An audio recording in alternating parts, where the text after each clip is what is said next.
As James said yesterday,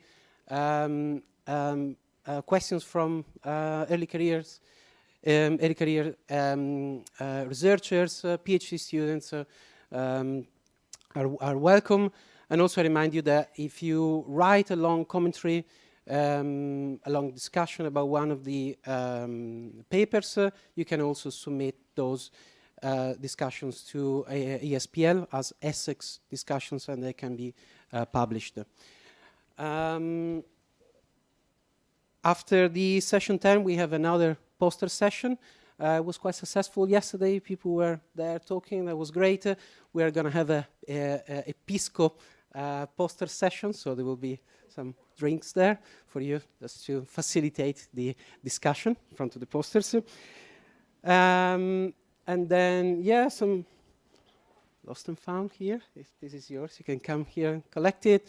And then at the coffee break and the lunch, we have the vegetarian option, but you need to ask to people who are there serving food, because they are kind of on the back. Otherwise, they'll get mixed. And then people really need to eat those food. Yeah, they're not available for them anymore. So, okay, so I will ask Andrew to come here and moderate the session. Okay, thanks, Luca. So I'm happy to introduce our first speaker, which is Joel Johnson from the University of Texas, Austin. And he'll be speaking about feedbacks among vegetation, channel morphology, and bank full discharge recurrence intervals. I am good. Hopefully people can hear me. Okay. Thank you.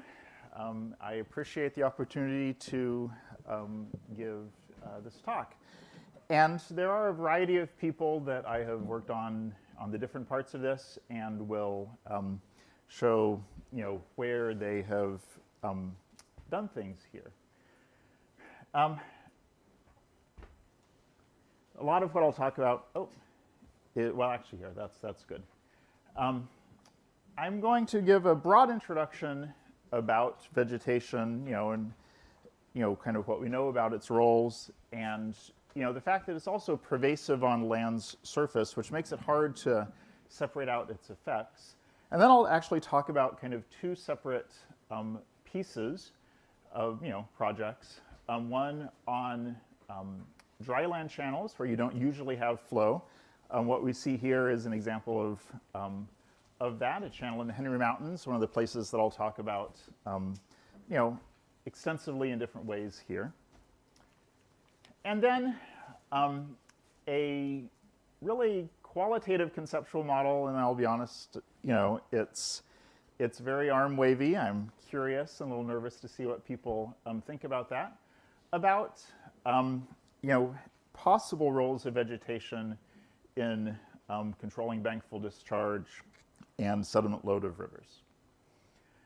Now, we've known, semi-quantitatively, I would say, for a long time, that roots play a big role in bank strength, although usually, because it's difficult to parameterize, we still use sediment sizes to do that. You also can see from vegetation, and here's a couple of illustrations from different places, again in the Henry Mountains, that even when you have gravel bed rivers, the banks are often finer, and the vegetation aids in trapping that. Can't see the role that the vegetation plays on turbulence and the flow. Usually I do think, and frankly I do think, that the bigger role is enhancing deposition where you have denser vegetation, but certainly it's been well shown that scour and enhanced turbulence from vegetation can also happen in near bank regions, and those complexities make it interesting. This is, I think, at this point, a classic figure that really got me and many people thinking about vegetation. So the last slide was on the mechanisms. Here we can just see how vegetation can fundamentally influence the larger scale reach and also floodplain structure of river channels, gravel bed rivers, and their environments. The other thing that I think everyone knows, but I just feel like is sometimes unappreciated, is the very pervasiveness of vegetation, at least on Earth's surface, right? This is different for channels on Mars and other places. I do wonder how they behave differently. Here's a couple, rivers, Half Moon Creek, I have worked in, and, I think, many other people have, some here too. And, yet vegetation, even in this coarse gravel bed river, is everywhere on the banks. The Buèche River in France, Michal Tall has done a lot of work there. I got to see it with her this last June. It is braided, but, there's a clearly, kind of defined channel based on the vegetation as well. You go to different climates, and you still have the pervasiveness of vegetation. Here, this is Google Earth, but looking at what I see out of the airplanes, in these really dry landscapes, the channels are still kind of the boundaries, are still largely defined by vegetation. By mapping out the vegetation, you can see where the channels are. And you really have to go to pretty extreme environments on Earth's surface, frankly, environments that also are not well studied in many ways. We don't have a good idea of how channels here behave compared to in other places, I would say, for the most part, such as the Atacama Desert. I had the good fortune just this last week to go there. This is a oblique drone photo from some of the surveying we were doing to try to get to a place where vegetation really truly is not a controlling factor potentially on the channel banks. And you go up to the Atacama, and of course there is still patches of vegetation in the channel, so still hard to get away from.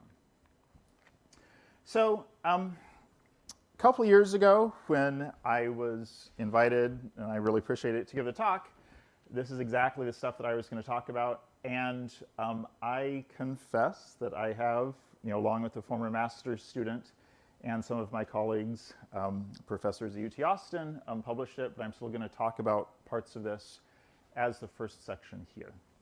So Henry Mountains in southern Utah, USA.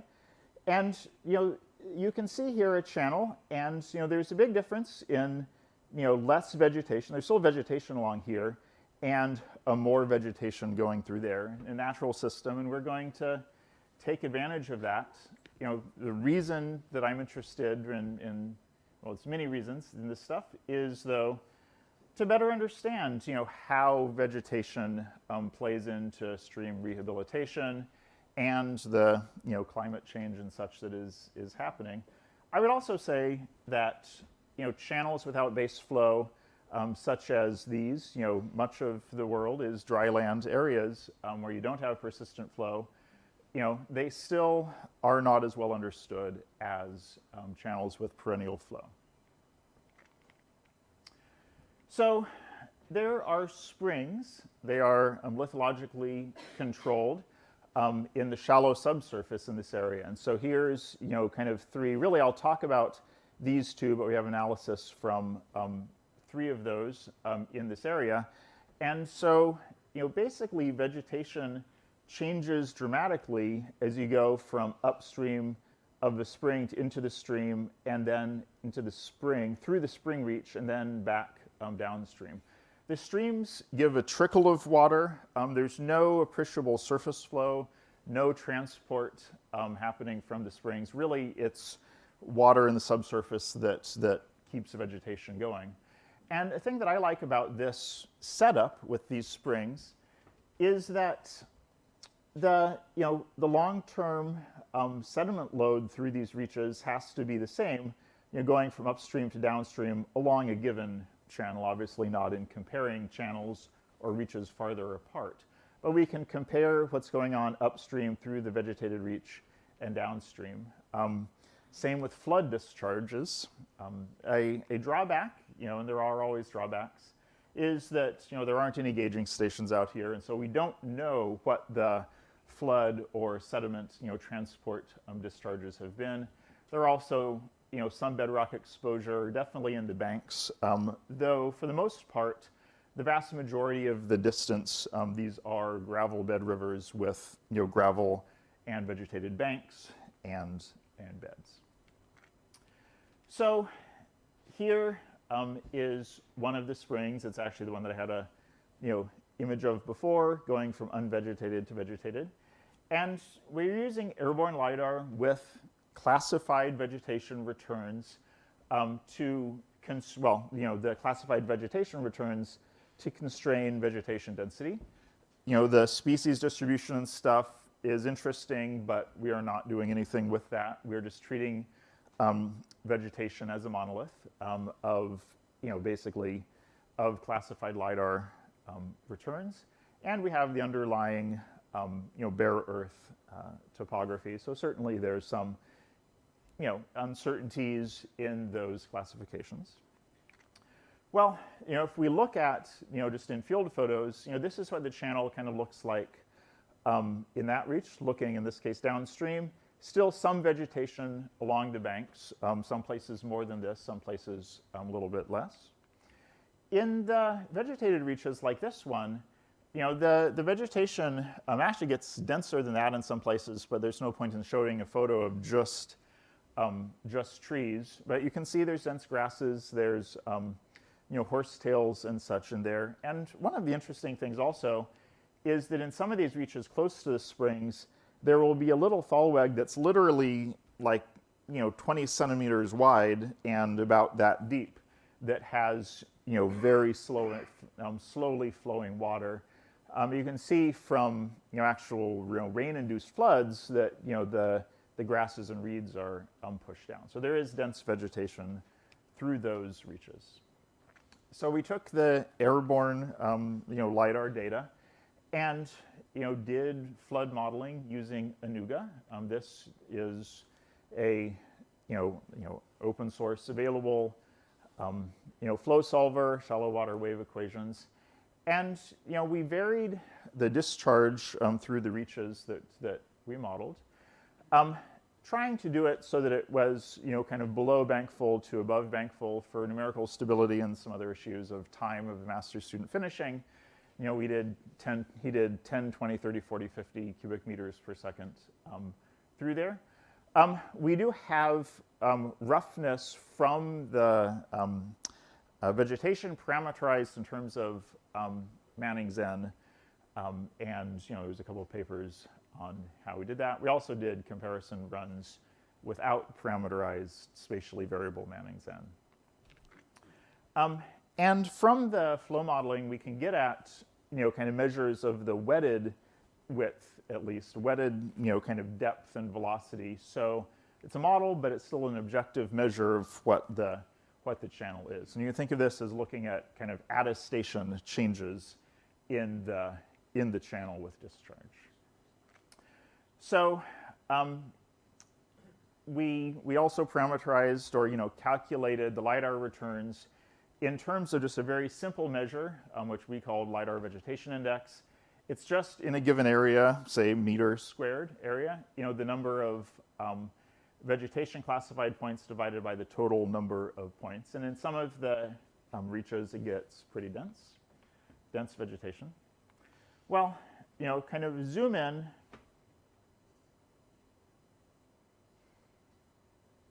Sorry, it's looking a little funny, but because this arrow is actually supposed to connect to there. But for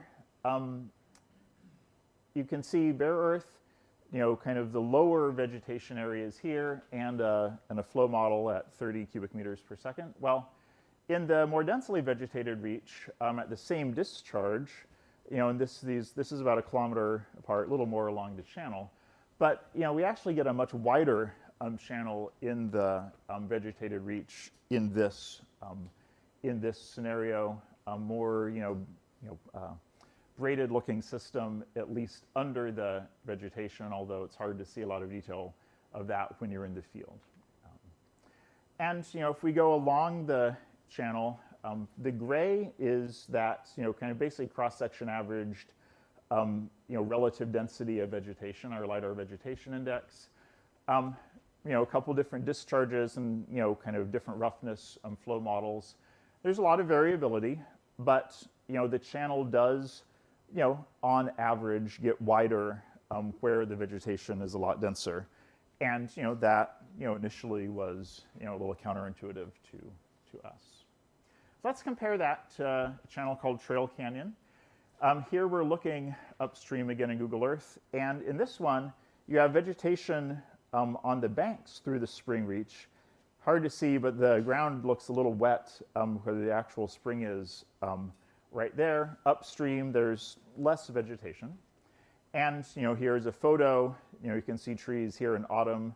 And, kind of a photo upstream further beyond where this is, but showing the contrast. And so the vegetation in this reach is focused on the banks for the most part, not on the channel bed.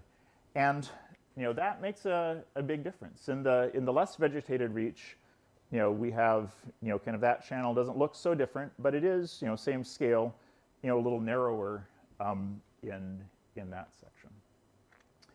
So there's a lot going on in the slide, but let me just draw your attention to this. This is width versus discharge. We don't have the individual data points on there just to try to have things show up a little better, the trends. These are power law regressions. They're statistically significant. And compared to the sparse vegetation in this channel, the more dense vegetated sections where vegetation is on both the bed and bank end up being significantly wider.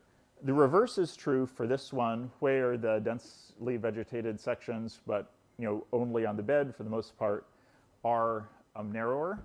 Now, we were excited about this, but after we started it, we did find, of course, that Huang and Nansen had done a similar analysis using pretty different methods. Without really explaining it, our approach is kind of an attestation variations with discharge. Theirs was bankful, comparing streams over a much larger regional area, frankly, an area also, heavily influenced by differences in agriculture. And yet, nonetheless, this seems to be quite a robust signal that at least in their channels that had, kind of vegetation on the bank, or on the bed, excuse me, they also had wider channels and some other variations there as well. So, in the interest of time, maybe I'll actually skip that, but why these, trends? The biggest change is in width. These are, maybe I won't skip it. This is change relative to the sparsely vegetated, so densely vegetated relative to sparse. The densely vegetated reaches with bed vegetation are much wider. They're a little shallower, and the velocities are a little slower. Reverse tends to be true when you have bank vegetation. So a good question is, why do these two channels in a similar area have a different distribution of vegetation? And we think it's because of grain size. The grain size is much coarser in the channel that has the mostly bank-only vegetation. And I think that the vegetation is able to stabilize and grow more easily in the finer sediment there. Although it is true that we don't have measurements of the water availability, the seasonality of that. So there are potentially other variables at play. Vegetation can do different things. Certainly, widening and narrowing has been shown in other places, but I do feel like it's underappreciated. And we are working on getting funding to do a bigger version of this project and actually look at kind of questions interesting to ecology and the distribution of vegetation as well, and nutrients, and kind of the feedbacks of nutrients in the finer sediment reaches. All right, so now in the time remaining, I am quickly going to go off on something that is conceptual, arm-wavy, and I at least hope people think is interesting. It's an idea that I've been bouncing around with a variety of people in discussions for a number of years, most especially with Michal Tal and others. I would say that not everyone necessarily agrees with everything, but again, I hope I'm not sure this is right, but I hope you think it's interesting too. Well, a classic idea in earth sciences, as I think all of you are familiar with, which I do think is correct, of course, is that there's a magnitude-frequency trade-offs, and this was, nicely illustrated by Wollman and Miller, where when you combine, the distribution of discharges and or shear stresses and the sediment that gets transported in a given flood size, well, it's actually kind of relatively small events that transport the sediment. Now, I think there's good motivations for understanding this, and I've just never quite understood exactly the mechanisms behind this. Still not sure I do now, but this is kind of, I hope, an interesting idea. Different relations for magnitude-frequency trade-offs, for example, could be useful for interpreting channels in extreme environments in Earth's past, deposits before vegetation, potentially Mars and such. Oh, and I will say again that I will definitely take the blame for lack of citations in some of this and the arm waviness of these things, and do appreciate discussions I've had with people. So one measure that isn't quite as common is often called the half yield. It's basically the discharge at which 50% of the integrated sediment is transported. This is actually the measure that Wollman and Miller primarily used, even though one often thinks of them as emphasizing effective discharge. Well, I know not everyone agrees that this concept applies to gravel bed rivers, at least a frequent recurrence interval for effective discharges. I do think that there's a lot of research suggesting that it is true, although definitely papers including Valenti et al. 2014 that argue that the biggest floods transport the most sediment in coarse gravel bed rivers. Here's just a couple examples from Emmett and Wollman, and again, I am just picking from the literature, but again, showing recurrence interval of bankful discharge similar to half yield and effective discharge. Here's another one where the effective discharge is arguably broader range. I think that just actually the half yield is more straightforward and reliable and robust to measure, and I prefer that as a statistic. Here's another paper, Schultes and Bledsoe, where they compared that half yield, kind of discharge calculated to bankful for both coarse, which is these symbols, and finer rivers, and found a lot of similarities, suggesting that the rivers are kind of behaving the same. So maybe this is just something that I've missed in my education, and if so, I'm afraid of how people are going to tell it to me. But I don't feel like I've found a good mechanistic understanding of these correlations. And for example, Andrews 1980 describes that the correlations indicate that the stream channels are adjusted to their effective discharges, or more precisely, the range of discharges that transport the sediment over a period of years. And at least as I read that, it's kind of saying that the channel adjusts to the effective discharge, and then the bankful is what it adjusts to in some way in response. Well, I am wondering if vegetation is what controls bankful. Maybe others already think this or have proven it wrong, I don't know. And that basically the dominant feedbacks go the other way, although feedbacks always go every which direction.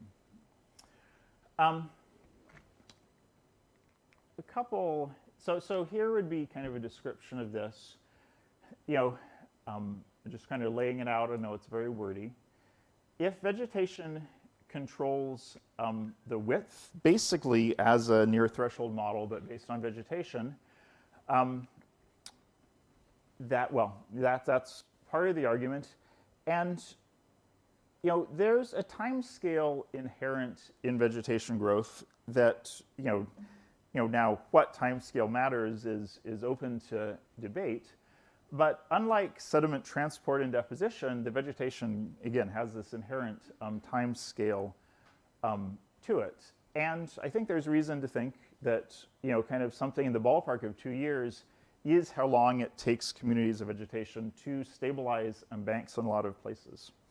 And, that very simple, obvious idea, again, I haven't actually found it described explicitly in the literature in terms of bank full discharge. Well, basically, if you have more frequent floods than the time it takes to, the smaller floods, more frequent on average, than the time it takes for the vegetation to stabilize the banks, are going to, basically the channel will, those floods will be able to widen up to that point.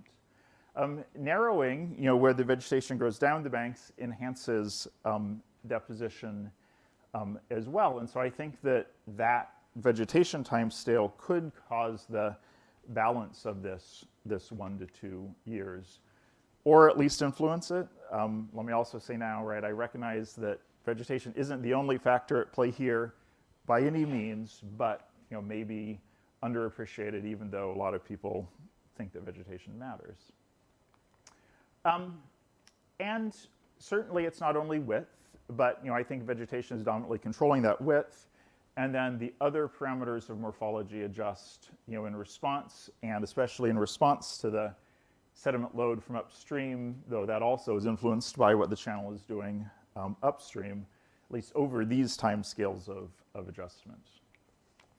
And finally, at least in this arm waving hypothesis, the effective discharge is potentially then controlled by the bankful recurrence interval, because once you get up to higher discharges, your water is tending to spread out, your shear stresses grow less fast. And so I at least think this is a plausible, overly general direction of things. And just a couple ways, things that I think are relevant. I do like and generally believe in the near threshold type of model. We've seen citations and references to this yesterday. And it does a good job explaining a wide range of rivers, not only coarse, but also fine. One thing I'll point out is that while kind of the normalizing by D50 on both axes with power laws does a good job, the scatter that, it reduces scatter a little bit, but honestly not a whole lot. And so D50 on both axes doesn't necessarily mean that it's the right factor there. I think there's still a role the vegetation can be playing. I don't think that D50 on both axes means that it's only grain size that matters. You still have an order of magnitude variation in width. There can be a variety of causes for that, but it's basically this kind of vegetation role that I would see as playing a factor within that.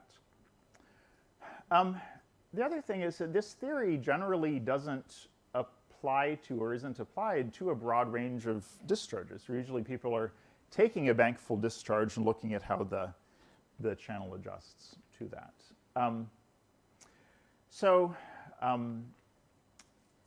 If you, and I guess the other thing is that, this tends to be the coarser, finer.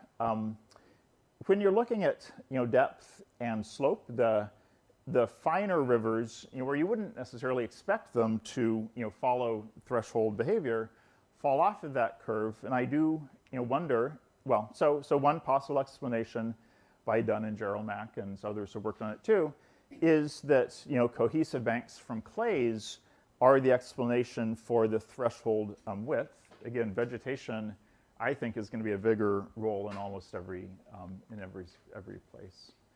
And let me just emphasize, and I am wrapping it up, the role of the time scales. There's a lot of reasons to think, and here's some quotes, that when you have similar time scales, those processes are going to be interacting. And here's another more recent analysis that in some ways showed and expanded on the same idea. Quicker vegetation colonization will lead to vegetation stabilizing the landforms. And so, I think that you at least need to consider the similarity of timescales. There is also work. Here's just one example of a, I thought very interesting, again, conceptual paper and review, but where they really emphasize that it is, for poplar as an example species, engineering species, that about 2 years is the time that it takes for those plants to withstand floods and really enhance that sediment trapping. There is another factor, which is, base flow limits, for the most part, how far vegetation can encroach. And so again, there's this kind of narrow range where small floods will keep the channel at that size.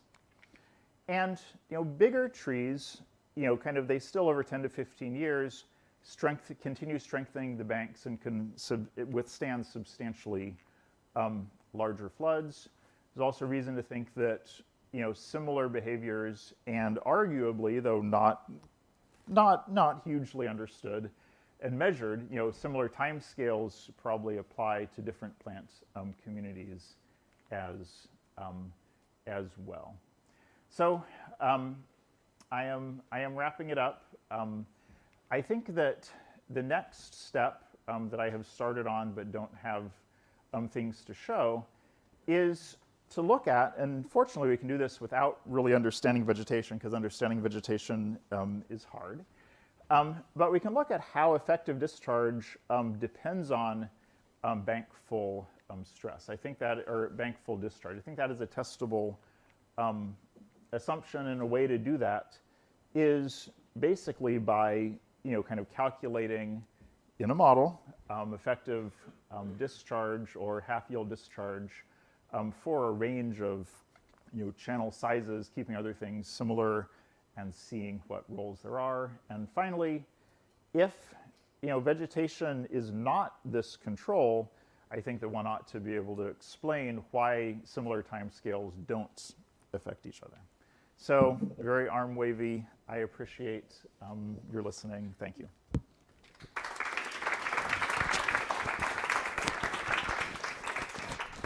Thank you, Joel.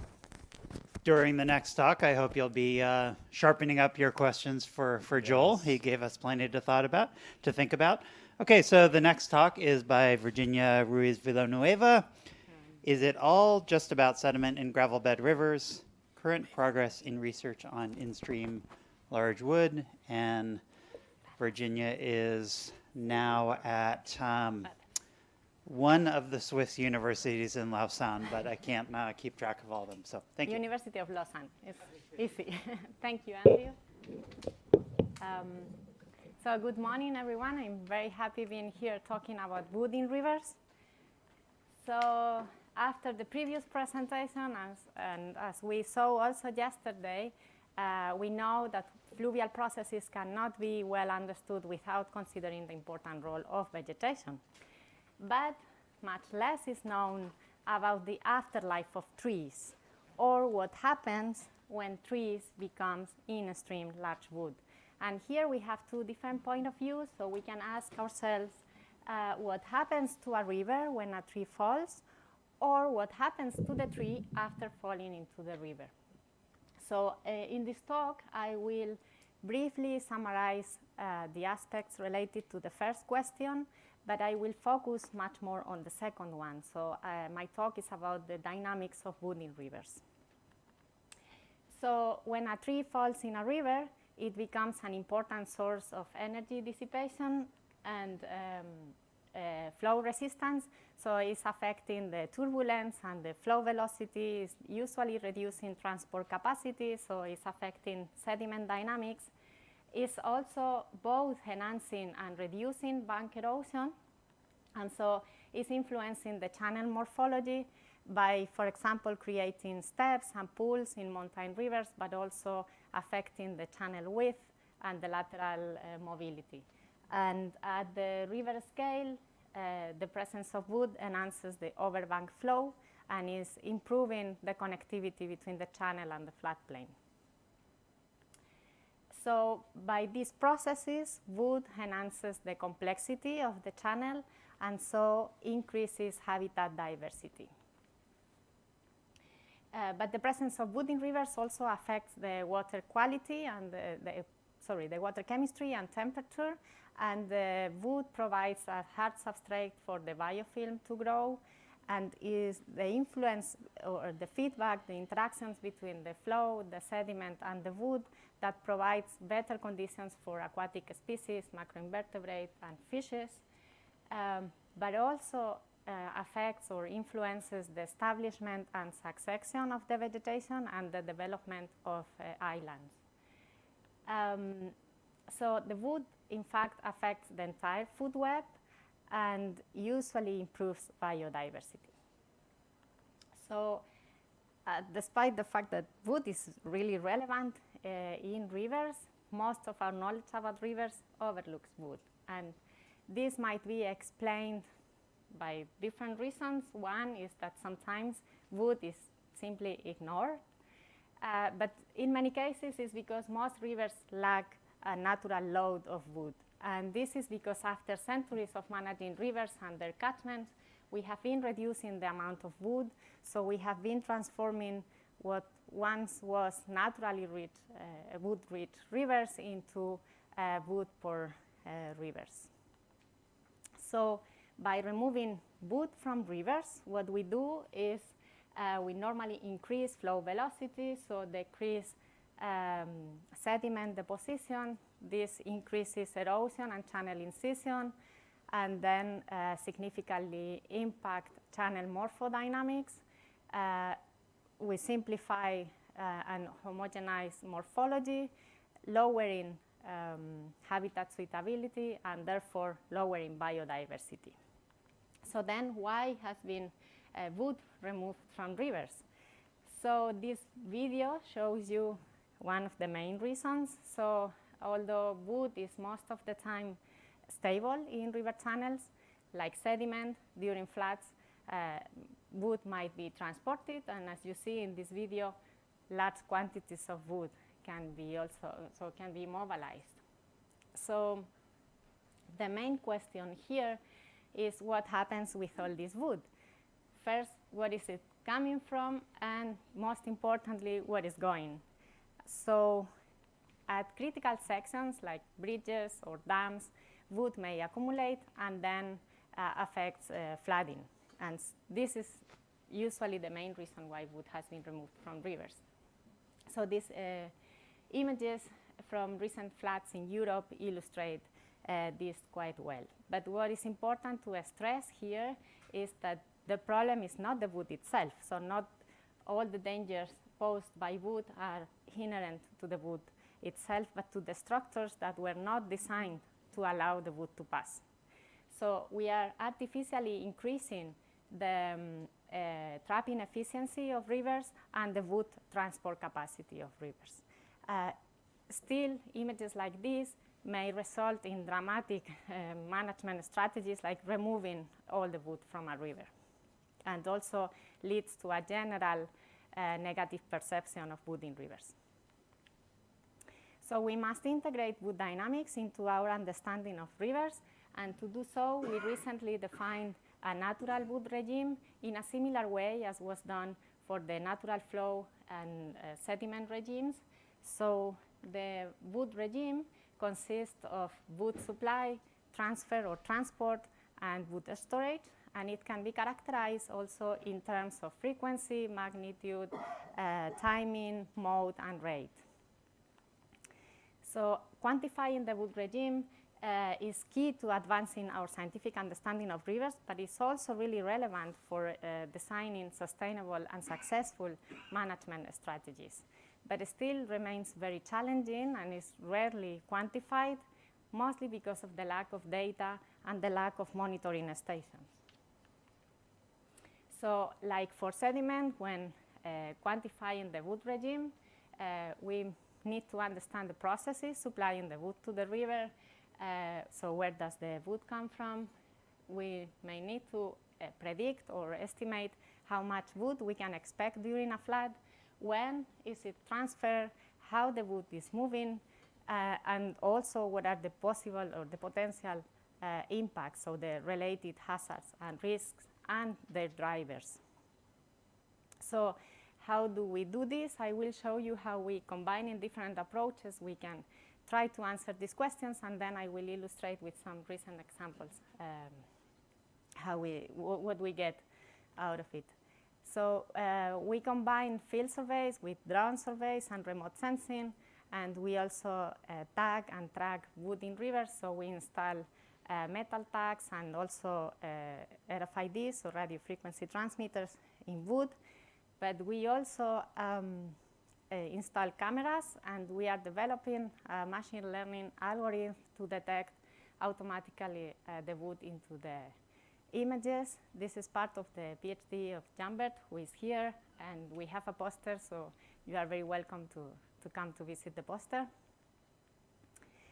So by monitoring wood, we can quantify wood fluxes and then understand also the dynamics. But as rivers equipped with cameras or any other monitoring system are just very few, and very unique sites are here in Chile. We are also using home videos and videos from the internet, and we compiled a relatively large, which is still growing, database with videos showing wood transport. So we analyze these videos and we extract quantitative information to characterize the transport regimes. So because, of course, the behavior of wood in rivers depends on the type of wood, we look at the wood. And so we look at the wood and the environment where the trees grow. So we do this at different scales or at different levels. First, we look at the forest composition, so the tree species distribution, the density, but we also apply dendrochronology, and we use wood anatomy, and we analyze the isotopic and chemical composition of the wood and combine it with fingerprinting approaches to understand or to infer the origin of wood, and I will show you an example of this. So to quantify how much wood a river catchment might supply, we need to analyze the recruitment processes. So wood might be supplied to rivers by different processes, among them mass movements, so landslides or debris flows, and bank erosion are the most important. Modeling all these processes, coupling all these processes in a model is very challenging. So we use existing information on geospatial information on areas prone to these processes, and overlay this with the forest density, applying fuzzy logic principles to quantify wood volumes for different scenarios. But we also explore wood dynamics by applying numerical modeling. So a few years ago, we developed a numerical model that couples the hydromorphodynamics to the wood transport.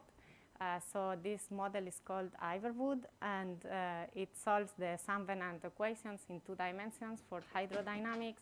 It applies the classical equations for sediment, both suspended and bed load, and we added this component of individual pieces of wood as discrete elements, with assuming them as cylinders with and without roots. And I will show you how we apply this model to explore wood dynamics. So starting by the processes supplying wood to rivers, by using this geospatial information and this GIS-based model, we were able to identify the areas most likely supplying wood to rivers, and we applied this model to 40 catchments in Switzerland, where we had observations of wood supplied after floods. And so when we compared the model results with the observations, we could see that first, the larger catchments potentially supply larger volumes, but it's also in these large catchments where we have the largest uncertainty or differences in between observations and predictions were much larger. And this is explained because it's in these large catchments during a flood event, only part of the catchment would be active and contributing with wood to the river, while the models are delineating all the susceptible areas. So this is why normally we tend to overestimate the volume of wood. But the model also allowed us to identify the dominant processes supplying wood to rivers. So in this graph, you have the contribution in percentage of each process to the total wood supply, estimated by this model for different scenarios. So here we have a relatively frequent low medium intensity scenario versus an extreme event. And so I selected 7 out of these 40 catchments here, and they are ordered by size. So we have small catchments here, large catchments there. So first thing we can see is that bank erosion was a dominant process for relatively low frequency, relatively frequent events, while landslides and debris flows are more important during extreme events. And still, in large catchments, bank erosion remains the dominant process supplying wood.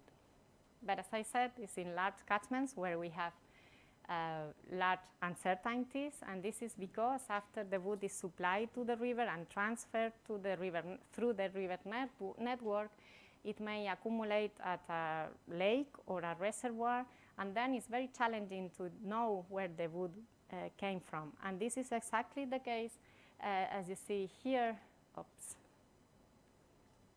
Oh, yeah. At the Genesea Dam, so this is a reservoir in the Rhone River in France, downstream from Switzerland. So all the wood arriving at the reservoir is trapped. And at this point, the river has 2 main tributaries, the Valserine and the Arve.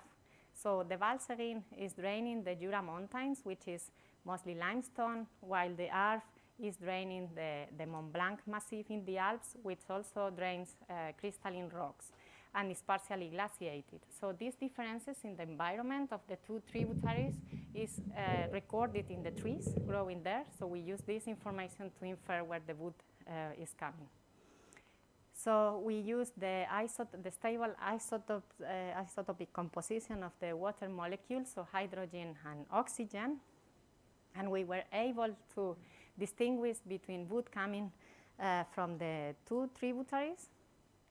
But when we analyzed the chemical composition, so the minor and major tracers, we were even able to distinguish between the upper part and the lower part of the 2 catchments. And the best signal we got by combining the 2, the isotopic signal and the chemical composition. So how much wood we can expect during a flood? A few years ago, we compiled all the available information on this, and here we plotted it. So this is exported volume of wood during single floods, and we plotted here versus drainage area. So first thing you can see is that the scatter is very large, and the data is very scarce. So, and this is why. So why is this scatter like this? Is because similar hydraulic conditions may result in a very different volume of wood, because wood transport is controlled by different variables. And we observed this in the Sulk River. I always use this video and this case because it's a very interesting river where wood transport is quite frequent. So by monitoring wood, we can compute wood fluxes. So we are doing this in the Spol River, also in Switzerland. So we are monitoring several floods. And so here we have the amount of wood that is transported during single floods versus time, and the blue line is the discharge. So the first observation here is that most of the wood is transported at the very beginning of the flood, so during the rising line of the hydrograph, and the peak of the wood flux is usually reached before the peak discharge. we also observed that during the falling line of the hydrograph, there is almost no wood transport. So we observed a clockwise hysteresis loop similar to what has been observed for sediment transport.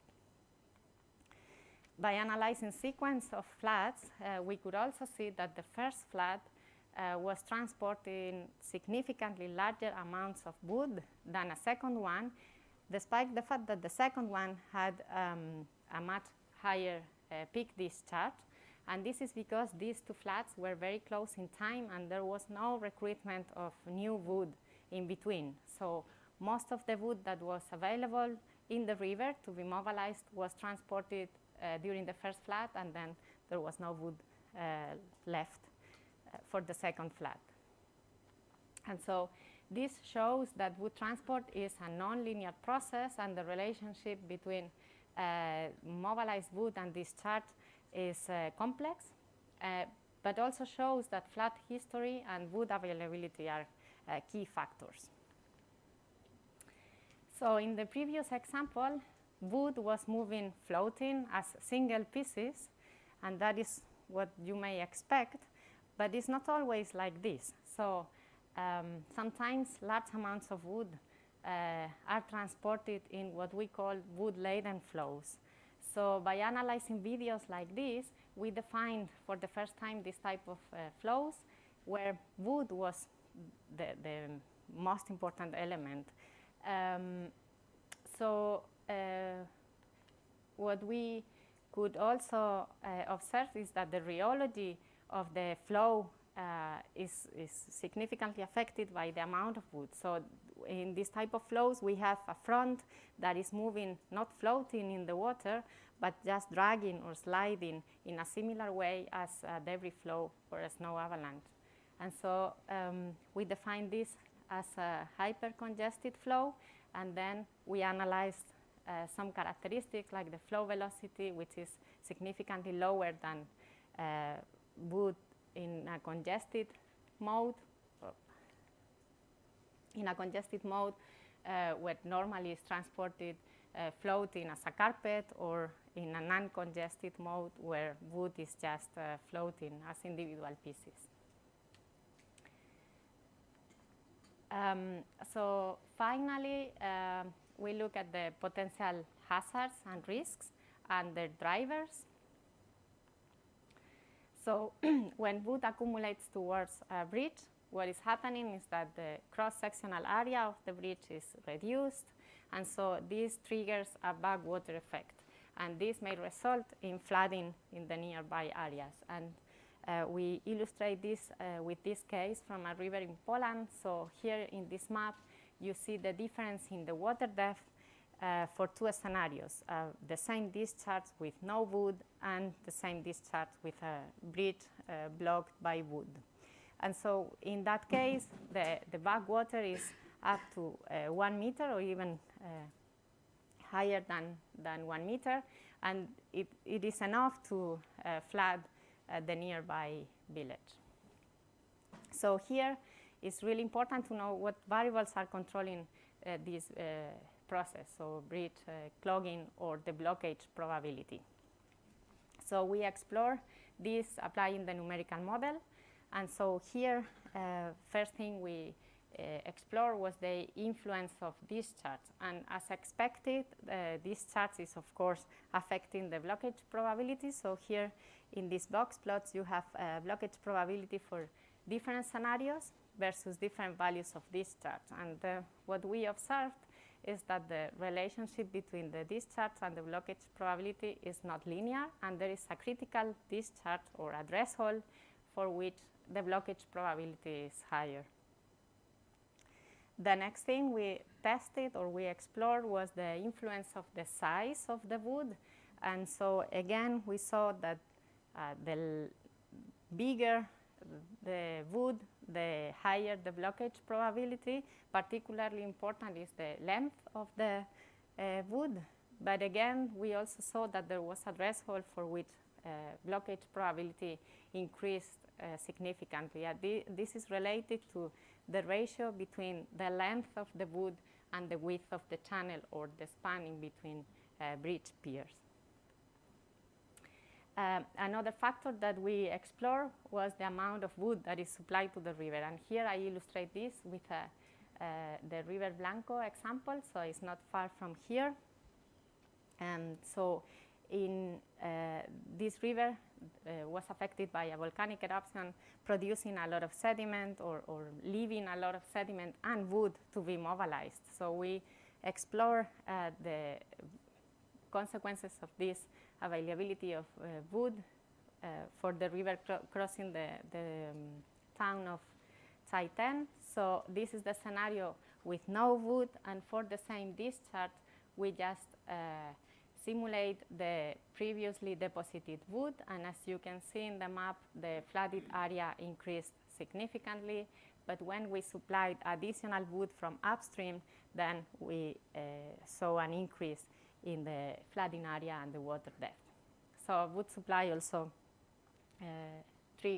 impacts bridge clogging.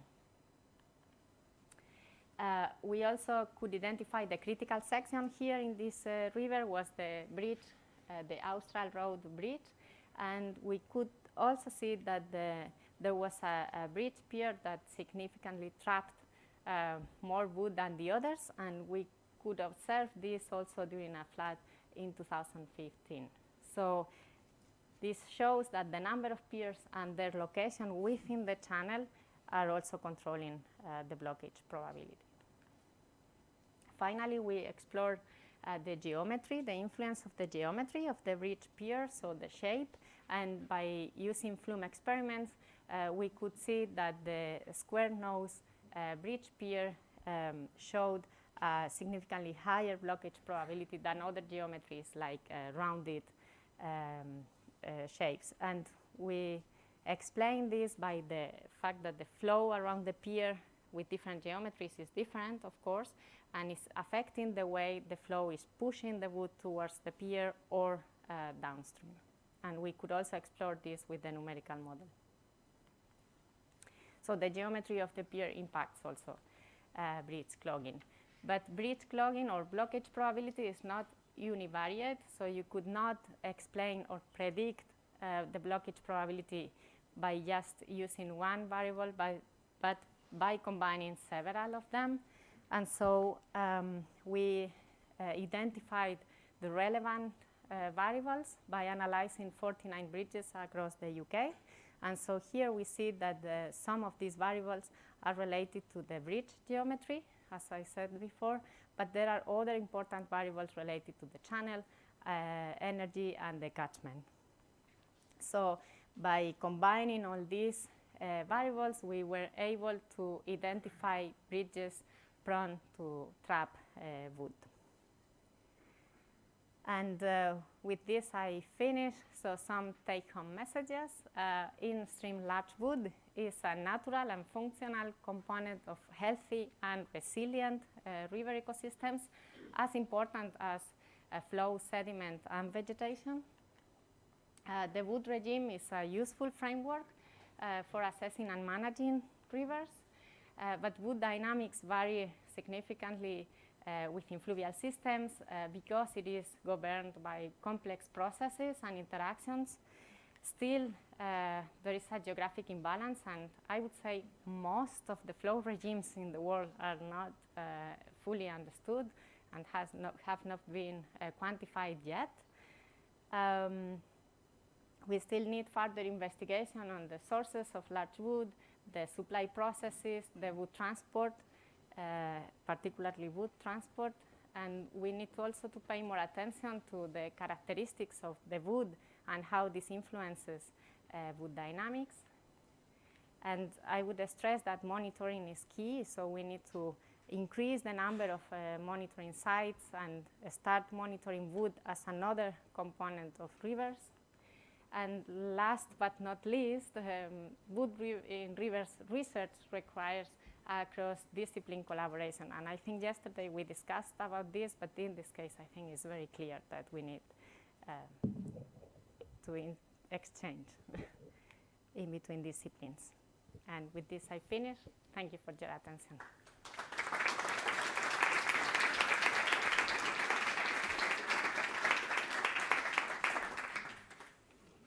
Thank you, Virginia. And Joel, why don't you come back up here and we can field questions for both of you. Again, a reminder that we're encouraging questions from grad students and early career folks. Yes, why don't you start? And introduce yourself if you haven't already. Oh, well, I'm Claudia again from Delft University of Technology. Thank you both for your presentation. Virginia, I have a question. That was really cool. I'm curious as to, like, where does the journey of a log end? I'm thinking of, no, but I'm thinking of, like, rivers where they might have, like, a very different regime upstream than downstream, with, like, lots of wood somewhere upstream, but then becoming navigable downstream. Like, that's something that might be an issue. And I'm wondering, do they just sort of like naturally disperse, like get trapped at structures, dams, and yeah, how does that work? So in a natural world, the wood would end in the ocean, I would say, but normally it's trapped by infrastructures. So normally at least in Europe, most of the wood is trapped by dams, reservoirs, or bridges, or is simply removed from the rivers because there is a sometimes not very well justified fear that it would cause hazards, and then it's just simply removed from the rivers. So, yeah, most of the times we don't see the natural wood regime. So it's heavily influenced by the way we manage rivers. Hello. For Virginia, congratulations for your presentation. Among so many things, interesting things that you showed us today, I was wondering if you have focused on the problem of the total height of these flows with some water below, some vegetation above, because I think this would be very, very applicable and very useful in many real situations. In other words, have you done any work, or do you have any methodology to, at the end, to have this total amount of the flow with water and vegetation? So to compute the total. The volume of wood that is transported, or the total height, excuse me. The height the of depth of the flow. In some of the videos that we analyzed, we could see and quantify or estimate, but as the videos were not, were normally recorded by people just looking at the flood, they were not specifically recorded for research. Sometimes it was not possible to estimate, but we have some data, yes. Yes, thank you very much. Congratulations. Thank you. Okay, I'm trying to go in the order that I've seen hands, but I'm not always getting it. Dieter Rickenmann, WSL, Switzerland. I have a question to Joel, or a comment. I think you mentioned in your talk that the effective discharge may not always be, close to the bank full, or more so to the 2-year return period. I think this is particularly the case in steeper streams with coarser bed material, and there I think it's known that extreme events may contribute substantially, to the overall export of sediment. And it's known that in step pool streams, for example, return periods are much higher than 2 years to really destroy the steps and say move also a major part of the vegetation. So what do you think in your model? Maybe even also interestingly, in some of these streams, these steps are also made up by, or enhanced, the stability is even enhanced by vegetation that has been removed from the banks before. So where do you think, there is this limitation, substantially limits, your hypothesis in the model? Yeah, I don't, on the one hand, I don't want to overstate, and I think that's probably what I did, trying to put out a boldish idea. I don't want to overstate that it's necessarily universally true. I do think that the connection between bankful flow, channels adjusted to bankful, and that frequent recurrence interval, at least in my reading of literature, is more common. I do think that I certainly am aware of, work looking at, kind of the course, the really coarse and steep end, and arguing that the extreme events are the most important. I'm not sure that it's agreed upon, although I definitely recognize that people have, universally agreed upon strong opinions. And so, I am not sure where that bound would be. And I will also say that, I like this idea. I'm not convinced that it's universally correct or anything like that either, but, it's been, I wanted to get it out there. Okay, let's go to Lena next. And Christiana, I'm going to ask you to make the call on when we cut it off to go to break. Yes, I have a question for Joel. Gave us a lot of head-scratching things to think about. But one thing I was wondering about, if I got it right, the bank-only vegetation made it narrower. And I think you said in the beginning that you were just treating vegetation as a monolith and not looking at species distribution. But I'm going to ask you about that anyway, because there's been all these studies showing there's a drainage area dependency of it, whether it's like grasses or trees, whether it's makes it narrower or wider. So your streams are fairly narrow, on like the narrow end of the spectrum. So what species were they? And was there a difference there in species that you observed? Where the vegetation was densest, there was both trees and grasses. I do think that we did field surveys of things, although I only showed, kind of LiDAR data that definitely does a better job of picking up the trees and frankly the higher vegetation than separating out the signal of the grasses. Although, somewhat limited field surveys, at least suggested that we at least felt like the density, kind of relative density of vegetation measurements were, accurate enough.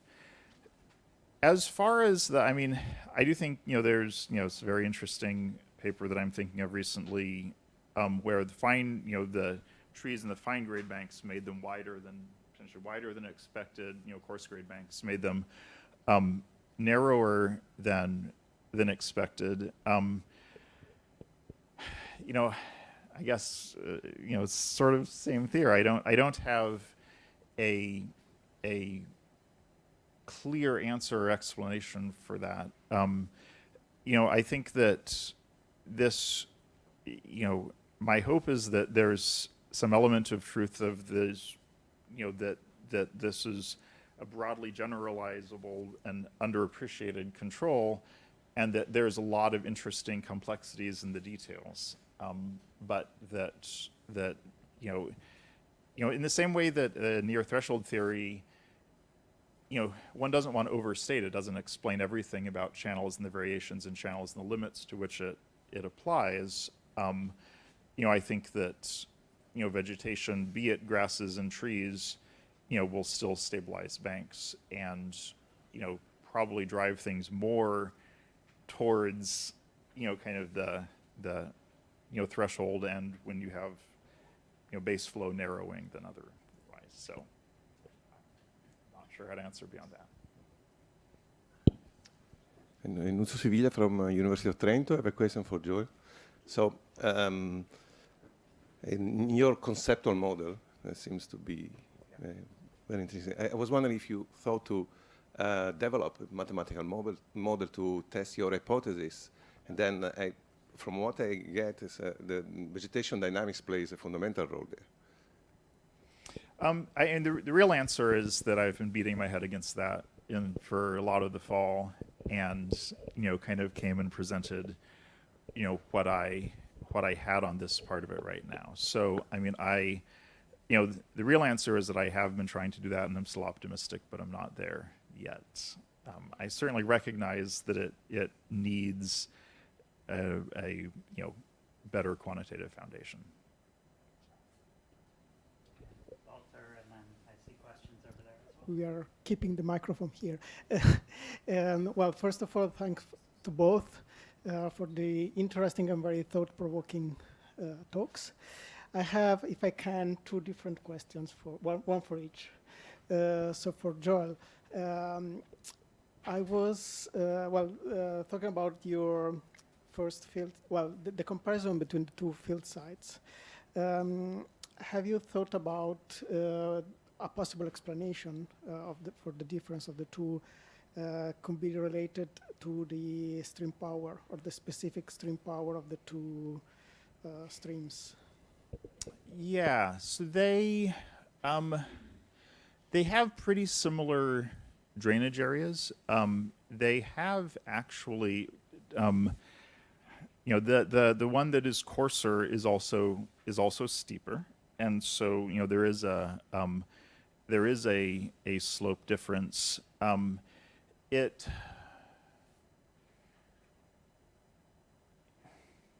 The real answer is that I'm trying to remember. We did consider that.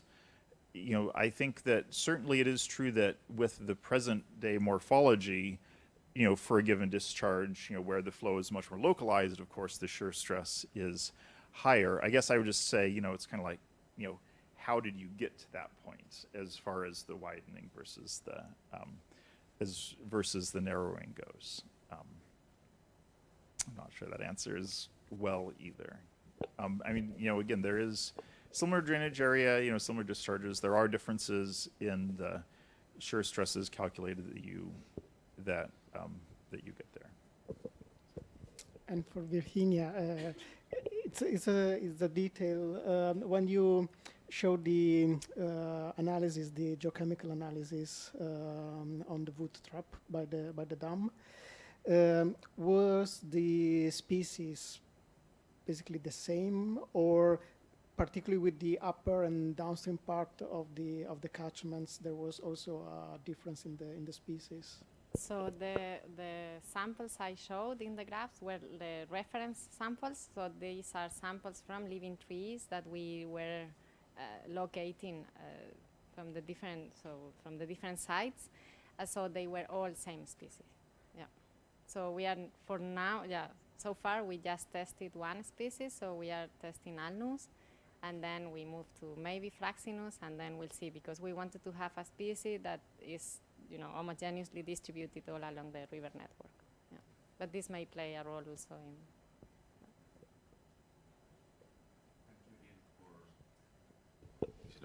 Is it on? Yeah. Thank you again for very motivating presentations, both. I have also quick questions for both. Joel, about this vegetation timescale, and what do you think is the role of the substrate? You touched on that very quickly, but of course, silts are very important for establishing and survival of vegetation. And yeah, that's my question. Yeah, absolutely. I think that really nice work done on braided rivers showing that vegetation still establishes but gets wiped out much more easily. At least I kind of tend to think of in terms of again, there's multiple factors going on to have a braided river versus a finer grain, narrower one.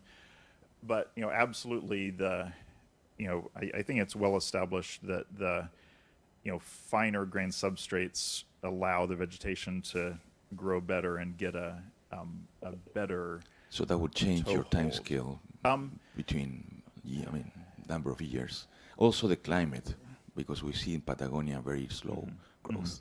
Yeah. So yes, that is again, those factors are both true. I think that for at least things that I could find in the literature, in a lot of environments it's still, or at least, where kind of the flood frequencies and effective discharges are well known, we're still kind of in that narrower range. But I think that exploring to more environments would be a useful way to see the balance. Thanks, Joel. And a quick one for Virginia. I'm curious on the bridge pier suggestions for reducing impact. I'm thinking of what would happen, what we see in rivers that adjust to bridges, and maybe the flow direction upstream would change. So maybe the shape, one shape might not be as good as you think when you are assuming that flow direction is always going to be constant. Yeah, of course, the shape of the bridge pier is important for, let's say, a straight channel. Of course, it makes a difference in the flow, but if you change the flow direction or in a bended channel, that might not be the most relevant factor, yes.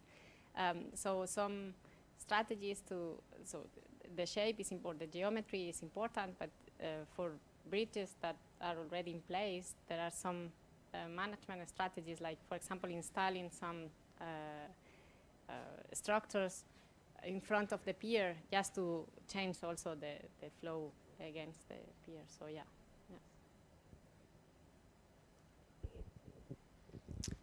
I have questions for both of you. My question for Virginia is, what's the life cycle of a floating log to turn into a waterlogged log? And what happens? So we tested this in the same reservoir I showed you. So that was also a very relevant question asked by the dam managers. They wanted to know when they need to remove the wood from the reservoir. So we did a test, and we tested different species. We put them in water, and then we waited until they sank. And so we saw that this species dependent. So, for example, conifers, they can be floating really long times, while denser wood may sink quite fast. So fast means maybe a couple of weeks. And so it depends on the species, so the density of the wood, but also the stage of the wood, if the wood is previously decayed or not, or the shape might also be important. But for some species, it's quite fast, so they can sink. I saw a presentation by an emeritus professor a million years ago where his plan for climate was, we just need to plant trees and let the rivers transport the trees to the ocean where they're going to sink, and we're going to capture carbon that way. And then he sang a song. He had a guitar and he sang a song. To be an emeritus professor.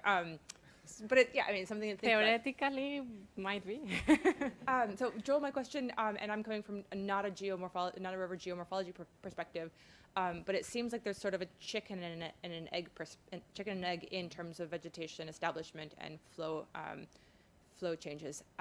In the coastal world, if you have a flat beach and you have waves coming to the beach, you can form what's a cuspate beach. So you can form these structures that we see in the beach that then will feed back into the wave interactions with the coast. If you start with some sort of flat bed river and just run flow over it, can you establish conditions that would be conducive for vegetation? Or which comes first? In a sense, that's exactly what makes feedbacks interesting. And I feel like I'm striking out on all these questions because I'm not sure how to answer that one either, at least in a universal way. I mean, if you start with a bare surface, it will definitely take time depending on where the vegetation, the seeds and stuff are coming from. It depends on the particular plants, how efficiently the seeds are mobilized and things like that. And so there's going to be a chunk of time that I'm not considering of, accroachment of the vegetation and interactions. I guess I'm imagining it when you're, you already have an established river corridor, and then maybe a big flood, can widen, and I didn't get into or try to talk about, how long it takes, kind of to narrow and respond after a smaller event. Of course, in a sense, the easiest way to keep a stable channel is for the channel, and maybe the vegetation to stabilize it enough that in a given flood it doesn't change a lot to begin with. I do think there's a chicken and egg, but I think that's a restatement of the fact that there's really interesting feedbacks here governing the system, and and again, I don't think they all go in one direction, but I think maybe they go more in one direction than at least what I have found in reading the literature. Yeah, I do actually have a plant kind of ecologist, Ashley Matheny, who's a kind of a hydrologist, so not exactly a biologist, who studies plants as her focus, actually in my department, working on this stuff. She's interested in getting into the kind of the species distributions and things, but I'm sure you can find a biologist who would disagree with this, but I mean, my impression is they tend to say, look, the ecological niches get filled in similar ways in different places. I do think that the distribution of species is interesting, but will probably in many places tend to converge you to a similar answer. But I cannot speak for the biologists. I know it's a bit late, but just a question from the chat, just to acknowledge the fact that there are people following online. So there is a question from Colin Thorne. Says, when we talk about base flow, let's not forget the hipporeos, literally the river below. This is a component of the river and might be entirely separate from the regional groundwater. Hyporheic flow below the channel and through the floodplain is a component of the river, as is channel flow, and connectivity between the river and its floodplain is very important. In fully connected channel floodplain systems, the bankful flow is close to the base flow, and the floodplain is hydrated, if not inundated, most of the time. Hence, it is connectivity that explains the difference observed between channel, riparian, wetland, and floodplain vegetation assemblages in alluvial reaches that are either adjusted or incised. With respect to the channel-forming flow, Richard Hay demonstrated in 1979 that in a response reach that is building its floodplain, effective discharge, Q effective is the flow doing most deposition, not transport. And before you answer, I just want to say that there are many more questions here, so I will invite you to read the chat and respond to the questions. Okay. Yeah, thank you for that. Thank you for that question. I certainly, I have looked at the Hay 1979 paper. I do think that oftentimes, if you have a channel with relatively steep sides, and you're thinking about width, absolutely, right? The difference between, low flow, base flow, and bankful flow in terms of width is going to be almost the same. And it certainly, I think is, that, in channels with base flow does put a real bound on, kind of how narrow it can get. And it certainly crossed my mind, and I'm not the only one who said this, that, it's more about the base flow levels. I think there's still a role in the bigger floods, or in the floods to, keep the banks at that place. The hyporheic zone flow absolutely, matters greatly for sustaining that riparian vegetation. Beyond that, I would have to, look at the question and ponder, and I look forward to doing that. Time for coffee. Thanks to our speakers again.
of our sink, right? Yeah. The floor is yours. Thank you.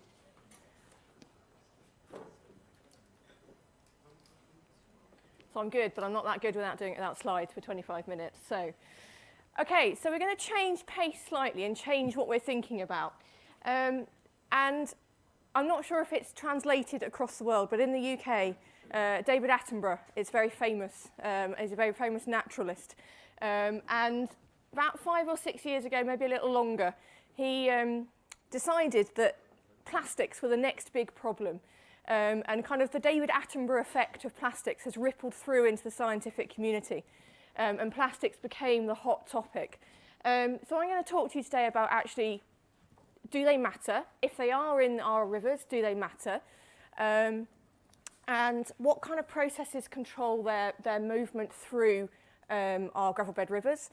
And are our rivers a source or a sink of those microplastics? So some of this work is really new. So I did work at the University of Brighton. I now work for the Environment Agency. So I'm doing 2 jobs at the same time. So my kind of science is slowed down a little bit. So some of this is very new and I haven't had a lot of time to think about it. So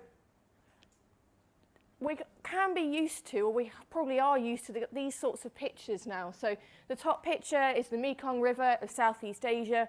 And we see that it's absolutely congested with floating plastic.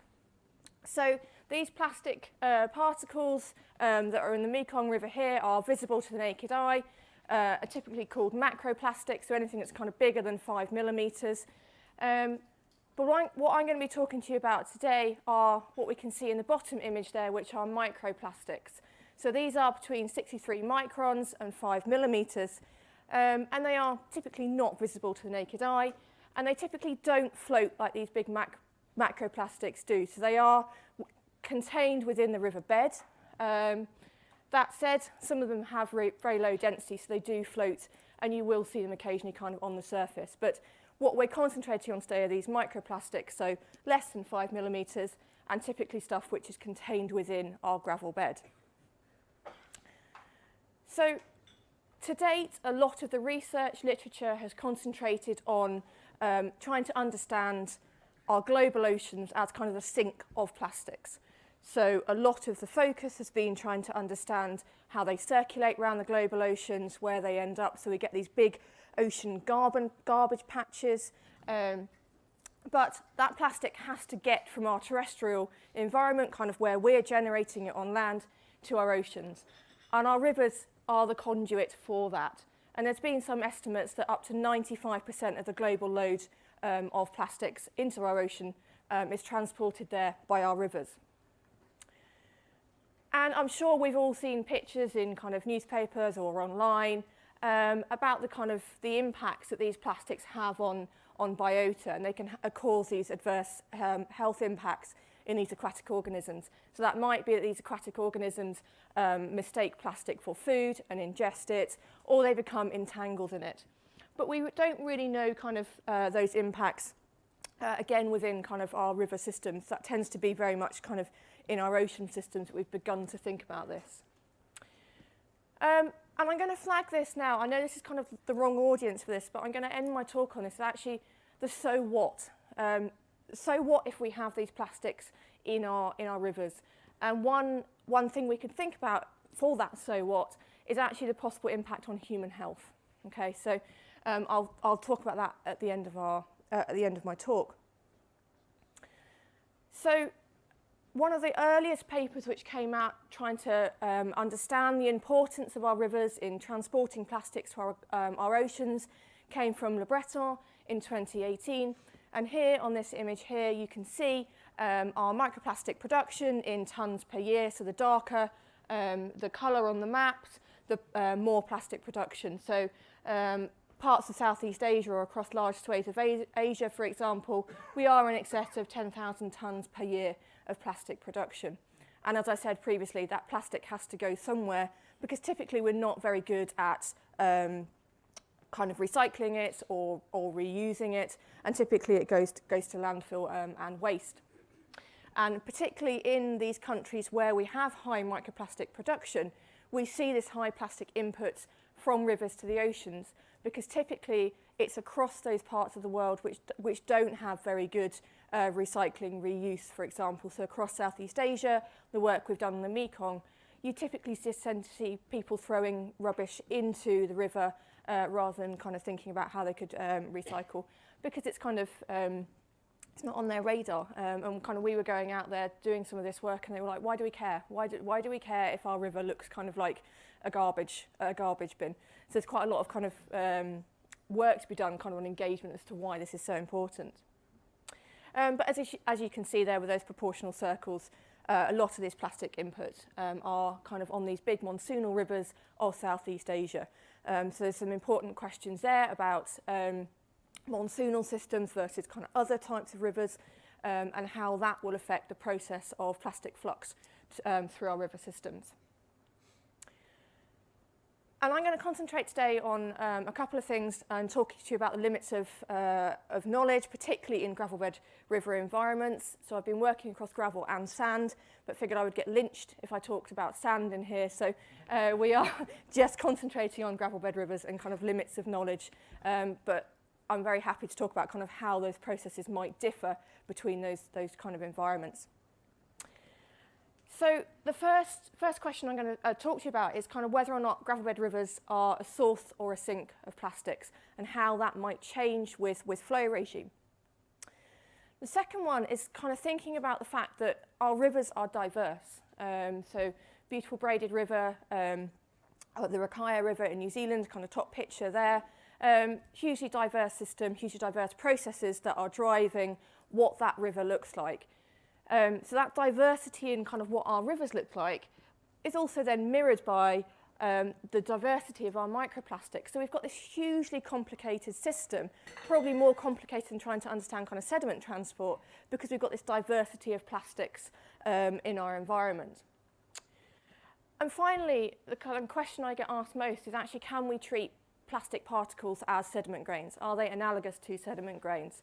I'm not even going to try and answer that today, because I'm in a room full of experts, and I'm slightly scared of all the modelers in the room, for example, that will kind of say to me, oh, we need to think about it in that sort of modelling context.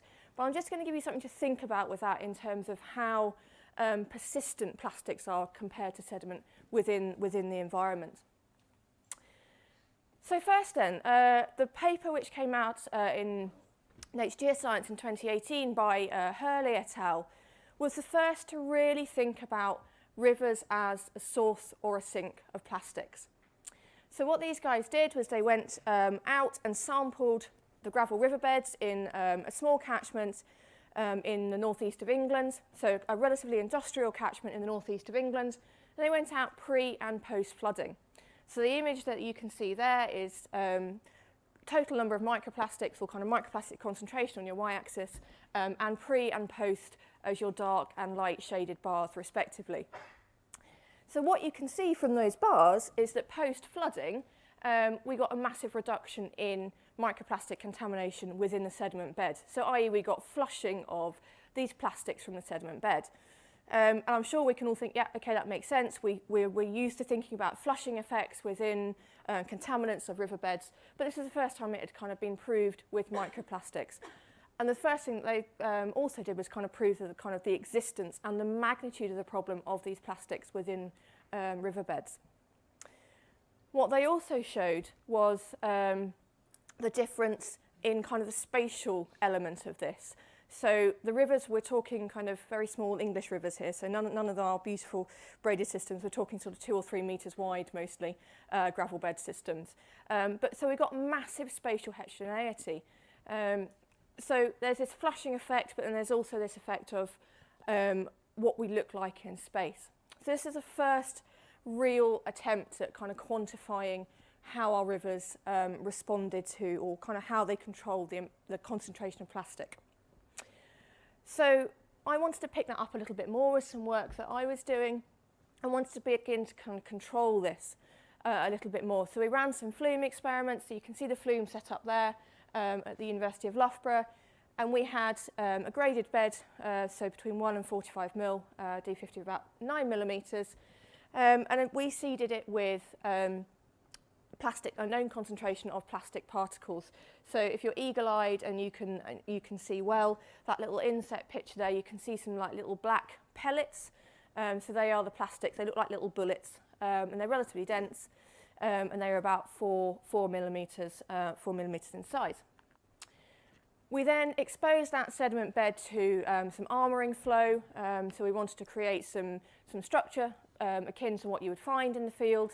And then exposed that to one of either 2 flood waves. So we wanted to look at what was happening during the armouring, but more importantly, what was happening during these flood waves to begin to understand kind of what was controlling this source or sink behaviour of plastics. We scanned the bed topography so we could begin to link, because what we wanted to get away from was this this kind of so much literature just says, yes, we've got plastics in the system, but nobody's trying to kind of understand the processes which are driving it. So we wanted to begin to link the processes to the surface control, so what the bed topography was doing and what that meant for plastic flux. So we scanned with our laser, and we took sediment and microplastic bed load captures during the run. And you'll see kind of some of the outputs here. So on your left-hand side, we had a short flood wave, so it was a 2-hour rising limb and a 3-hour falling limb. Wasn't scaled to anything in particular, it was scaled to the fact that I had limited time in the lab, so not physically scaled in any way. So short rising and falling limb on the left-hand side, longer, so 2-hour rising limb, 8-hour falling limb on the right-hand side, with the vague concept of it being flashy versus non-flashy. That was kind of where we'd got to, but being able to manage it within 1 day in the lab.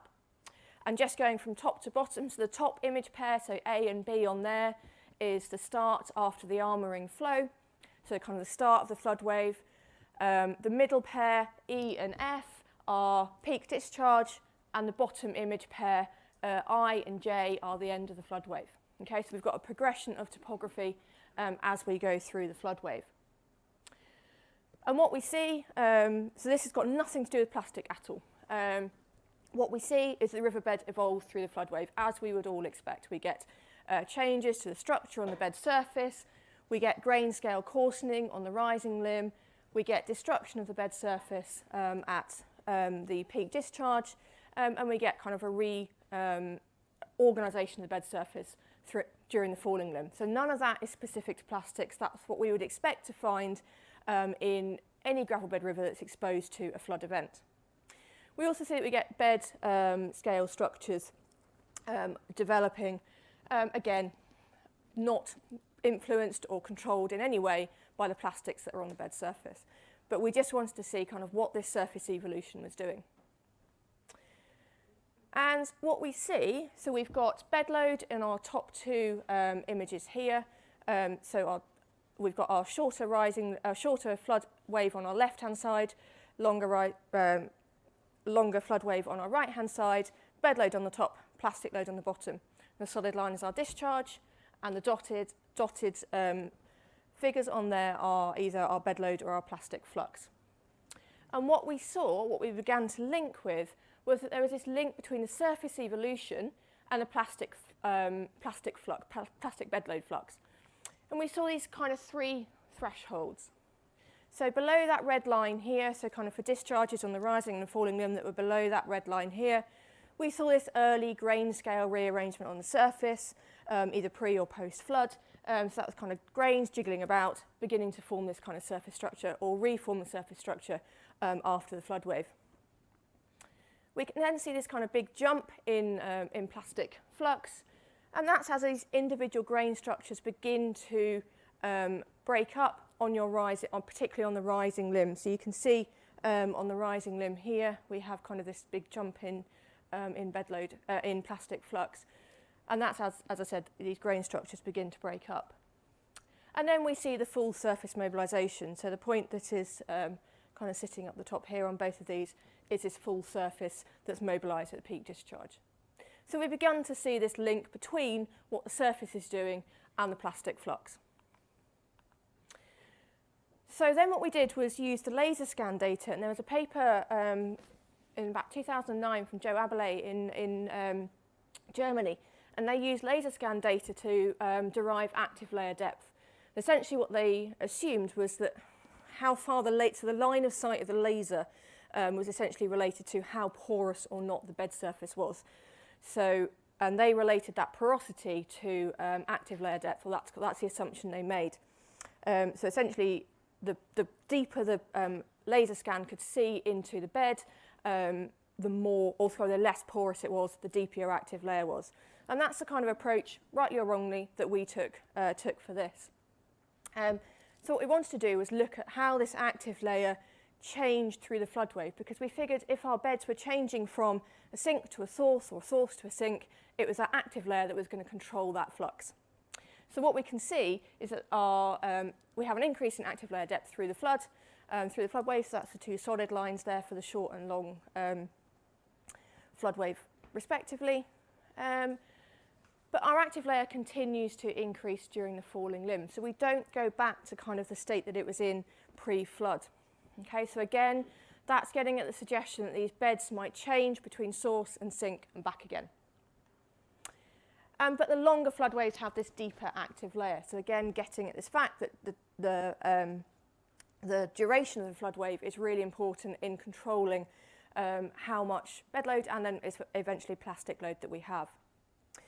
And this was a little bit complicated, and I was kind of sitting there thinking about it last night, admittedly after some wine, but there is a link between active layer depth and plastic flux, but it's not quite as simple as what I was hoping. So on our rising limb, we do have this positive correlation. So as you increase your active layer depth, you are increasing your plastic flux. Yeah. But our deeper armour layers generated on the longer falling limb potentially are mining our plastics for longer. So the longer the flood wave, the more opportunities we have for kind of mining these plastics from deep within the bed. So do our gravel bed rivers act as a source or a sink of plastics? Well, essentially what that's telling us is that they are a sink under low flow conditions. So we had no kind of plastic transport under our low flow conditions. We then go to a source of plastic under our high flow conditions, and we transition back again to a sink under low flow conditions, so as our flood wave progresses. But that transition between source to sink and back again is controlled by the properties of our flood wave. So the longer the flood wave, the more kind of source-sink transition time that you have. And that's linked to the active layer dynamics. So I'm throwing it out there to you guys who are modelers. It's suggesting that we potentially could use kind of active layer dynamic modeling to begin to understand plastic flux in these gravel bed systems. And finally, this kind of, I was again thinking, the kind of topic of this conference is thinking about implications for management. And under a warming climate, we're going to see more frequent higher magnitude floods. So the kind of the bigger flood waves that we have are potentially going to mine more of our plastics that might be buried kind of historical contaminants or kind of legacy plastics from our system. So we're going to see an increase in our plastic flux. So the second thing then is our rivers are highly heterogeneous. So going back to this Hurley slide, we saw kind of this spatial heterogeneity. And the one thing that I was kind of going to get at with this was actually looking at whether or not we see this in the field. So it's all very good kind of doing these flume experiments and seeing some nice patterns, but actually do we see this in the field? So my PhD student, Carolina, went out and did some seasonal monitoring of the River Thames catchment between 2019 and 2021. So she had to contend with COVID and a fieldwork PhD, so it was hardcore for her. And she wanted to go and do some really pristine, pretty rivers, and I kind of had to bring her down and say, right, science isn't always pretty. So she got to go and visit some nice car parks around London. So we did have some nice chalk streams, but predominantly car parks that had little streams running through them, classified the sites according to where they were, so rural, urban and industrial. And then we, or she, categorised the plastics according to kind of what they looked like, how big they were, etc. And looked at their surface characteristics and chemical composition. And what she showed was that depending on where you are in the catchment and the land use that you have, unsurprisingly, kind of decided how much or how many plastics were present in that particular bit of the riverbed. So Our rural is relatively low density plastics that are contained within the sediments, whereas our kind of urban and industrial, so her car park sites, had much higher concentrations of plastics within the sediment. But more interestingly, we saw this flushing event. So the July 2019, August 2020 were under low flow conditions. So we've got our microplastic concentration on our y-axis and our different sites on our x-axis. So low flow in July 2019 and August 2020, and high flow January 2020 and March 21. There were significant flood events between those time periods. And what we see is we have much higher concentrations akin to that Hurley paper pre-flood as to what we do post-flood. So we've got this flushing of plastics out of our gravel beds. And just to kind of throw, again, some management implications in there, colours on here are essentially unimportant, but each different colour on that bar graph there is the composition of that plastic. So each individual colour is a different composition plastic. So we can see massive variability in the types of plastics that we've got, which is a really significant implication for management, because it is essentially getting at saying we've got all of these different sources with all of these different types of plastics. So how do we manage those? Because some will be high density, some will be low density, etc. So the final thing I think that I kind of wanted to get at with this heterogeneity thing is actually the contamination is pervasive. So there were no sites that we didn't find plastics in. So it was pervasive across the entire catchment. And this evidence of different sources being responsible. So again, with a management hat on, is how do I manage that catchment where you have all these different sources? So the final thing I'm going to leave you with then is these plastic grains being analogous to sediment grains. I'm going to go over time a little bit. I'm looking at, or deliberately not looking at my moderator over here. So I actually wanted to think about, okay, how persistent are they in the environment? Because our grains kind of, they do abrade, obviously. They do abrade, but actually there'll be a massive difference between the kind of persistence of our plastics and the kind of degradational ability of plastics compared to sediment grains. So I think degradation is probably the biggest difference that we have between our plastics and our sediment grains.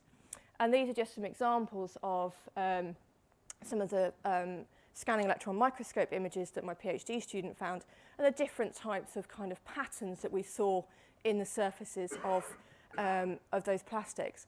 Some of those characteristics of the degradational kind of wrinkling, grooving, etc., weathering will decrease our plastic density, so therefore it will sink, settle, be less easy to transport. Whereas our biofouling, for example, again, increases density compared to aggradation. So we have differences in how likely our plastics are to move through our environment. And the final thing that I'm going to talk about is a set of experiments that we ran a couple of years ago. And again, we're on really sexy science here in terms of chucking stuff in a cement mixer and hoping for the best. So we wanted to look at abrasion of these plastics. So we had 3 different sediment types. We were looking at the role of sand and gravel, and then a sand-gravel mixture. We ran it with our different plastic types. So we had, again, no expense spared, I might add, a plastic duster that I sat and cut up. And I generated 20 kilos, and that's quite a lot of plastic dusters to cut up. So we then mixed them, ran it for 100 hours, and we were looking at the change in what our plastics were like after those 100 hours. So simple science, but some quite cool science. And again, it was getting at this kind of abrasion and how persistent they're likely to be in the environment. So the first thing that we saw is that fibres fragment to the greatest degree, and they are the most common prevalent type of plastic in the environment. So fibres come off your clothes when you wash them, for example, and they fragment to the greatest degree, irrespective of the kind of sediment they're mixed in with. And there's a clear relationship between sediment size and fragmentation. So our gravel beds, gravel beds, do a much greater job of abrading than our sand beds, for example. And the fragmentation rates, in terms of kind of persistence and how long they're likely to be in the environment, is greater for the biggest gravel sizes. So the degree of fragmentation, but also the rate of fragmentation is greatest in our kind of gravel bed environments. And again, fibres show this greatest rate of degradation. So just some kind of pretty images just to end on then. It's kind of, you can see the changes to the surface. We've got our original plastics at the top, so our fragments, beads, and our fibres.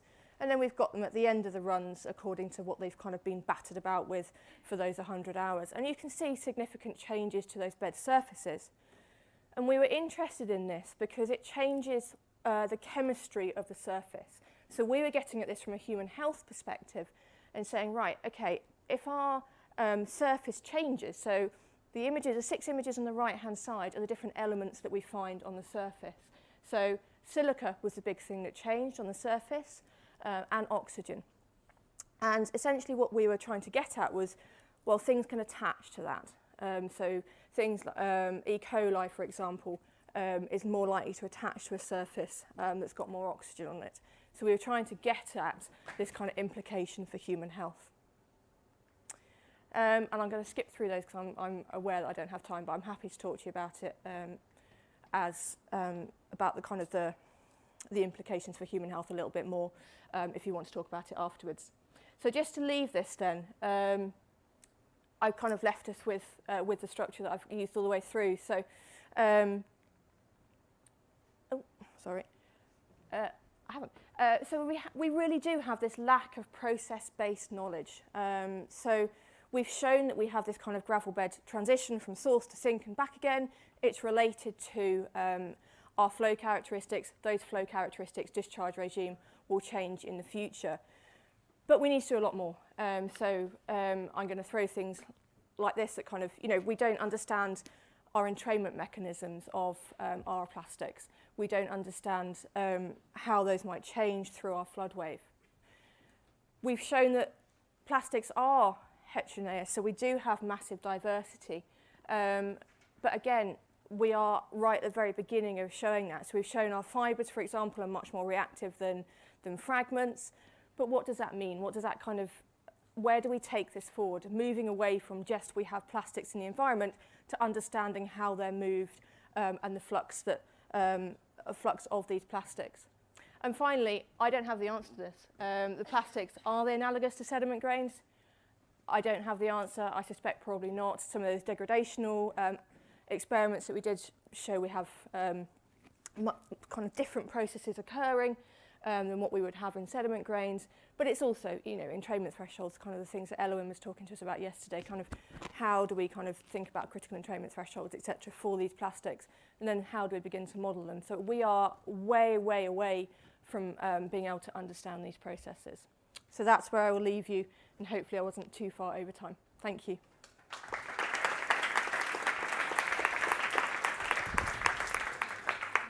Okay, thank you, Annie.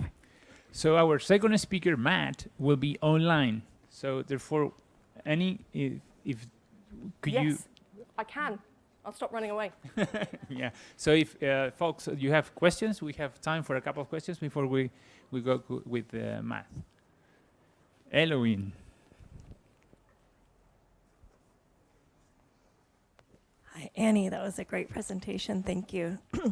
I was curious, and maybe you touched on this a bit. Did you see any difference in your field work or the flume work in terms of what Alan was talking about yesterday, like kinetic sieving of the microplastics? Was there a difference in depth in their concentrations? Yeah, so actually not so much in gravel beds. So what we have actually done is taken some cores and put them through a CT scanner to see where kind of in the bed they are. In gravel beds, no. The sorting processes seem to be similar to what they are to a similar size grain in kind of the grain size distribution. Sand beds, massively different. So there's they kind of don't integrate into the bed at all. They don't really integrate into bed forms. They kind of just hop along the top. So I think it's going to be sedimentology controlled. But no, not with the one that we were looking at. We didn't see any difference. Thank you for the presentation. I'm Oscar Link. I presented yesterday about the physical scale modeling. Sure. And I'm thinking on your floods in the flume. Yeah. where you show that you are near threshold conditions. This is for the gravel. Yep. Yeah. And do you have information about the threshold condition for the plastics? It was something we tried to do, and no is a short answer. Because there was just so much going on, and we were like, okay, we can't control everything. And I think actually we needed to kind of disentangle stuff. So actually we were kind of, I think that they need to be a much simpler set of experiments. So before we're in kind of a graded bed, I think we need to do stuff with kind of uniform grains and even kind of just have plastics by themselves. So no, it wasn't something that we kind of could understand or kind of or try to get at. That said, the grains, again, as I just said to Eloin, for the kind of one grain, plastic grain that we had in there, seemed to act very similarly to kind of the fraction that of the same size, and they seem to kind of have being trained at the same-ish critical shear. So, yeah. Could be interesting to upscale your experiments in order to see what could it represent in nature, thinking that your plastics could be could have the behavior of sand. Yeah, yeah, absolutely. And I think the kind of one thing that we didn't get out with those experiments was actually we only ran with one type of plastic. So Ella and I said to you, they kind of act similarly for the one that we had, but fibres, for example, react very differently. So yeah, absolutely. Upscaling and thinking about how they kind of react in bigger scale, absolutely important, but it's also plastic type, I think, is really important. Okay, thank you for those questions. I know there are, 2 or 3 more questions, and I will ask you to put those on ice for a little bit. We already have Matt online, so we go with Matt, and then we'll continue with the set of questions. Okay, Matt, can you hear us? Okay. Yes, I can hear you. Can you hear me? Yes, perfectly. So, excellent. yeah. So we have Matthew Johnson, and he will present in us the power of biology in river environments. So Matt, the next 25 minutes are yours. Hi, thank you. Yes, so my name's Matt. I'm at the University of Nottingham in the UK. And I wanted to start by just sincerely apologising for not being there in person. I was looking forward to meeting you all, talking about your work and rivers and seeing some of the country, but tested positive for COVID a few days before travelling. So I'm kind of bitterly disappointed to be sat in my spare bedroom doing this talk here, which has terrible memories of COVID anyway. So today I'm going to talk about the power of biology in river environments, particularly focusing on animals. And this is research that I've been doing for a few years with colleagues that include Nick Everall, a consultant in the UK, Richard Mason at Umeå University in Sweden, Andrew Pledger and Steve Rice at Loughborough University, and Colin Thorne, who many of you will know, Emeritus Professor now at Nottingham and based mostly in the US. The concept of fluvial biogeomorphology is well established, and there's been lots of work on it. But I think it's fair to say the vast majority of that has focused on vegetation and large wood. And whilst there's lots we don't know and need to know about those processes, I think most fluvial scientists would acknowledge the great significance of those biological elements in channel form and stability, sediment transport and other fluvial processes. But the role of animals, arguably with the exception of beaver, is much less well established, but could be just as significant. And there's been many examples of animals doing geomorphic work, call it zoo geomorphology, but I think they're still seen as a kind of interesting peculiarity, a kind of unusual or novel idea that's somehow separate from the proper fluvial geomorphology that controls the channel and sediment transport rates. And we don't know if that's true, and I think seems unfair based on what we know about aquatic ecology. So as I say, there are many examples of zoo geomorphology, and I'm just going to quickly run through a couple for context. And there are many I could have picked.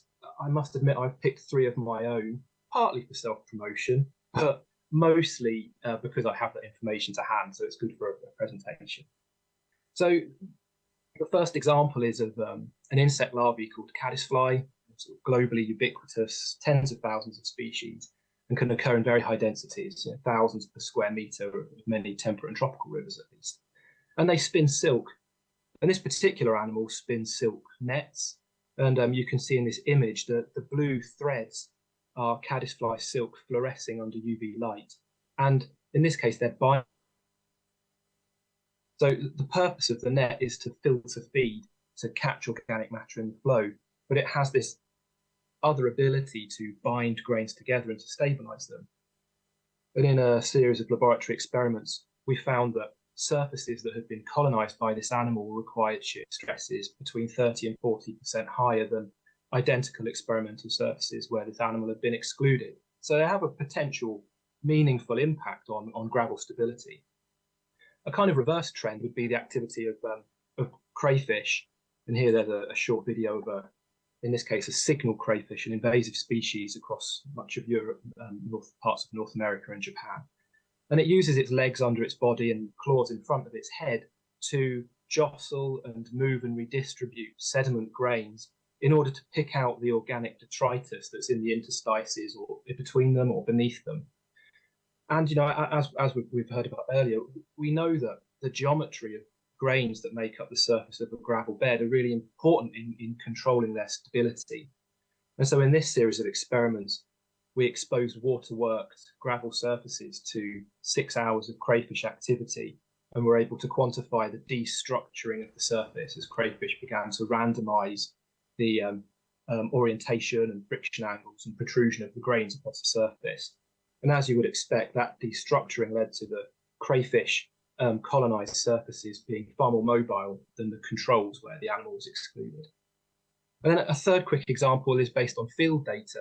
And this is from a catchment in the UK, the River Nene. It's about 150 kilometers squared, so not big, but not tiny.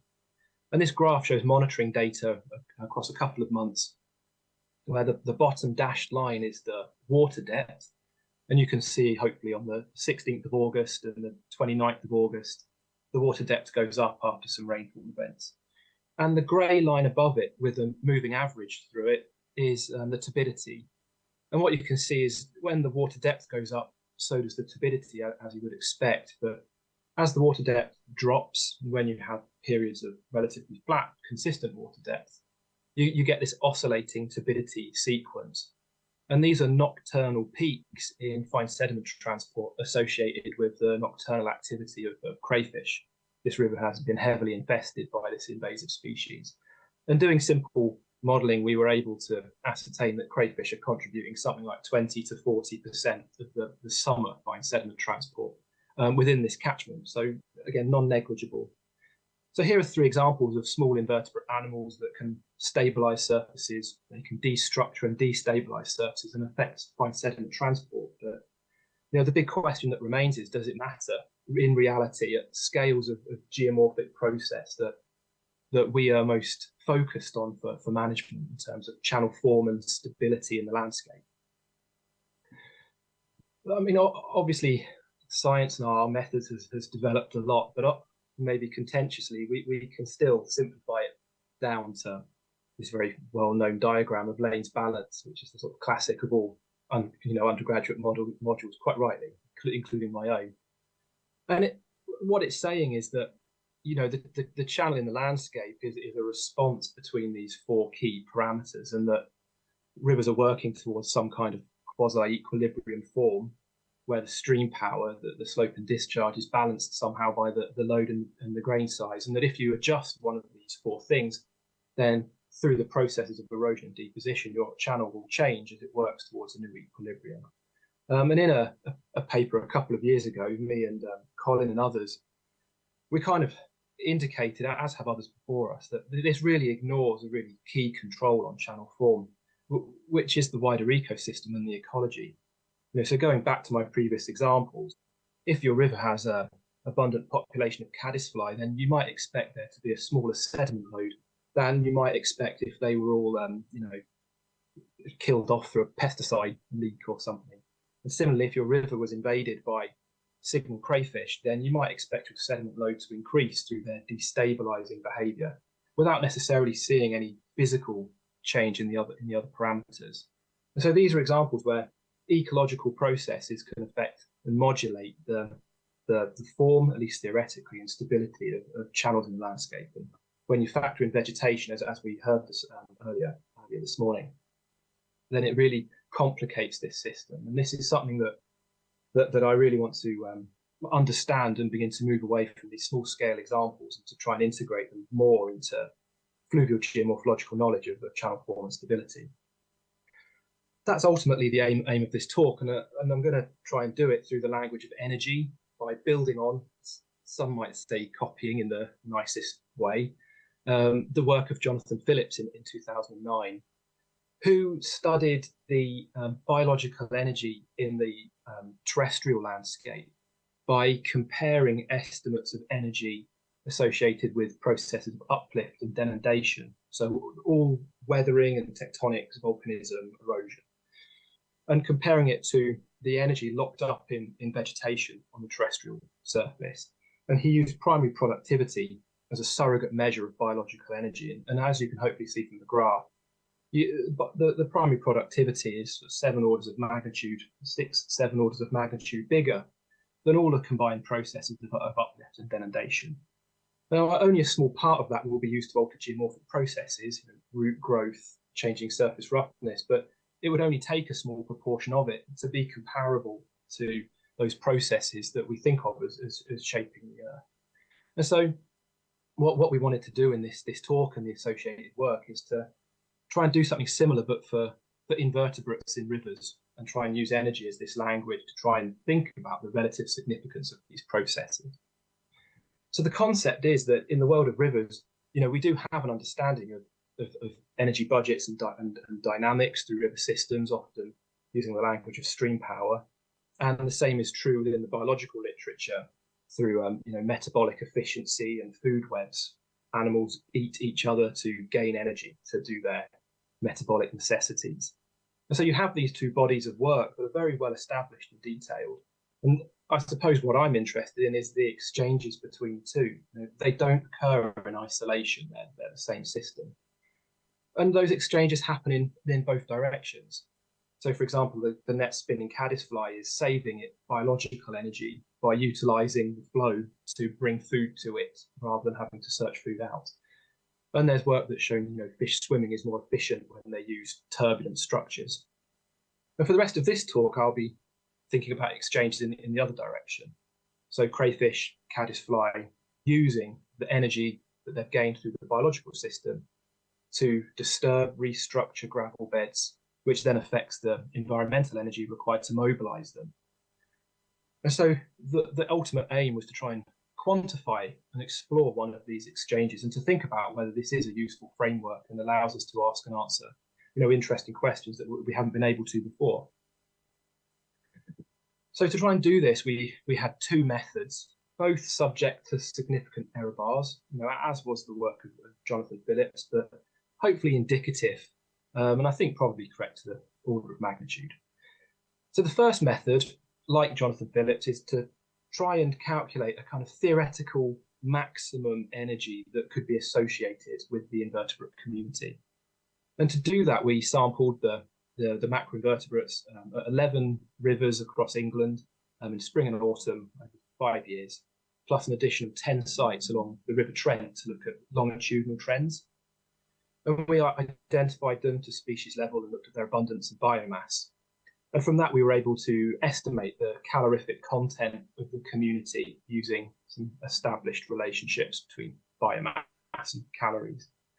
And so by knowing something about the calorific content of the invertebrate community, we have this maximum possible energy available for geomorphic work.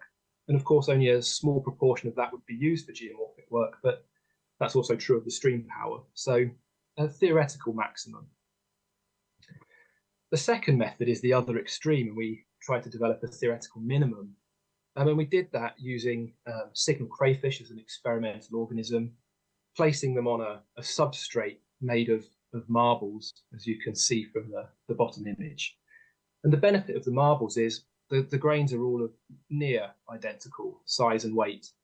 And so we know the energy required to move one of these grains a particular distance.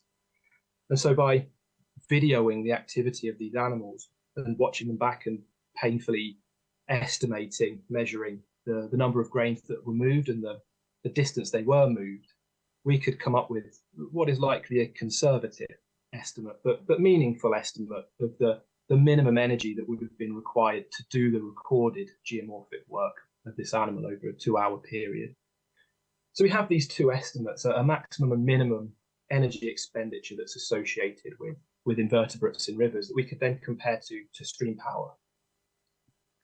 So this is the first of the results, and it shows the stream power for the Q95, Q50, and Q10 flows on our 11 rivers that are listed along the horizontal axis.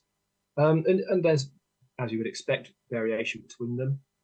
We calculated this on daily gauged flow records over a 60-year period.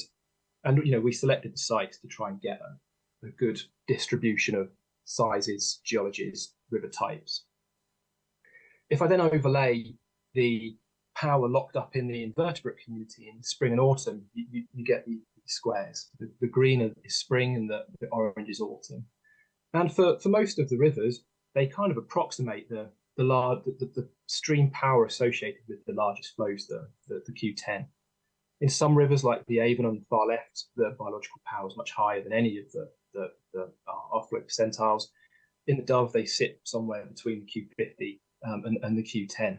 So there's variation there, but it indicates that there is a significant energy source locked up in the invertebrate community that's comparable, at least in these theoretical terms, to that of the biggest flows going through these rivers. When we look longitudinally along the River Trent, we have a similar story, maybe slightly messier.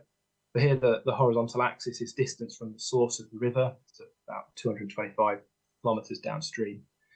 And the river actually behaves like many typical alluvial rivers, in that the stream power initially increases and then decreases because the slope is dropping and the discharge is not continuing to increase. It plateaus off.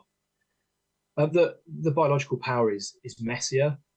It's hovering around Q50. There's clearly an anomalous point. The orange autumn, really big energy reserve in the community that I'll talk about again in a minute. But in general, the pattern's not massively dissimilar. The biological power increases with distance downstream, but then plateaus off. And we can conceptually think about this, and I could replot some of the data to think more about what's happening here. So here you have 3 of the sites selected from 10. We have 20 kilometers from the source, 70 and 160 kilometers from the source. And the blue line shows a single year of stream power on the river based on the gauge discharge. And then the green horizontal line is indicative of the spring biological community, and the orange is the autumn. And 20 kilometers from the source, you can see the stream power exceeds the estimate of biological power for much of the year, certainly pretty much all of them, winter and early spring. And as you move down along the river, the intersection of these lines changes, and by the time we're 160 kilometers from the source, the biological power is quite significantly higher than stream power. And so this could be a useful tool conceptually when thinking about where within river networks is the ecological community likely to be a really strong control on channel form, channel processes, and where may it be a much lesser control based on known trends, obviously with all the caveats we know of in terms of discontinuities in these systems. And we can also think about the types of activity. Near the source of the river, animals will probably be winnowing fine sediment from between a coarser framework, which they're unlikely to move. Whereas further downstream, where the river is going to have finer sediment, it's going to be predominantly be burrowing organisms, bioturbation, sediment mixing. And that bit in between, this is where I think you get the really interesting area where both the stream power and biological power is at its highest, where you get a very dynamic system, and where living organisms have long periods in spring and summer, at least in the rivers we looked at, to prepare and disturb gravel surface structures, so that when subsequent high flow events happen, the mobility could be significantly different from the expectation. Moving on to our other estimate, the kind of minimum estimate, we found that on average our crayfish were moving 150 of our grains, more than 1 grain diameter over our 2-hour period, and the average distance moved was 4 grain diameters. And so by working through our sums, we have an estimate that the crayfish expends 0.00015 watts per meter squared in our experiment. And we can then extrapolate that up to scenarios where we have good information about density and activity levels of crayfish. I'm going to pick the River Nene again because we've been monitoring this river for many years and record activity and densities. So we know in this river that in spring and summer, animals are typically active for 10 hours at night time and have densities of roughly 5 per meter squared. And so by extrapolating, our crayfish estimate of kind of energy, minimum energy putting into sediment transport would be 0.0075 watts per meter squared. And if we used our calorific content as a maximum, we would get 22 watts per meter squared. So a really big range. For comparison, the stream power of this section of the River Nene is between sort of 1 and 37 watts per meter squared, so Q95 to Q10. So the biological estimate spans nearly the entire range of the stream power, but it extends much further than onto the small side. And so whereas our maximum estimate tells us something interesting about the potential power locked in this community, I think this data tells us something quite interesting about the efficiency of how that energy is used, and that it's highly likely that the biology uses energy geomorphically far more efficiently than the river does. And again, we can think about that in terms of classic diagrams. So here you have the grain size on the horizontal axis and the critical stream power on the vertical axis. And the grains in our laboratory experiment admittedly had a slightly different density, but not different enough really to change what I'm about to say. But the grain size is 11 millimeters. And so the stream power required to move those grains is going to be roughly 7, 8, 9 watts per meter squared. Whereas the crayfish is doing it at 0.0001 watts per meter squared. And that's kind of obvious because the crayfish is in direct contact with the sediment. It's physically lifting grains up and moving them. It's a far more direct action. So stream power is highly efficient, whereas the energy usage of organisms in geomorphic work will be far more efficient. And that creates a real complexity that will be interesting but hard to untangle, because maybe naively when we started this work we thought we could compare absolute values to get at that relative significance, but really probably what's more important is the efficiency with which energy is used. So to try and begin to summarize as I run out of time, I think this work, which is proof of concept, first step in this direction, it does confirm the likely importance of invertebrates, by extension, other organisms, animals, in mixing and structuring fluvial sediments. The power locked in that community is significant relative to stream power. And through the necessities of their life cycle, we know that some of it at least is expended changing and moving sediments, burrowing, foraging for food, nesting. I think it raises important questions about channel form and how channel form will affect the likely relative significance of biology. This is a part of a big diagram that was published a few years ago, where we looked at rivers from natural to highly anthropogenically altered systems. And we have this kind of conceptual picture at the top from left, where you have sort of wildlands, to the right, where you have cities. And then beneath it, we had 15 or 20 different fluvial parameters and how you would expect them to change as you move from wildlands to anthropogenic streams. And here I've just cropped out the stream power. And what we've done over hundreds, thousands of years of channel management is to really maximize the stream power in channels by creating more efficient drainage in catchments, reducing storage, disconnecting from floodplains, and making channels that are big enough to convey some of the biggest flows. And so that has important geomorphological implications, which I think we at least broadly understand, but it probably has unforeseen implications in the ecological controls on channel form, which could be really important in the context of climate change and sustainable channel forms in the landscape and how rivers behave, because we've really likely reduced the significance of the ecology as a modulating factor in how rivers behave. It also raises questions about ecological context and the importance of the channel form and stability. The detail of these pie charts don't matter, but this shows the first 5 sites along the River Trent. The size of the pie charts represents the biomass, and the colours represent different bits of the community. So orange is crustaceans, blue is insect larvae, brown is worms. And so near the source, the biomass is quite small and it gets bigger as you move downstream, but the community is changing quite significantly. And importantly, the dots indicate invasive species. So here, the third site, you get a transition from a native crustacean community to an entirely invasive crustacean community. This is a demon shrimp, it's called. And then the fourth site, you have this huge biomass of which 75% is just this one invasive species. And so where you have invasive species, you could have some serious negative geomorphological implications as well as ecological implications to their presence, because there's again a significant energy reserve locked in that community, and many invasive species are known to have geomorphological roles in terms of burrowing and winnowing fine sediment, foraging food, as well as indirect impacts such as shredding plants.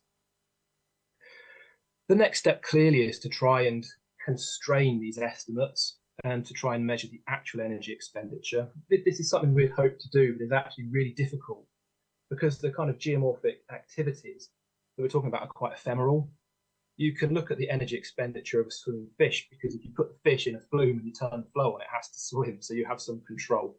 It's much more difficult to get a crayfish to burrow on demand. And so I think it will need some better, more multi-disciplinary work and probably some really novel methodologies to really quantify some of these energy exchanges. But this is something that we're really keen on doing. And, after this talk, but certainly in the future, I'd be really keen to talk to people who are interested in trying to achieve this.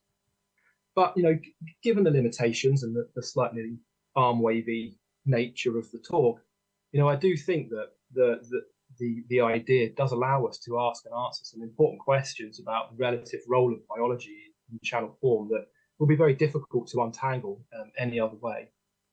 And so moving forward, the goal of the team, hopefully an expanding team, will be to try and better quantify these kinds of exchanges and move away from just lots of examples of different animals doing things to trying to really factor in what ecosystems do in controlling the channel formation process. So thanks for listening, and please do contact me. I'm sorry I'm not there in person. I'm really keen to talk about these ideas and themes moving forward.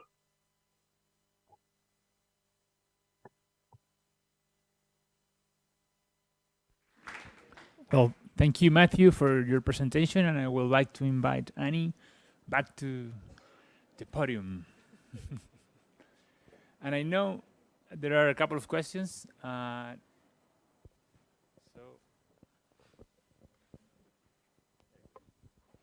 Marcel Liedermann from Boku University, Vienna, Austria. I would have actually 2 questions to Annie, if I may. The first one would be how Caroline and you measured, because me coming from sediment transport, we measured in multiple depths at the Danube River with a net survey, as we saw that the concentration was very distinct, sometimes the highest concentration at the top, sometimes at the bottom. And this would be interesting for me. And the second one goes to the source and sink theme. So we measured with this device from Austria all the way down to the Danube Delta. And not all of the measurements are ready until now, but what we saw is that it's not increasing that much as we thought.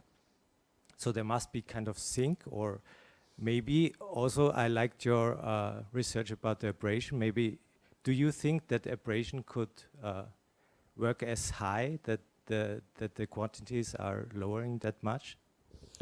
Okay, so the first question is, how did we measure in the field? So essentially what we did was we cut the bottom off a bin, a rubbish bin. So really technical science again. So I've done cement mixers and bins today. So we cut the bottom off a bin and we kind of wriggled it into sediment, which is actually following what Hurley did. So we wanted to kind of replicate that methodology.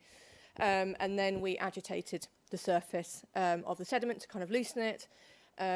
We took as much, I think we took about 10 kilos of sediment per kind of sample, and we also took the water out there, so any grains that were disturbed during that kind of agitation that were then in the water column were also captured as well, and then we sieved and kind of separated the plastics. So no, we originally wanted to start looking at kind of where it was within the gravel bed. Without freeze coring, etc., we decided we couldn't do it, so we kind of just went with kind of just not looking at depth controls. In terms of abrasion over kind of those length scales, probably not. I wouldn't have thought. I would have suspected it's probably to do with where in the channel you were taking, maybe, and the change in the grain size distribution, kind of where it was within that kind of part of the channel. So if you're kind of up in headwaters and you've got much coarser grains, I suspect, going back to kind of Elowin's question, you've got kind of kinematic sorting, you might have just have missed it, whereas kind of in your kind of lower reaches where you're much more sandy or kind of fine grained, I suspect you might be able to find them more easily. So I wouldn't have thought it was abrasion per se, because I don't think that it can kind of work on those timescales, but more about kind of the typology of where you were taking it from. Thanks. We also have a couple of questions in the chat. At least the first one from David Milan for Annie. Yep. Is plastic storage also associated with certain channel morphologies? Should plastic concentration type be included in fluvial habitat assessments? Yeah, okay, so Carolina did look at different morphologies, so she did take samples from pools, from riffles, from kind of obviously overbank deposits, etc. And actually she didn't see there was a difference. So we were expecting a difference, so we were expecting bars, for example, to have higher concentrations, depositional environment versus kind of erosional environments, but actually we didn't see that. I don't have a hypothesis as to why, and it was kind of counter to what we were expecting. So again, I think that's going back to that question about how we account for variability and kind of heterogeneity. And I think there again needs to be so much more done on kind of like these different river planforms and doing a much more systematic assessment of how planform and kind of morphology affect where you find the plastics, because I would expect to see a relationship between morphology and the plastic concentration. In terms of, yeah, absolutely, Dave, I think accounting for plastic within kind of our thinking in fluvial geomorphology, absolutely. It's a contaminant that's there. We've shown it. I ran out of time to talk through those slides today, but we have shown it to kind of have impact on human health. So things like E. coli, for example, preferentially attached to plastics rather than sediment grains. So there's kind of those implications for management there. So yeah, absolutely, accounting for sediment for plastic, really important. I have a question for Matt. I'm not sure if you can see me, Lena Polby. I'm so sorry about your COVID, and too bad that you couldn't come and meet and discuss here. A question, so as I interpret what you were saying is that taking the energy expenditure of the sediment moving animals and translating that or comparing it with the stream power such. So how do like my favorite geomorphic animal, beaver, or other animals that are trapping sediment or reducing erosion, how does that fit into your framework there, fitting in? Because they're still expending energy as animals, but then not doing the reverse as far as stream power. Yeah, really good question. And I mean they are it kind of still does work. Because they're still altering the energy system within the river. You know, if they're expending energy down in the river, then that has implications for the energy flow through the river system itself. I suppose with the beaver, the difference is that their channel scale, catchment scale implication can be measured quite directly, unlike something like the crayfish or the caddisfly larvae that are unseen. So maybe the framework is not quite so intuitively useful for the beaver, but I think it still fits within there. The beaver will be part of that ecological energy flow, but that then has implications for other organisms and for the geomorphological energy flows through the system. It's just not whereas the crayfish is destabilizing sediments through destructuring them, or the caddisfly is increasing their stability, the beaver is affecting the flow force, for example, through damming. So I think it can still fit within the framework. Sorry, I don't know if that answered your question. I'll come back if not. Okay, more questions?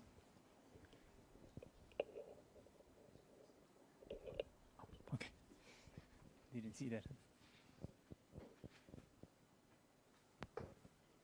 Yeah, it's a question for Annie. It's Benoit Camden from in Norway, France. I was wondering if you had some look at some works on carbon and especially leaves, because my feeling is that they can have very similar behavior, and if there are also some studies on leaves, and what about some possible correlation somehow to carbon fluxes and plastic fluxes in some places? Yeah, we haven't considered carbon in terms of fluvial environments. I've actually done some work in aeolian environments, and we were looking at wind-blown contaminants or wind-blown plastics and the impact of surface roughness on wind-blown plastics. And actually, carbon was the nearest thing that we could get to in terms of kind of density and various bits. So actually, yes, carbon we looked at in an aeolian environment, but not in a fluvial environment. I'm not sure in terms of leaves. I think particularly the plastics that I was talking about today, we were talking about relatively dense plastics, so they kind of sink, whereas I think your leaves are going to float. So your leaves might be, I think that's possibly what you're getting at. But we did some measurements and in some alpine rivers in France, and actually there were lots of leaves after some time with the same density of water. Okay. So maybe not as dense as your plastic particles. Yep. So we found leaves everywhere in a cross section. Cool. All right, that definitely till the bottom. Yeah. That might be worth having a look at then, definitely, because I think finding analogies is really important, and that's I think kind of something that we can begin to think about going forward. So yeah, absolutely, something to think about.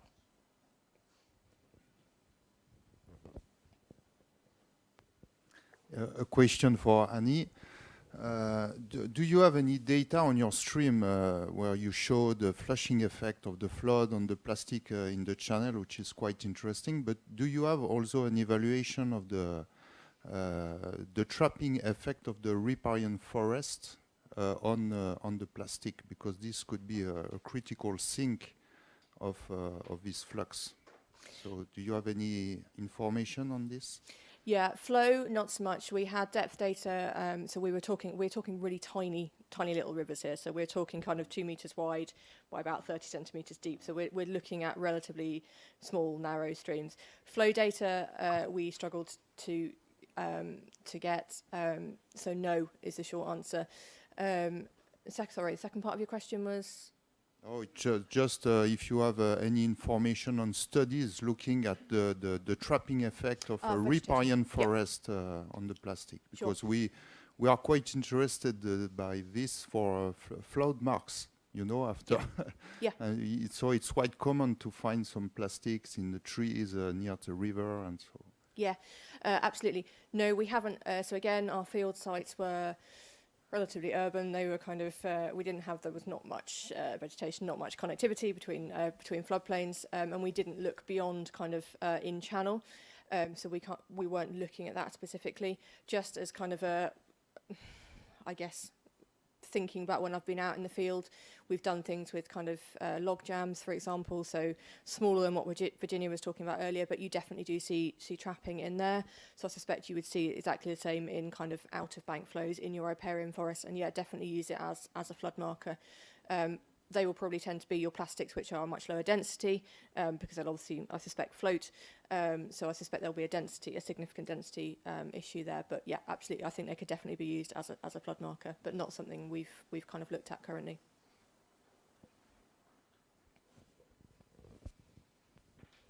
Hi, Barbara Belletti from University of Lyon. I have a question for Matthew.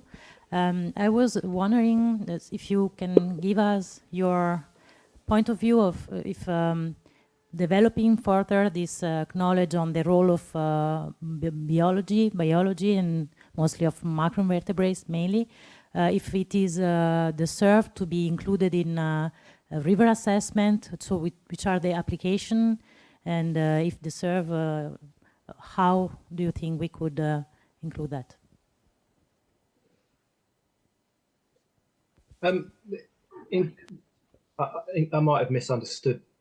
So in the UK, we monitor invertebrate communities to assess water chemistry and water quality as a surrogate measure to integrate through time, so we can look at community composition and abundance to say something about pressures on the system, ecological pressures. And there's lots of contention around that, but as a broad indicator that works well, and we have lots of bioindicating scores that have been tailored to particular pollutants. In terms of using invertebrates as a standardized measure to assess habitat or geomorphological role, I think that would be potentially challenging at this stage, but certainly moving forward, something that we're interested in. At the moment, I'm working on a project looking at the resilience of invertebrate communities to future climate change in a range of rivers, looking at their traits and their behaviors. And one of the things that I'm looking at is not just the ecological traits, but their geomorphological traits as well. So the kind of functions they provide in the landscape. And I think that their geomorphological roles in winnowing fine sediment, filtering flow, changing bank stability is important. It can have very positive implications, and where you have invasive species, very negative implications. So that is something that we're working on, but I think it's there's not enough quantification or understanding of the seasonality of these effects or particular places where they may be relatively significant. So I think we're kind of a research step away from being able to really do that. But I think that's the sort of direction of traffic, and something that I'm hoping to try and have a stab at myself over the next few years. Thank you. Okay, I guess we have time for just one more question. And Luca, there's one there. Question in the chat from Colin Thorne to Matt. In a single thread in size channel, stream power per unit width is very high, and biology can't compete with hydrology in driving geomorphic processes. On the other hand, in a multi-thread adjusted channel, stream power per unit width is low, even during floods. So biology, for example beavers, manifestly drive geomorphic processes. To empower nature, we reconnect the floodplain. He also asks how the contents of the presentation relates to the concept of biomic river restoration. Yeah, well, I mean, you'll be unsurprised to hear I agree entirely with everything Colin's just said. A theoretical natural river is going to maximize the power of the very low flow and minimize the power of the big flow by spreading it over large areas. And what humans have tended to do is the exact opposite: create very big disconnected channels that minimize the power of the low flow, causing sedimentation, and then maximizing the power of the big flow by keeping it constrained over this relatively small channel. And that's really problematic for the ecology, as we know. But I think what we don't know is as Colin's hinting at, what the implications then are for the ecological controls on channel form. And I think they will be severe. And as the work that Colin's really leading on anastomosed rivers and novel forms of restoration really take hold, hopefully we will see in some of those really interesting case studies what happens when the ecology can really take back over and have a very dominant modulating role on channel form. That'd be very interesting. And I think that that is the relationship to the concept of biomic rivers, and the idea that those drivers of channel physics of water and sediment, drivers of channel form, are modulated by the surrounding ecosystem. And if you change that ecosystem positively or negatively, then there will be a consequence on the river geomorphology. And that can often be unexpected and unforeseen, because it's not something that we've traditionally joined together and looked at. And as we're now seeing really dramatic changes in aquatic ecology, particularly in the UK, but also elsewhere. I think we will see some really unforeseen changes in channel behaviour and geomorphology in tandem with that. So, you know, that initial lanes balance diagram is taken from the paper about biomimic river restoration and tries to make that point that, you know, the ecology is modulating all of the physical processes that we study, and it would be useful to understand that modulation much better than we currently do. But in terms of vegetation, as we already heard in the previous talks and those yet to come, but also the animal population, which is often forgotten. Okay, thank you, Matt, for that very complete answer, and thank you, Annie, for that great presentation as well. And with that, we get to the end of our session number 7, and now I will invite you all for coffee and hopefully cookies in the break.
First, Barbara Belletti from University of Lyon, and then Barbara will be followed by Vittoria Scorpio, which is there. So please, Barbara, you have 25 minutes.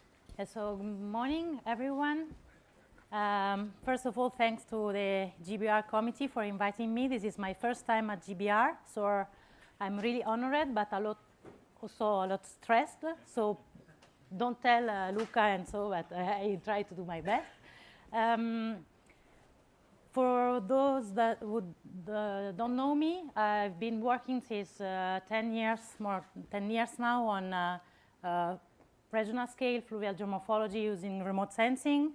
I'm working on river assessment stuff, and more recently, I'm interested in more and more in application of satellite remote sensing to river morphology studies. And so the work I'm going to present today to you is mainly the result of the collaboration I've been building since the last years with different research groups and researchers that you have here on the screen. But first of all, just clarify what we are talking about. So we are seeing the previous session this morning how complex it is to integrate things together. What I'm going to present, what was asked to me, is to talk about integrated river assessment. So I have to speak a little bit about the ecosystem dimension of river, and for doing that, remote sense is the good way, so that I use riverscape instead of river as a word to make that more integrative. And so if you speak about river ecosystem, including the rivers and the floodplains, we should be aware that we are talking of something that is less than 33% of the Earth's surface. So it's really a small amount of Earth's surface, but we know how important it is. And speaking about gravel bed river, then is even a smaller proportion. And this 3% of Earth's surface is also one of the most threatened area on Earth today because of many different impacts on the river ecosystem that also impact the use then and the services that we can do of rivers. But so we know that pretty well, but are you sure we really know the exact amounts of pressure that exist on rivers? Do we know exactly where the most threatened systems are located? Do we know where are the hotspots that we need to preserve? And even before that question, actually, are we sure we do know how many different riverscapes exist today on Earth? Do we know how they function, how they behave, how they've changed, and why? We have advanced knowledge on some areas of the world, but we don't have the world picture because we didn't have the data, the tools for assessing that before. But we know that knowing that is important to do the river integrated assessment of rivers. And fortunately, our community, geomorphic community, is pretty productive, is pretty good. So we have developed a lot of framework of way to assess a river. And so this is one of the examples of the hydromorphological framework that has been developed from the community, but you have other works that are cited on the bottom of the slide. So all this framework that our community has developed helped us to perceive the river system as a system. All these frameworks are able to help us, support us in diagnose the rivers, how they function, how they have evaluated, how they change, and also help us to identify the good indicators then that we can use to better monitor and manage them.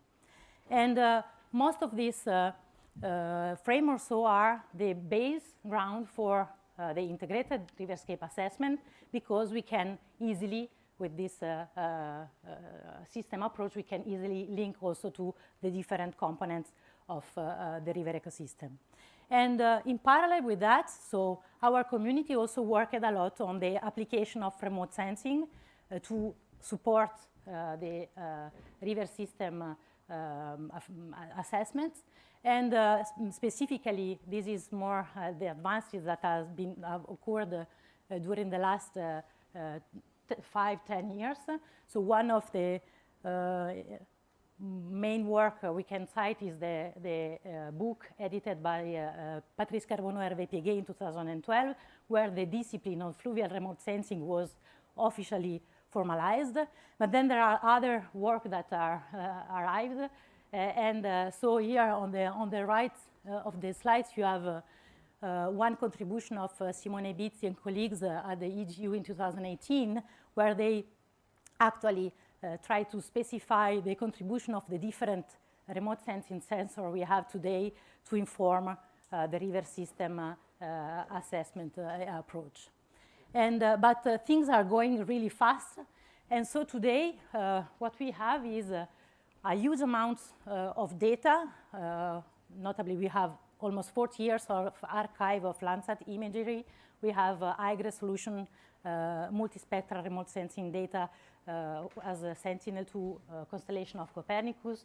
We have also even more detailed data at regional, national scales that we can use. For instance, in France, we have a LiDAR data set at the national scale. And we also have tools today that allow us to retrieve, to work, to process with this with data. So we have a cloud computing platform like Google Earth Engine, but we also have tools and synergies between research institutes that are able to help us to extract information from this data. And so what we can do today, so where are we going? Actually, we are closing to moving from local river science to global river science, because the temporal resolution and the spatial coverage of the data we have today are so huge, so good, that almost we can almost do continuous river survey and we can aspire to do that at global scale. So what I would like to show you today and discuss with you are some application of satellite remote sensing for river assessment. And this work, I mean, we have started to develop a framework for doing that. That means the first step of the framework is to decide the area of interest. So our riverscape corridor mask, where we have to extract the relevant information. And then once we have done that is a tricky point we will see later, we can decide whether we want to go for network scale analysis or regional scale comparisons, depending on our purpose. But when we have decided that, so then the main important things is to extract the riverscape classes through time. So it's to extract the landscape information. But we can do that not once, we can do that for a huge temporal data set. So we can do that with the information we have today almost twice a week, or at worst twice a month. And then, so when we have this hyper detailed information, we can decide how to aggregate that. And depending, again, of our purpose, we can aggregate that to assess, for instance, river behavior and functioning, or to understand how the riverscape changes and their health condition. And then all the indicator, the information we extract, I'm not going to in the detail of the modeling and monitoring session, but all the information we can use can be retrieved through time, can be updated to reach riverscape assessment also through time. So what I'm going to present you is a kaleidoscope of example of some of these applications. And the first one, so I told you, the first step is to extract the riverscape mask. This is a really tricky point because this is the ground, the basis of what we are going to do later. So it's the basis for the river functioning, the river health assessment. There are many methods for doing that, depending on what we want to do or the capability we have to process the data or the data we have. So one thing could be, yeah, we can extract valley bottoms from digital elevation model and then work on that, but that means that we include also anthropic area, we include probably more than what we would like to assess. So more sophisticated methods include, for instance, the processing of the remote sensing data to extract temporal envelopes of river area, or we can also use existing data. Actually, we already have a huge amount of data at global scale that we can already use for river assessment things. Notably, we have tried to work what we can do with the global surface water data set that has been produced by the Joint Research Center in Europe. They have classified actually all the water extent through time, so over the entire Landsat archive at 30-meter resolution, and they have produced a series of layers from that. What we have, so we have worked mainly on the maximum water extent layer that classify for each pixel at global scale if there has been water at once at least. And so this layer is a bit dirty. There is a lot of noise. So we cannot use as it is for our river assessment stuff.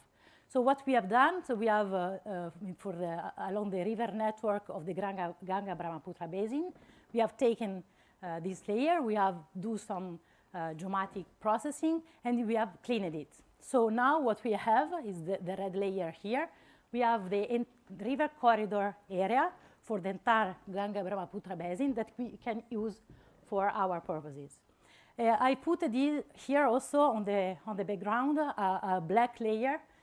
This is another existing layer at the global scale, is the global floodplain, GF plane layer at 250-meter resolution from a DEM.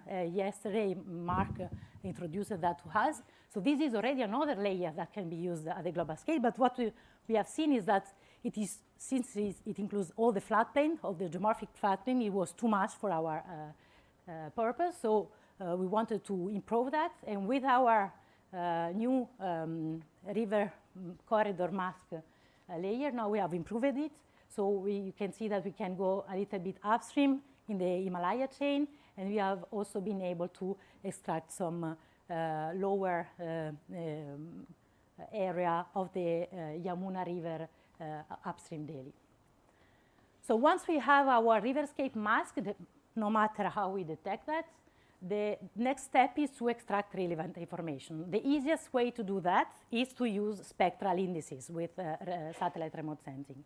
Spectral indices are rough, but I mean, they are already enough when we want to do large-scale assessment. And also, there are a huge body of literature using that. So they are ready to use.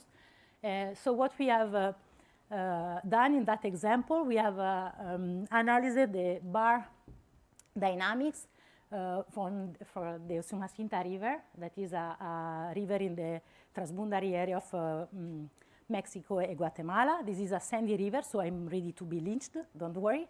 The question here is that there is a lot of activity of sediment extraction in that area, industrial sediment extraction, but also domestic, so it's a cultural things.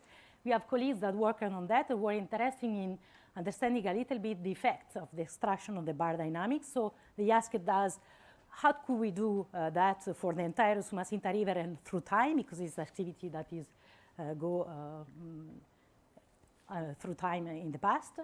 So what we have done, okay, we have this remote sensing data that we can use. And so, since the easiest way for us was to extract water, we decided to use, to extract water and then to look at the evolution of the water at the segment, on the lateral bar section. So we defined section in red here, you can see, of the bars, that we have the boundary. In that case, we are decided our mask looking at the entire Landsat data set. So once we have decided this area that are fixed, Then we have extracted the water area, and we hypothesize that if the water area increase, it means that the sediment bar part decrease. The issue is that we have seen no effect for now, so there is no effect on sediment extraction on the bar dynamics, probably because can be either a matter of resolution of the images, or can also be the fact that the system is yet not sensitive to the activity, because probably we know that there is still a sediment load from upstream and also from the banks. But what has been interesting here is that when we plotted the water area here in the y-axis to the discharge, each small plot is one section, segment section. So what we have seen is that, as expected, there is a relation between the two, but we can see different pattern of this relationship. So it was interesting. So with this huge amount of data, we were able to observe that. And so mainly what we have observed are these temporal profiles. So one temporal profile where the water area increased steeply and then reached a plateau, and another case where we have a slight progressive increase in water area with discharge. So these are we classify these two temporal profiles, and we thought, but what does it mean? And I thought, probably, I've never been there, but I can hypothesize some bank section morphology from that. And then, so we discussed it with Mexican colleagues, and then they confirmed us. We see about field images, and actually this was the reality. And so I've seen, with all this amount of data, if we retrieve them, we process them through time, actually we can infer some information on bank morphology, even not only at the platform scale, but also at the cross-sectional scale. And this information, for instance, can be important, probably not for doing informing modeling at very detailed scale, but can be used to assess the river's functioning or behavior or status at the river corridor scale, at the catchment scale, for instance, can be also used to hypothesize on the presence of habitats or other things. Another example, that time, we are again in the Ganga-Brahmaputra basin.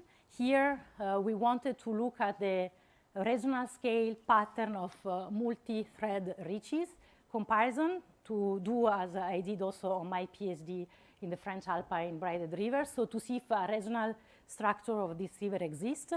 So here we have, again, extracted our water mask, our river corridor mask, and then within the river corridor mask, we retrieved the Landsat archive data. In that case, we use spectral indices to classify active channel. And then we plotted the active channel width that we extract from the Landsat images versus the catchment area. So here we have, for each line of dots is one river reach. And so we have the overall temporal evolution of the active channel. So we use that, so we've seen that this relationship is pretty similar to what we observe in braided river in France. So the exponent is near 0.4. And we use that relationship to extract the W stars, that is the normalized active channel width, in order to allow comparison at the regional scale.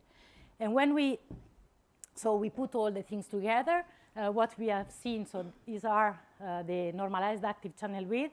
These are, each box plot is one reach. And they have been colored as expert-based since the beginning according to their geographical position.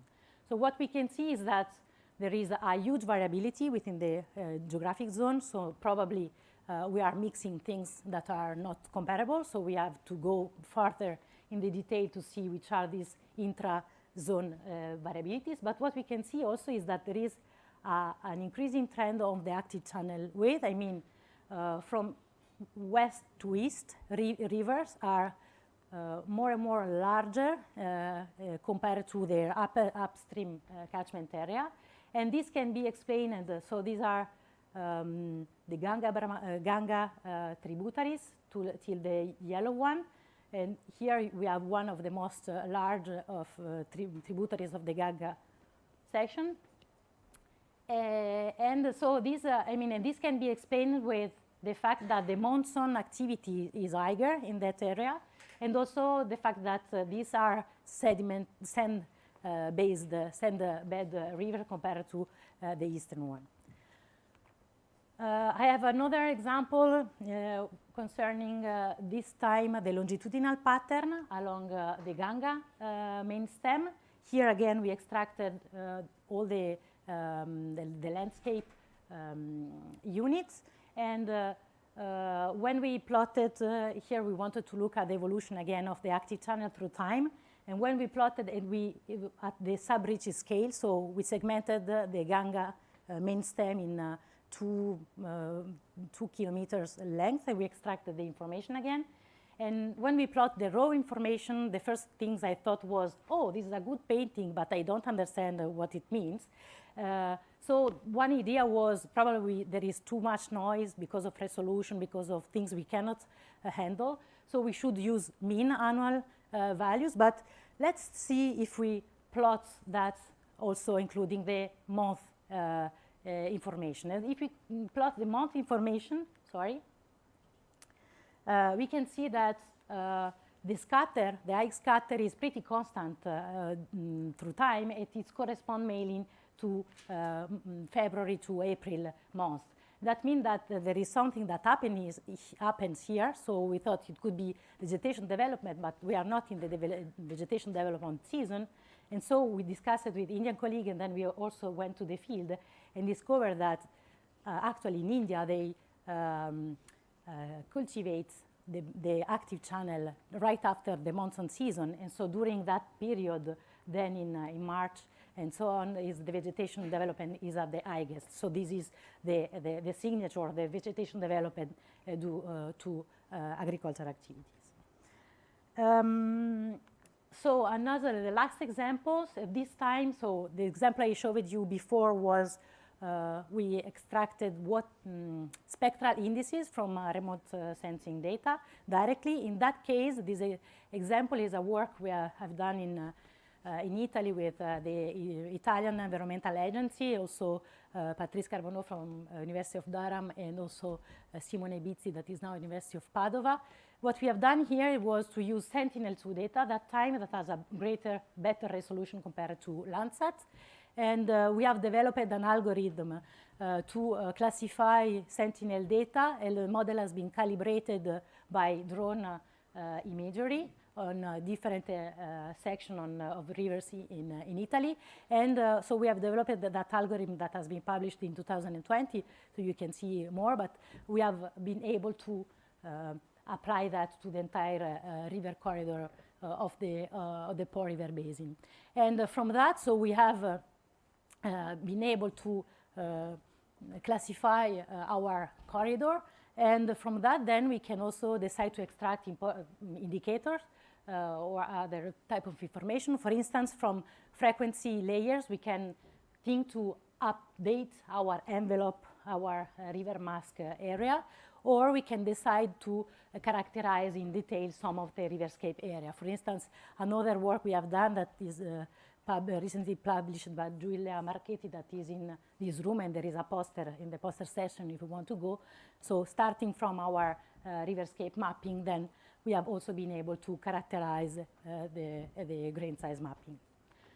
So to conclude, what else? I mean, I've showed you some example of what we can do. A lot of things still needs to be done.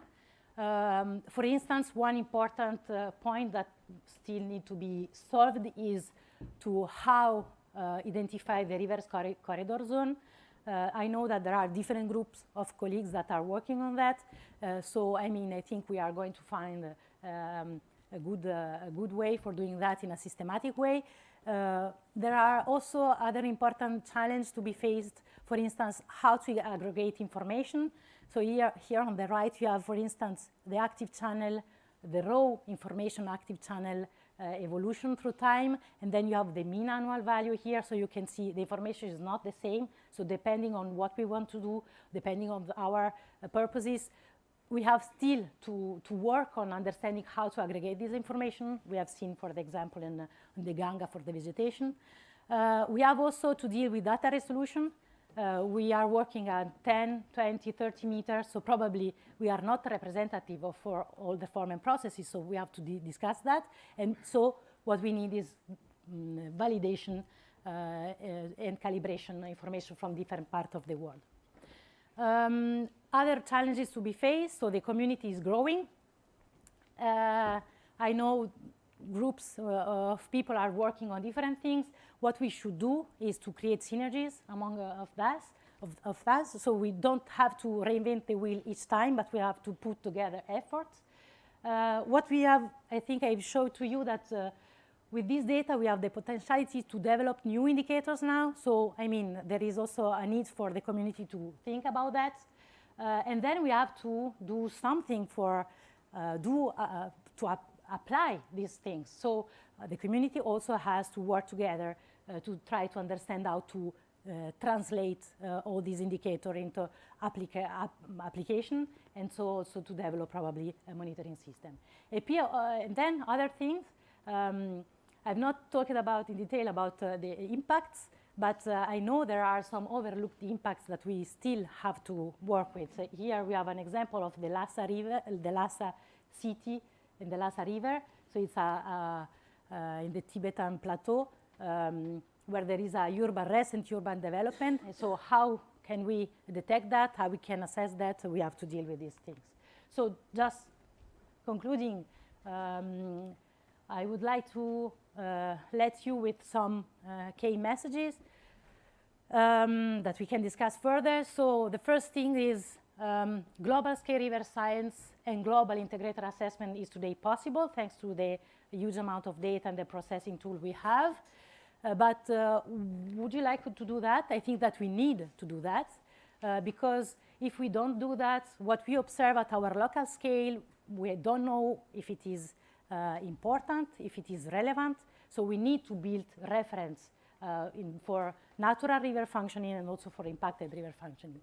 And also if you want to face global environmental change like climate change, like global urbanization and so on, we need to approach the global scale. And then last point, I hope that I convinced you that thanks with this data, geomorphologists, we can again be creative. So we don't need to reinvent the wheel, but probably simply looking at the riverscape with new eyes. Thank you.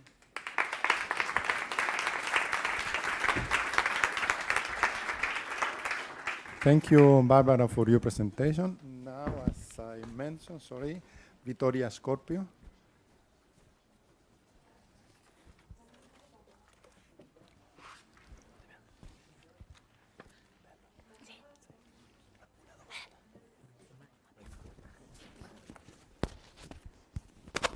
Me?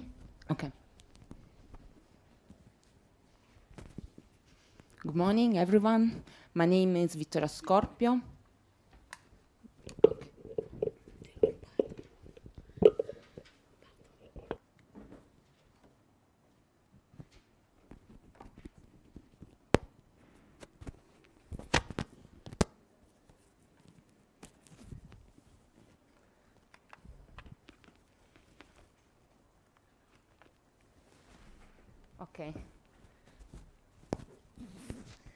Okay, good morning. My name is Vittoria Scorpio. I'm a fluvial geomorphologist, and I was asked to present you a kind of overall picture of channel changes that have occurred in Europe over the last more or less 200 years. As you probably know, rivers in Europe have changed a lot over the last decades. And for this reason, many papers have been published analyzing these changes. Here in the slide, I have a list a number of variables that have been analyzed and how they have changed over the time, and also the factors that were considered controlling these modifications. But most of these these studies refers to individual river or a small group of rivers, except for some studies proposed for the southern of France, Romania, and some part of Italy, where the analyses were carried out at regional scale. But in general, a comprehensive analysis of channel changes at the European scale is missing, and that's why today I'm proposing you this topic and this talk today. So the general objectives of my presentation are reported in these slides. So we'll try to answer this question: what was the morphological condition in terms of channel width and the plan for morphology of rivers in Europe prior to the major human impact? With the prior the major human impact, I mean before the so-called Anthropocene that is considered to start at the middle of the 20th century.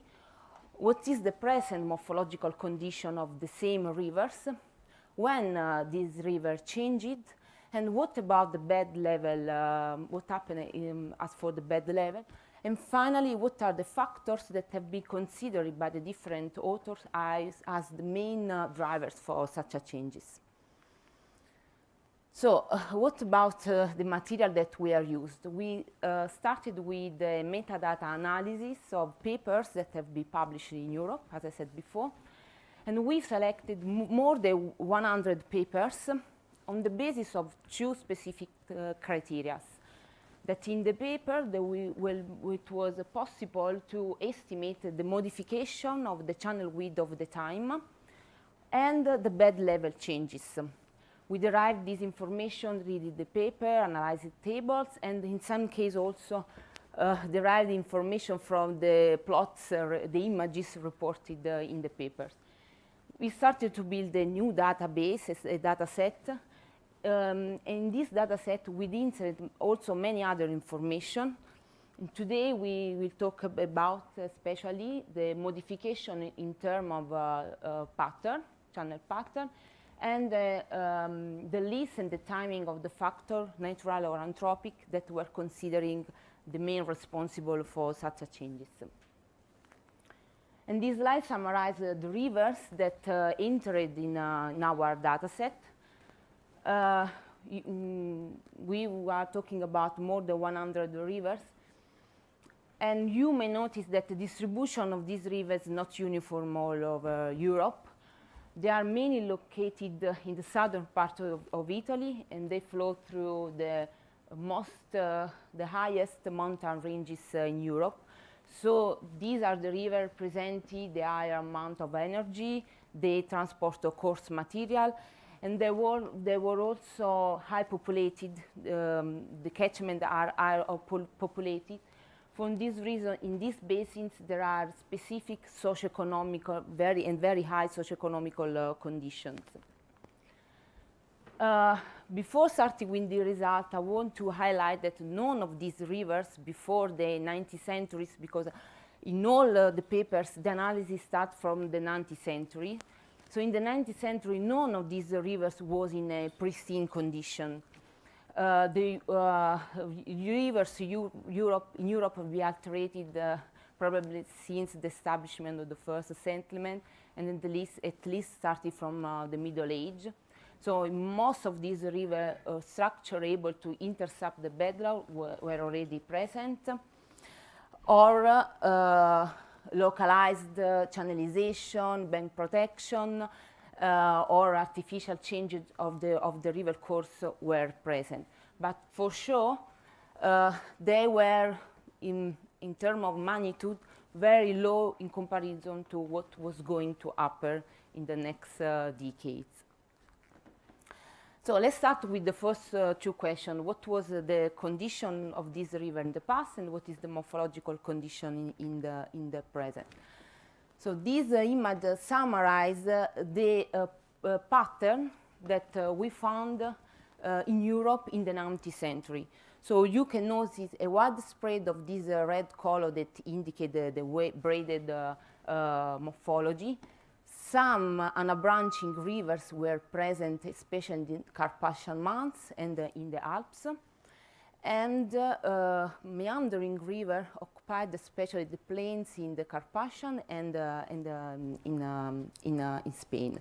But on overall, we can say there was a wide spread of multi-thread rivers. And for each of the reaches, we plotted the pure channel width, versus the basin area.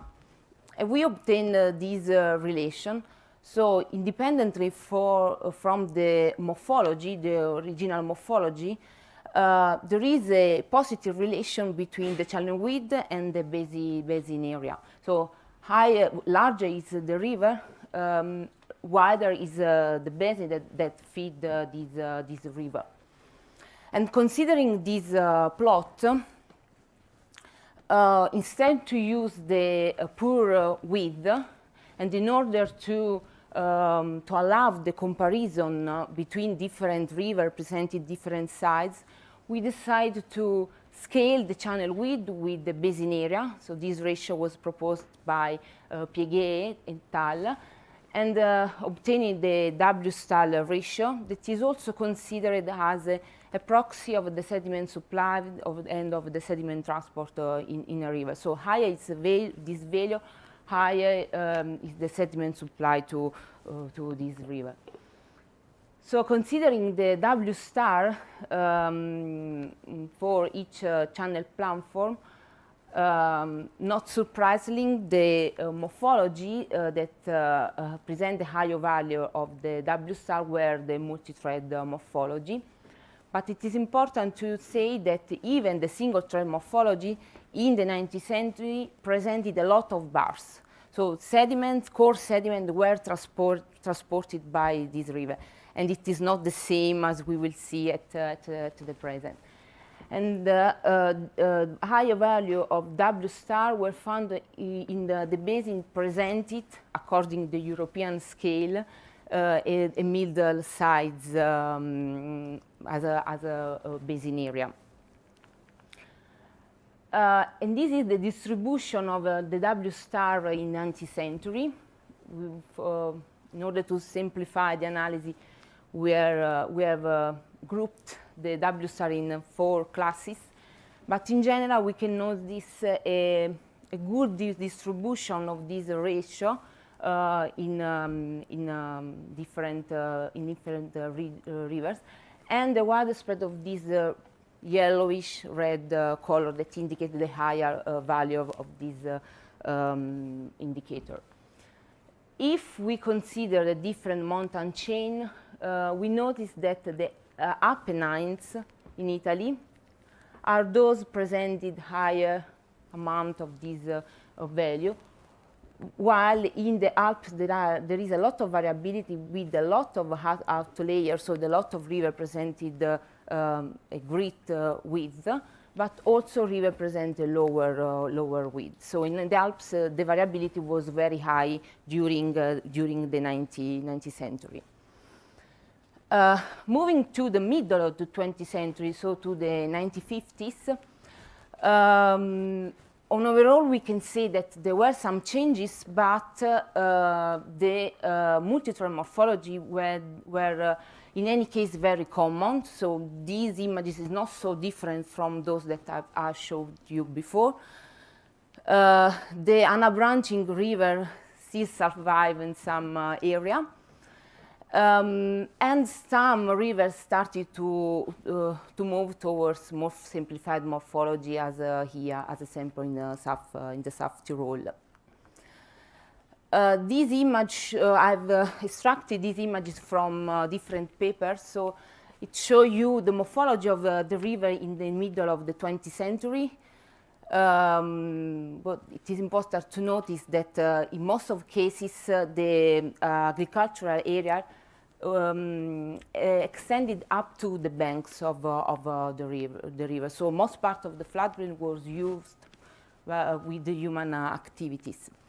If we look at the same rivers at the present, Okay, there was a lot of narrowing, and in most of the rivers, the ancient channel, the former channel, is now occupied by riparian vegetation that has the rule to stabilize the bank, as also was discussed in some presentation before. And this is the distribution of the morphology at the present in Europe, considering the papers.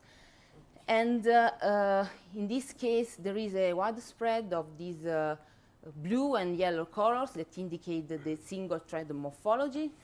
And we have the disappearance of the unbranching river. So in Europe, unbranching rivers are not present at today. Here we have the W-star distribution in comparison with the image that we have seen before. There is a strong homogenization. All the rivers appear now with this blue color. And in fact, we have already seen this image before. If in the past there was variability among the different chains, probably related to different geological condition of the valley, at the present we have a strong homogenization of the channel width of the channel width. With this graph, we have compared the W-star ratio in the 19th century with the middle of the 20th century and the present.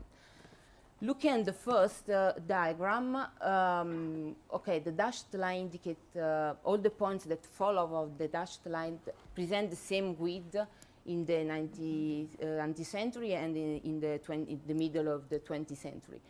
So we notice a good distribution of points above and below the line. So some rivers were narrower in the 19th century, some rivers were larger in the 20th century.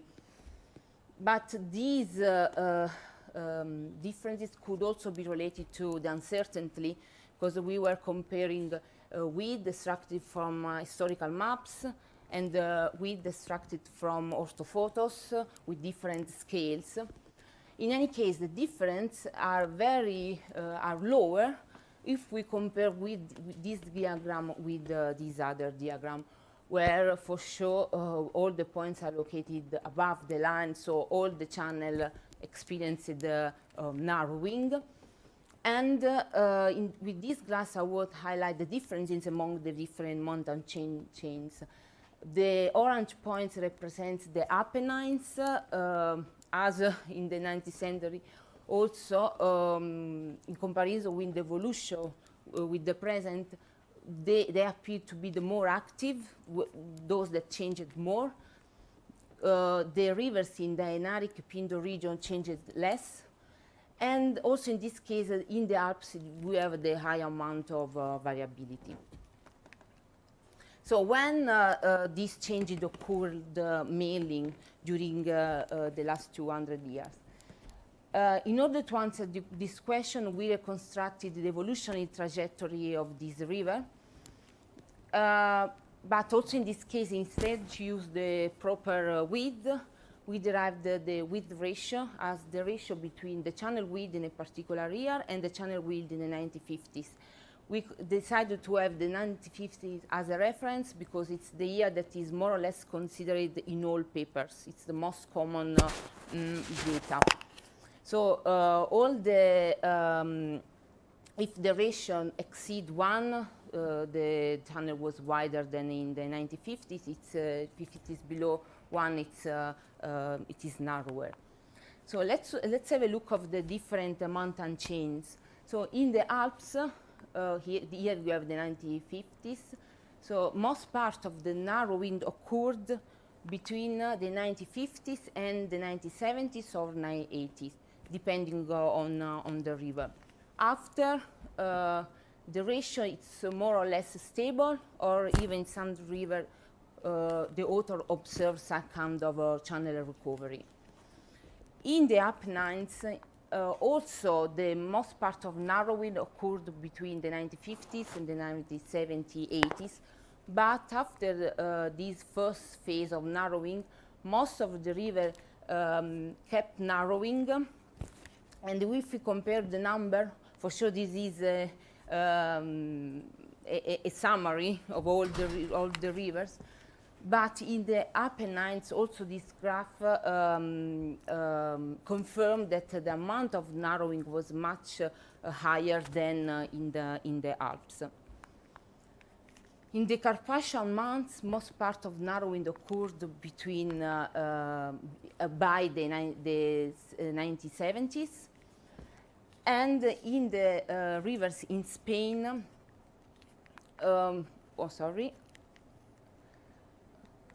Also, the evolutionary trajectory underlie high variability, with some river narrowing before the 1980s, others after the 1980s.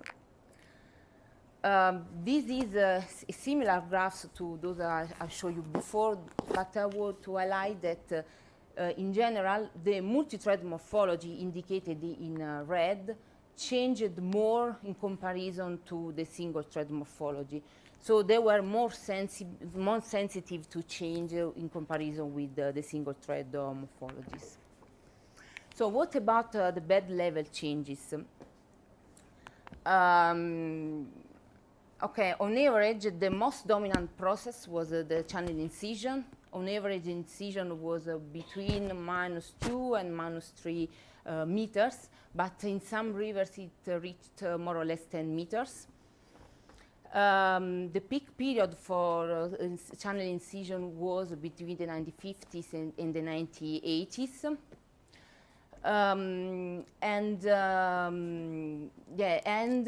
Some rivers in the Alps, especially the progressiated basin, experience some kind of aggradation up to 7 meters.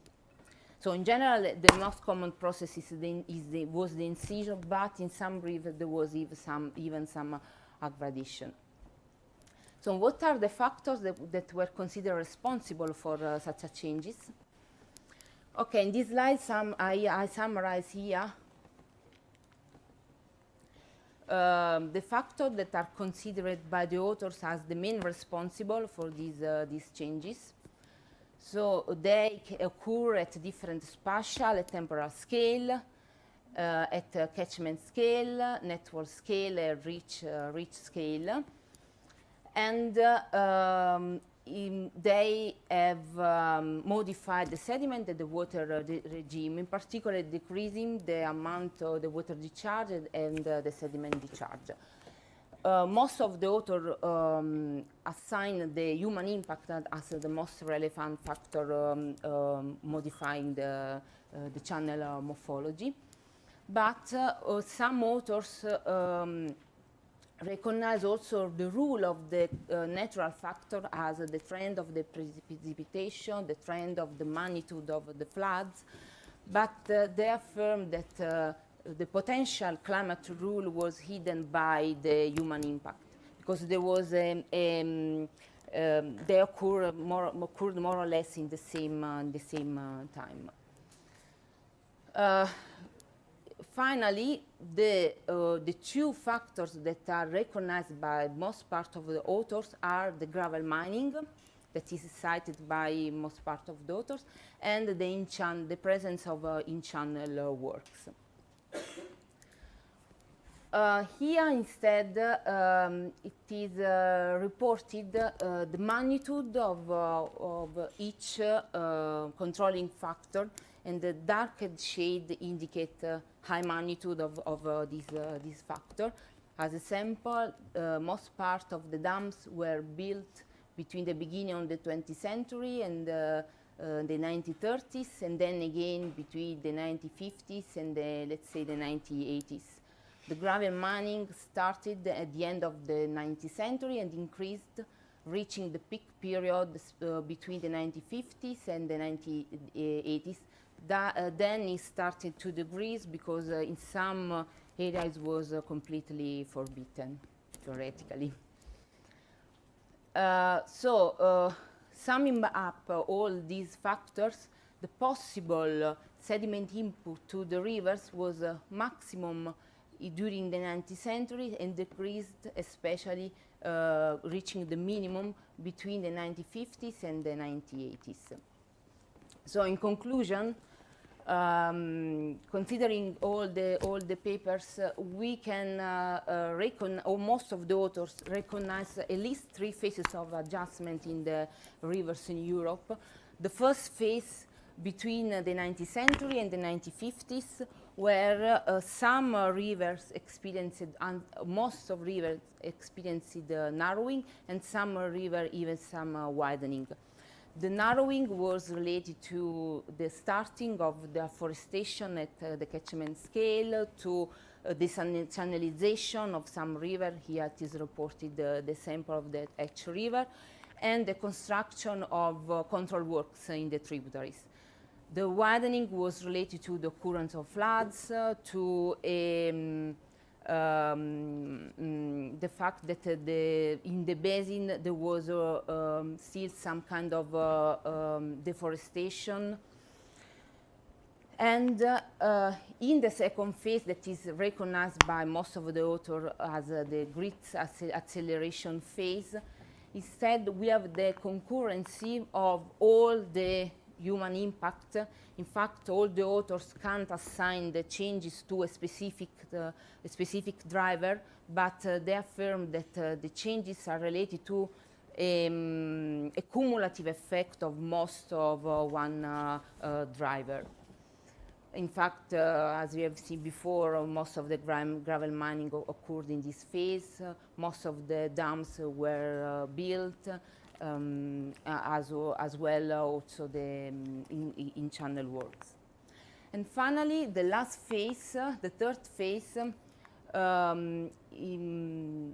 the last more or less 20-30 years, most of the channels are stable, so they have reached a new equilibrium condition. In some cases, there is even channel widening related to the effect of the flood, of some floods, or to the cessation of the gravel mining, and in some cases also to some restoration work. So this is the last slide. So what future for these rivers, European rivers? I don't know for sure, but we have to take into account that the starting point for these rivers is completely different than into the past, but also the drivers, or the future drivers of this river have changed. As for the natural factor, we have to take into account that the climate is warming, so this could cause effect, especially in glaciated and proglaciated basins. But in many basins, especially in the south of Italy, south of Europe, we have problem with drought. So we have faced these two, this problem. And also the fact that extreme events are increasing a lot in Europe, causing widening and many processes. And for the anthropic factors, okay, the gravel mining is stopped at the present, but the presence of dams and other typology of works is continuing retaining sediments, also denying possible recovery of the river and affecting the sediment continuity. And finally, another factor that we have to take into account is the restoration work. Usually have the rule to widen the channel, to reconnect the floodplain. And what could be done into the future is to move towards a new paradigm, as example, reopening check dams or allowing the channel bypass tunnels downstream the dams to let the sediment move downstream. So thanks.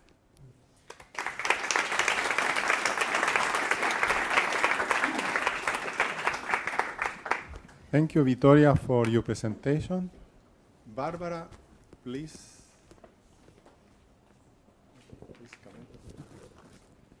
Okay. Questions?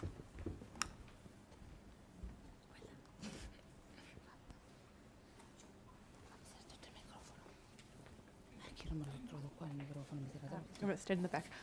Thank you both for your presentations. My question is more for Barbara, and it's about satellite resolution.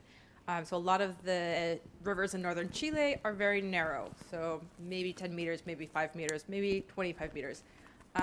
What happens when you observe with satellite data a river that's 20 meters wide with 30 meter or 10 meter resolution? What can you infer, if anything? What do you lose? And what should we be thinking about in small systems?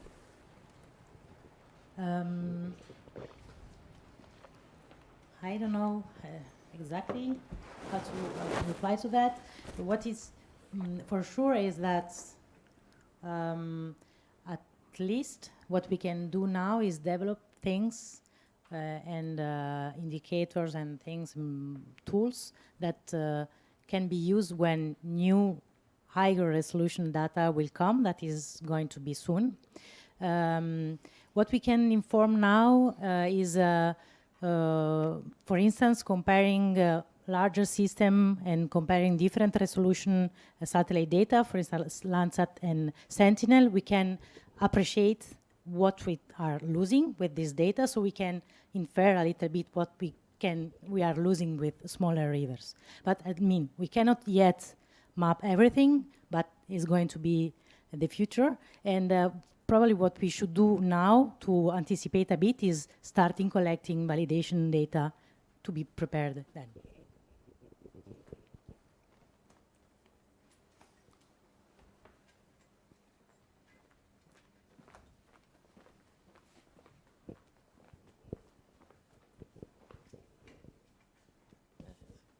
Alain King from INRAE. A question for Vittoria. It was very interesting, this historical analysis. We had very large floods in Europe recently. Is it possible to use such result to compare the extension of recent floods to what we had in the past? Actually, could this approach be useful to interpret the today floods? Yes, it depends on the paper, because in some paper, on the paper and on the resolution of the temporal resolution of the images. Because in some paper at the sample it is reported then that, I don't know, number of floods occurred between this period and this period, but we don't have images for the cited period. So it's a problem of images in the past.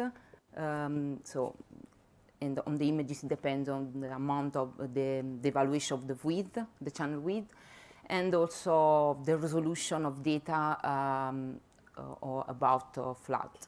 For sure, in the last decades, the resolution of the data started to increase, so it will be possible for, I don't know, maybe the last 2 decades and going on for the future.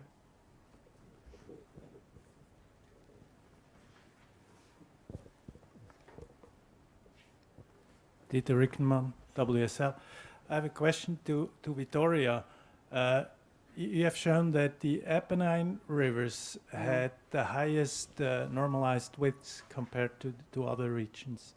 Can you give some reasons why this is so? Yeah, we try to answer this question. And it seems that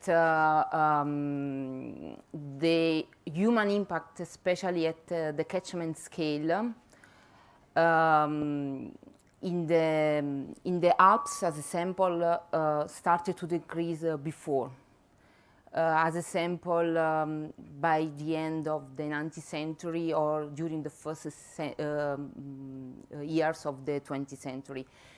In the Apennine, instead, the high density population was higher along the hill slope, at least until the middle 19th century. So all the processes that in the other area started before, and the decrease of human impact at the catchment scale in that area started before, in the Apennine started a little bit later. So they are late in comparison with the other areas.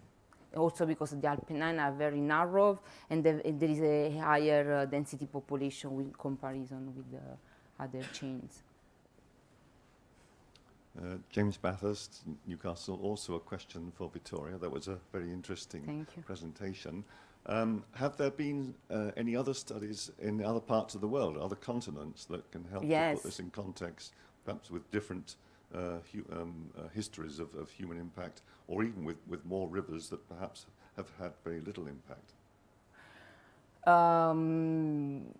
This would be interesting to have cases studied with very low human impact, just to compare the trajectory with the high impacted rivers. For sure there are studies.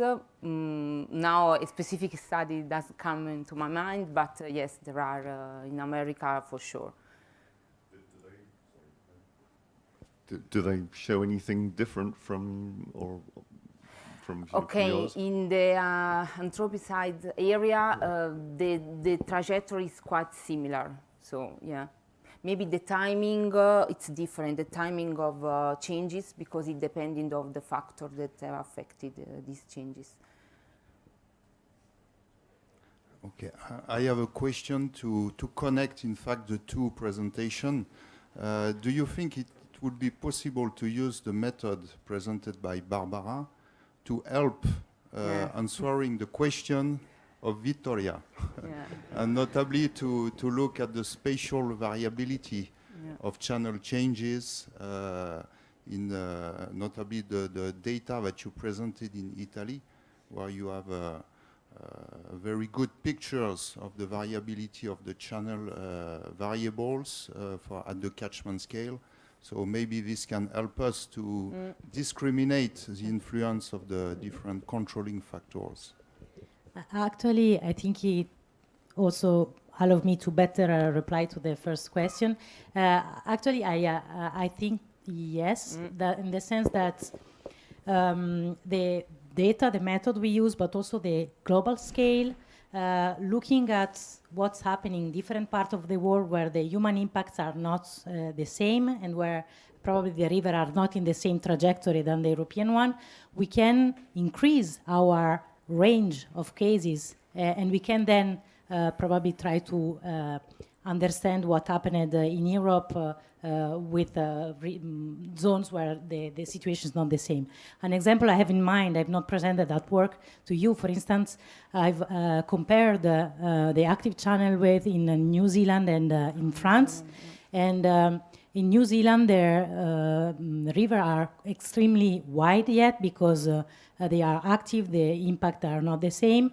And so one question when we compare that we can ask, and probably you answer it a bit, is probably the braided rivers in France were the same years ago than what we observe today in New Zealand. So this global scale approach and the temporal analysis can be compared across the world to try to better understand things. So it's space for time and time for space understanding. I think they are completely complementary. I agree.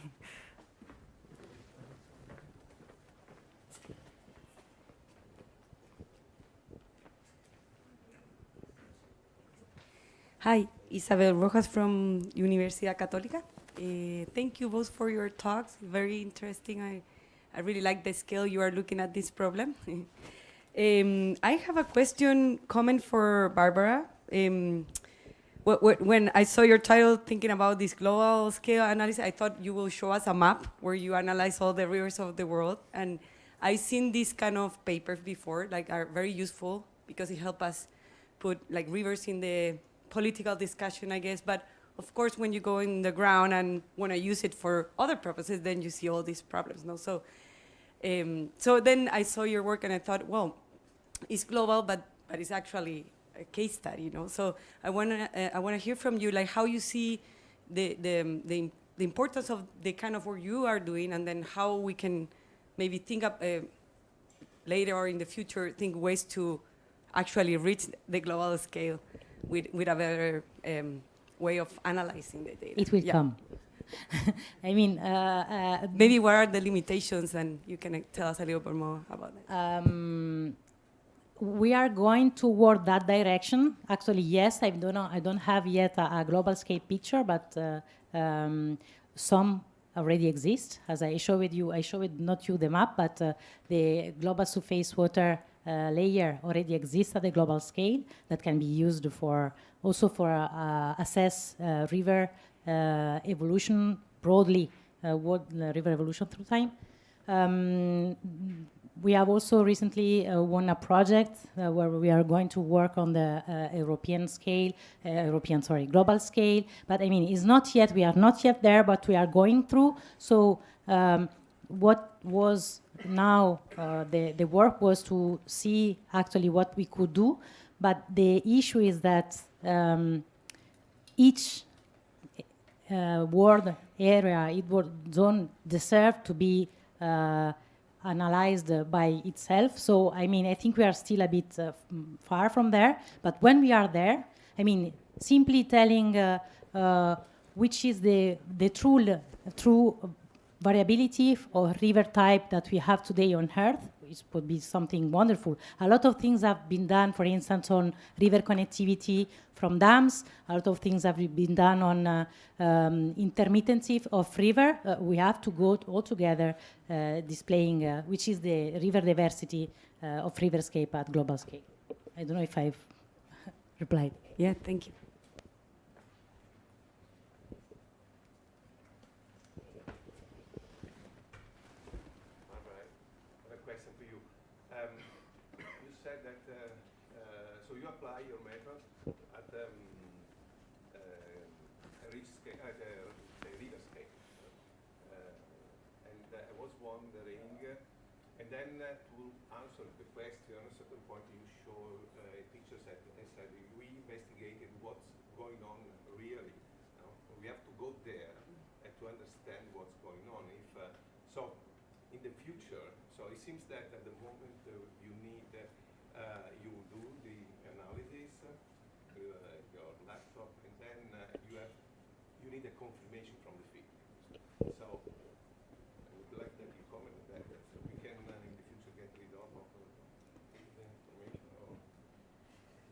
Sorry? So in the future we need this confirmation always from the field. I think we need to build a base ground knowledge of the of field validation, but we don't need to go everywhere. What we need is collaboration amongst researchers in different parts of the world that can actually do that job. I mean, so I think the main solution to that is research collaboration.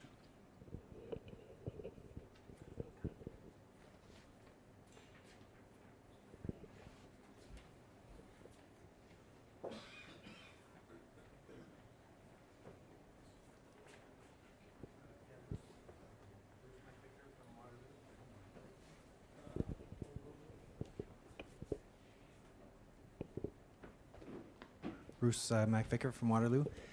Yeah, on that note, I guess I was just thinking about population data, because I know you were talking about demographics. The demographic influence seemed like 80% were anthropogenic related causes.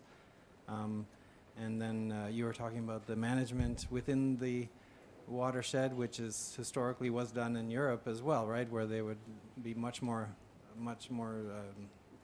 using the floodplain for various activities. So I'm just wondering if you can link it with any other kind of data, or whether you tried to link it with population data or some sort of demographic information to see trends in that direction. Yeah.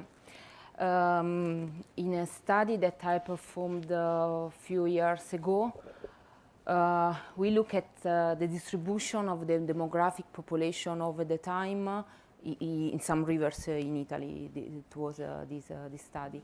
We found a good relation with so higher demographic population corresponding with more degradation and okay, it depends on the factor. It's a little bit complicated because as a sample, higher population in the catchment means higher cultivated area, so denudation of the hill slopes and the higher erosion and sediments to the rivers. If the population increase in the floodplain, we have other problem as a sample channelization and more construction of more constraints for the river. So it depends on which part of the basin we are and it's a complex answer, it is not so straightforward. If I can complement, there are many other layers that we can use, for instance, the global scale. There is a census of the UN that inform about the population evolution since the 50s and in prospect to the 2035. So this is something we can use to try to better understand what is going on. And there are also other layers, remote sensing layer that has been produced, as for instance, the building zones or the evolution of urban areas and so on. So yes, I think there are many things we can do.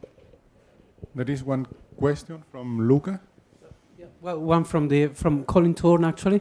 So, will Victoria agree that European river management and engineering has turned most of our rivers from multi-thread anastomose streams into single-thread fire hoses? Will the speakers agree that dams may also be used to offset the worst effects of climate change on river regimes, for example, by maintaining minimum flows and mitigating warmer water temperatures? This will give discussion for the lunchtime as well.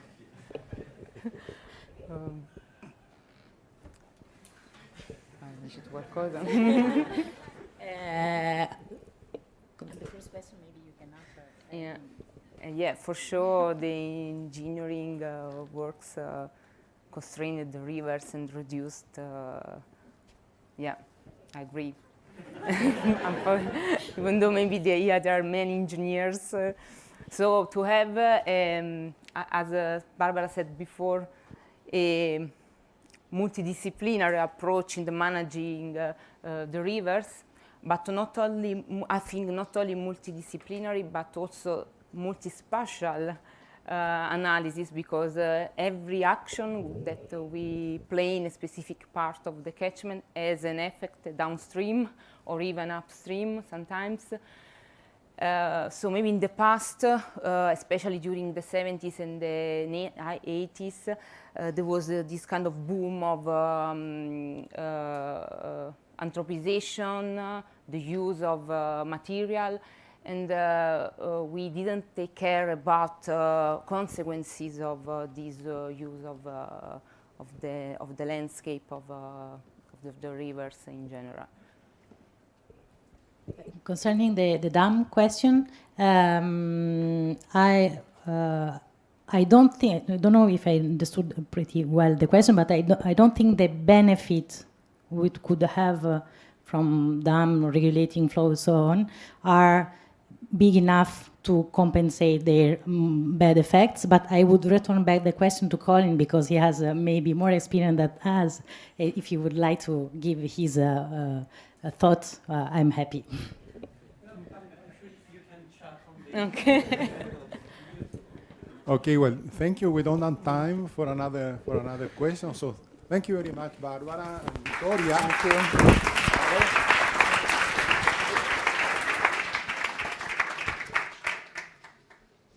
Yeah, I think we can move to our lunch. Thank you. We don't want to jump.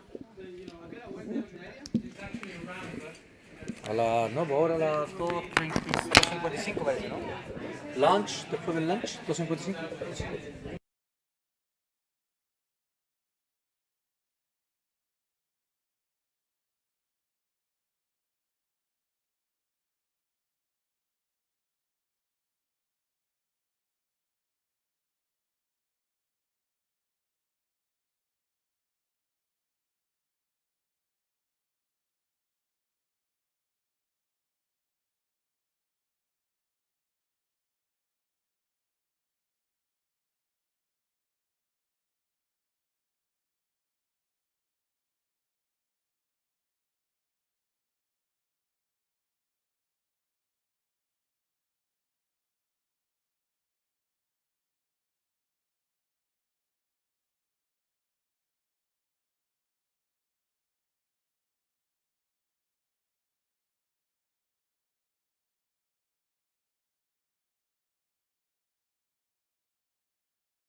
Oops.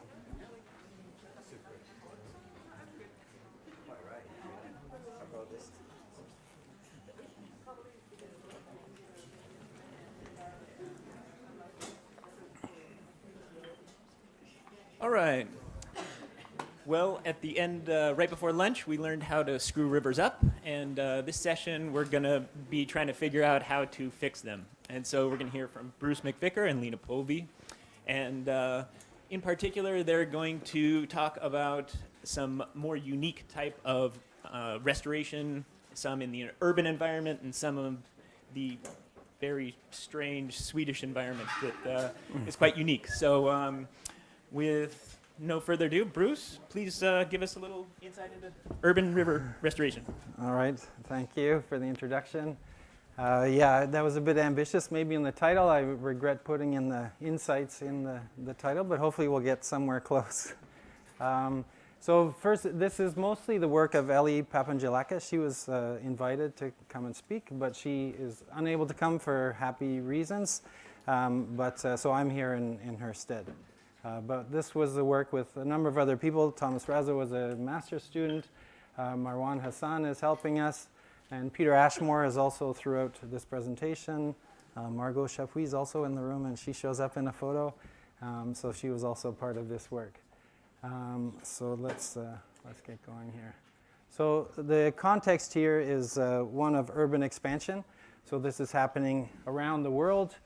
The particular site we're interested in this case, is around the Toronto area in Canada. So we're around the Great Lakes here, not normally where you'd find gravel bed rivers, but we are in an area that has a geologic history. So we have a glacial legacy here, and a lot of our gravel is coming out of the ground as the urban rivers are degrading.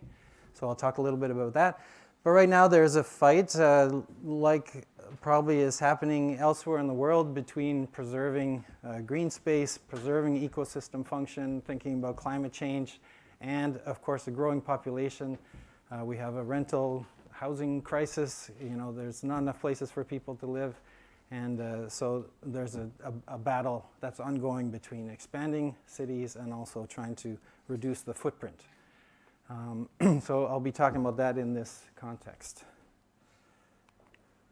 The glacial legacy is such that we don't have mountains. So instead of the classic convex shape with the ocean or a lake at the end, we have a series of moraines. And the gravel appears from these moraines. So as the rivers are cutting through, they excavate this material from the banks in the bed. And so as you go downstream, you'll see these up and down motions as the watercourse intersects with these moraines. So that's where the gravel comes from. This is a study we did of a site that I'll talk about a lot. This is Wilkett Creek. So Margot's somewhere here. So this was in 2012. We'd been using this site for a little while. And then we came back after something we didn't think was a major event, but in fact was enough that the riffle that had been there from this glacial legacy type sediment was completely gone. And the exposed till was all that remained. So this is the kind of worst case scenario for these streams. The till is, we call these streams semi-alluvial. So I know that'll be talked about in the next presentation, because Sweden turns out has a lot of things in common with Ontario. But in this case, the till erodes relatively quickly, and so the cover of the gravel is important, not just for habitat, but also for ensuring that the channel doesn't degrade even further. So this is kind of our schematic of channel evolution in this urban case with a glacial till underlying it. And the context is also important because we have a lot of people involved with this process in this area. So this is from a study by Fletcher et al.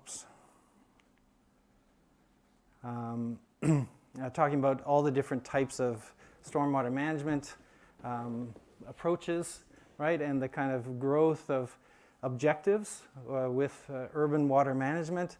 At first, the worry was flood mitigation, so there was a lot of conveyance, right, accelerating conveyance of water out of urban areas.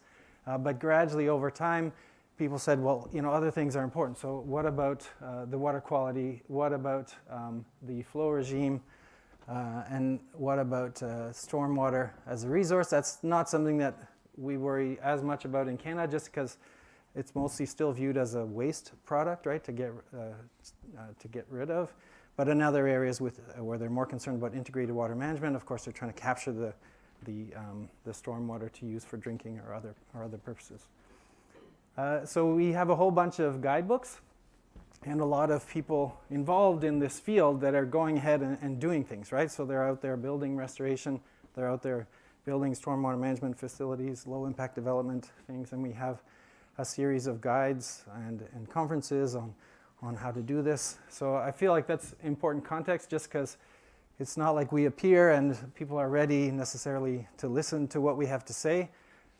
They already have very strong opinions about what they want to do and what they should do, and so it's a matter of finding our role as researchers. So I refer back to this Gravel Bed Rivers presentation in 2012. So Peter Wilcock was there, and I was a new faculty member, so this was kind of very informative and useful for me at the time, I felt like. So he was just saying, as researchers, we have to clearly and precisely articulate the drivers and mechanisms of what's happening with these different restoration or management options. So one thing that hadn't really been considered and still isn't really considered is sediment continuity in these river systems. And so that was kind of inspirational for some of the money we applied for and ended up getting. So we've been following these systems since then. So the basic idea is to think about lane balance, where we have some sort of graded system, and then we build the city around it. And what happens as we try to restore a system? Are we in fact restoring some sort of balance, or what are we doing exactly, right? So we're trying to explore existing and new strategies through this lens of sediment transport. So just for the presentation, I divided it into 4 sections that I'll try to get through. The first is related to an in-stream restoration project.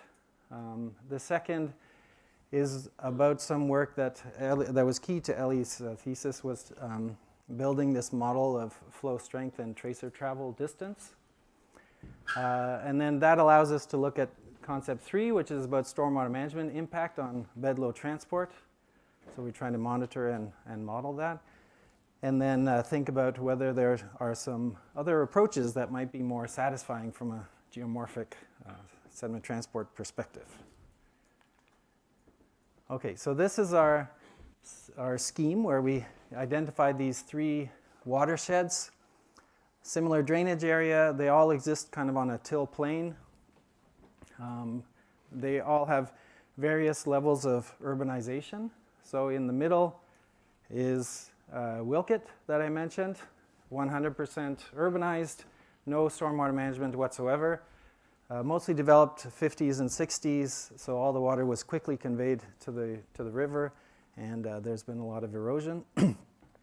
Morningside was developed in the 80s and 90s, mostly urbanized, but they put in many ponds and some other engineering features that we didn't actually know about when we started, but we found later. And then Gannet-Sakiegan is still rural, but is being developed at the moment with kind of low impact development strategies. So the nice thing about our sites is that they all have similar particle sizes.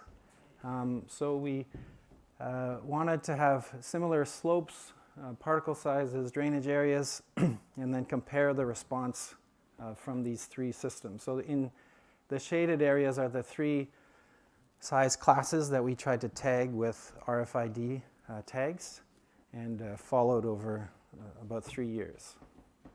All right. At the bottom here you see the hydrologic response in these watersheds. So this is just to demonstrate the difference, right? In blue is the Wilkett Creek, extremely flashy. One rainfall event will lead to multiple peaks because the water moves so fast through the system that as different areas get wet, you see multiple peaks. Again, Keegan has a much more muted response, of course, because most of the water goes into the ground and only occasionally runs off. And then with Morningside, still a large volume of runoff, but the stormwater management ponds are designed to do this, where they delay and reduce the peak of the flood without reducing the overall volume of runoff. So still a lot of runoff, but it's slowed down, and so the peak is less.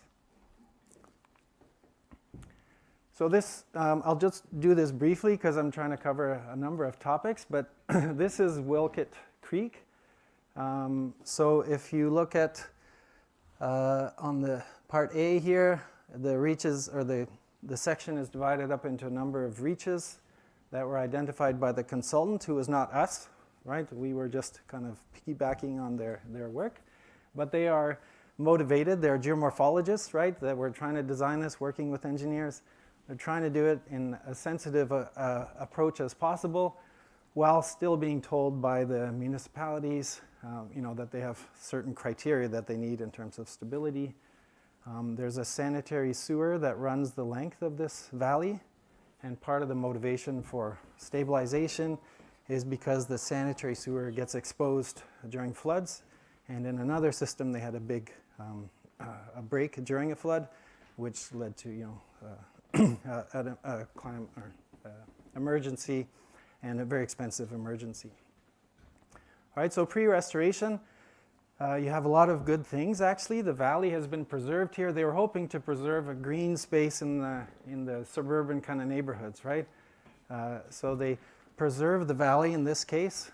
Still nice forest, a lot of gravel, but over time the channel has gotten much bigger. So you can see on the graphic from the 1950s, when they put in the sanitary sewer, they did a survey, so we were able to use that survey to extract the size of the channel at the time. And then we had some more recent data from 2000 and did our own surveys in 2016. So you can see that the channel is getting bigger over time. So that's leading to a lot of erosion.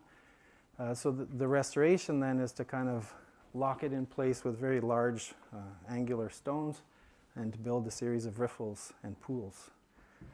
So this has been done over a number of years, and we were studying the initial restoration, 6A and 7.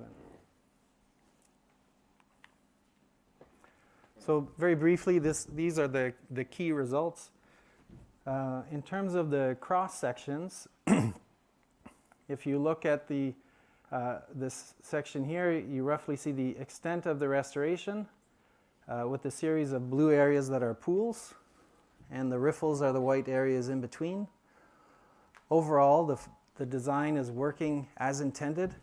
The pools are getting deeper, and the areas sometimes are bigger now than they were, but the riffles are aggrading or remaining in place. So overall, the municipality is content with that. It does introduce a sediment discontinuity, so that there's aggradation upstream and a degradation downstream. So the degradation downstream was quite extensive, a lot of failure, and led to them kind of accelerating their plan to restore the rest of the section. In terms of the sediment transport, the key is we're trying to track the tracers through here. So here's our D50. The second class is about the D75, and then the coarser D90. So if you look at the unrestored section, that's a control reach we had upstream. You can see the speed at which these D50 tracers are moving. So in this system, they were moving at about 7 meters per year on average. The D75 is about 3 meters per year, and the D90 about 1 meter a year. So relatively low mobility. The restoration worked because the coarse sediment in the restored section more or less matches the non-urban site, which is our rural site. So in that sense, the riffles are staying in place. They're stable. and passing over it is the D50, which is not really slowed down by the restoration at all, so it's continuing to move through the channel section relatively quickly. So if we want to talk about lane balance here, the key for this system is a very large increase in flow due to imperviousness and the connectivity, so that means all the gutters and pipes that are installed. The channel has been straightened and is enlarging over time, so it's following a straighter path. The tributaries and the restoration function to really enclose or protect all of the sources of sediment, so over time the banks that erode and provide the material are being covered, and so there's less and less material available for transport. The strategy really is to build these riffles that are unbreakable, so that they increase the size of the particles to the point where they are stable and the channel is kind of locked down.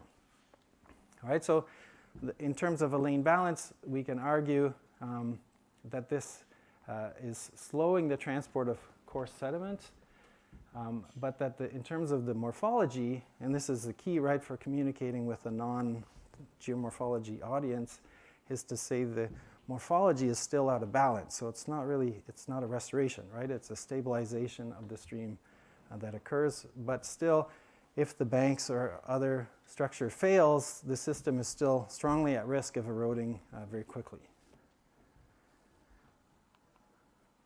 Okay, so moving on to the model of tracer travel distance.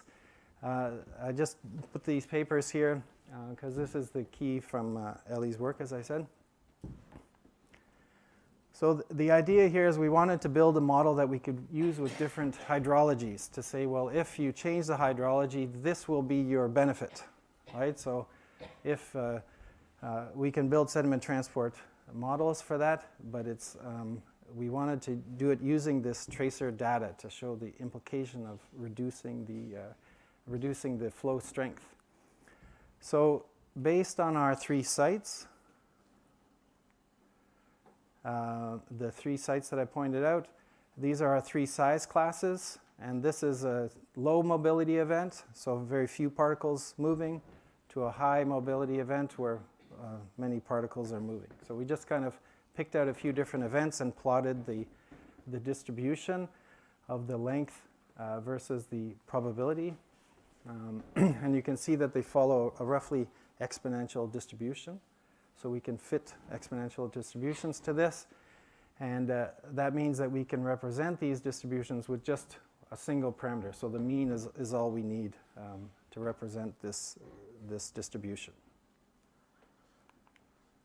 So that's useful. And then we calibrated, so this one we were talking a little bit about yesterday, right, with the critical shear stress. So what we found to work the best for our model was to use the intercept of this mean transport distance and the tau star, and to do that for each site separately.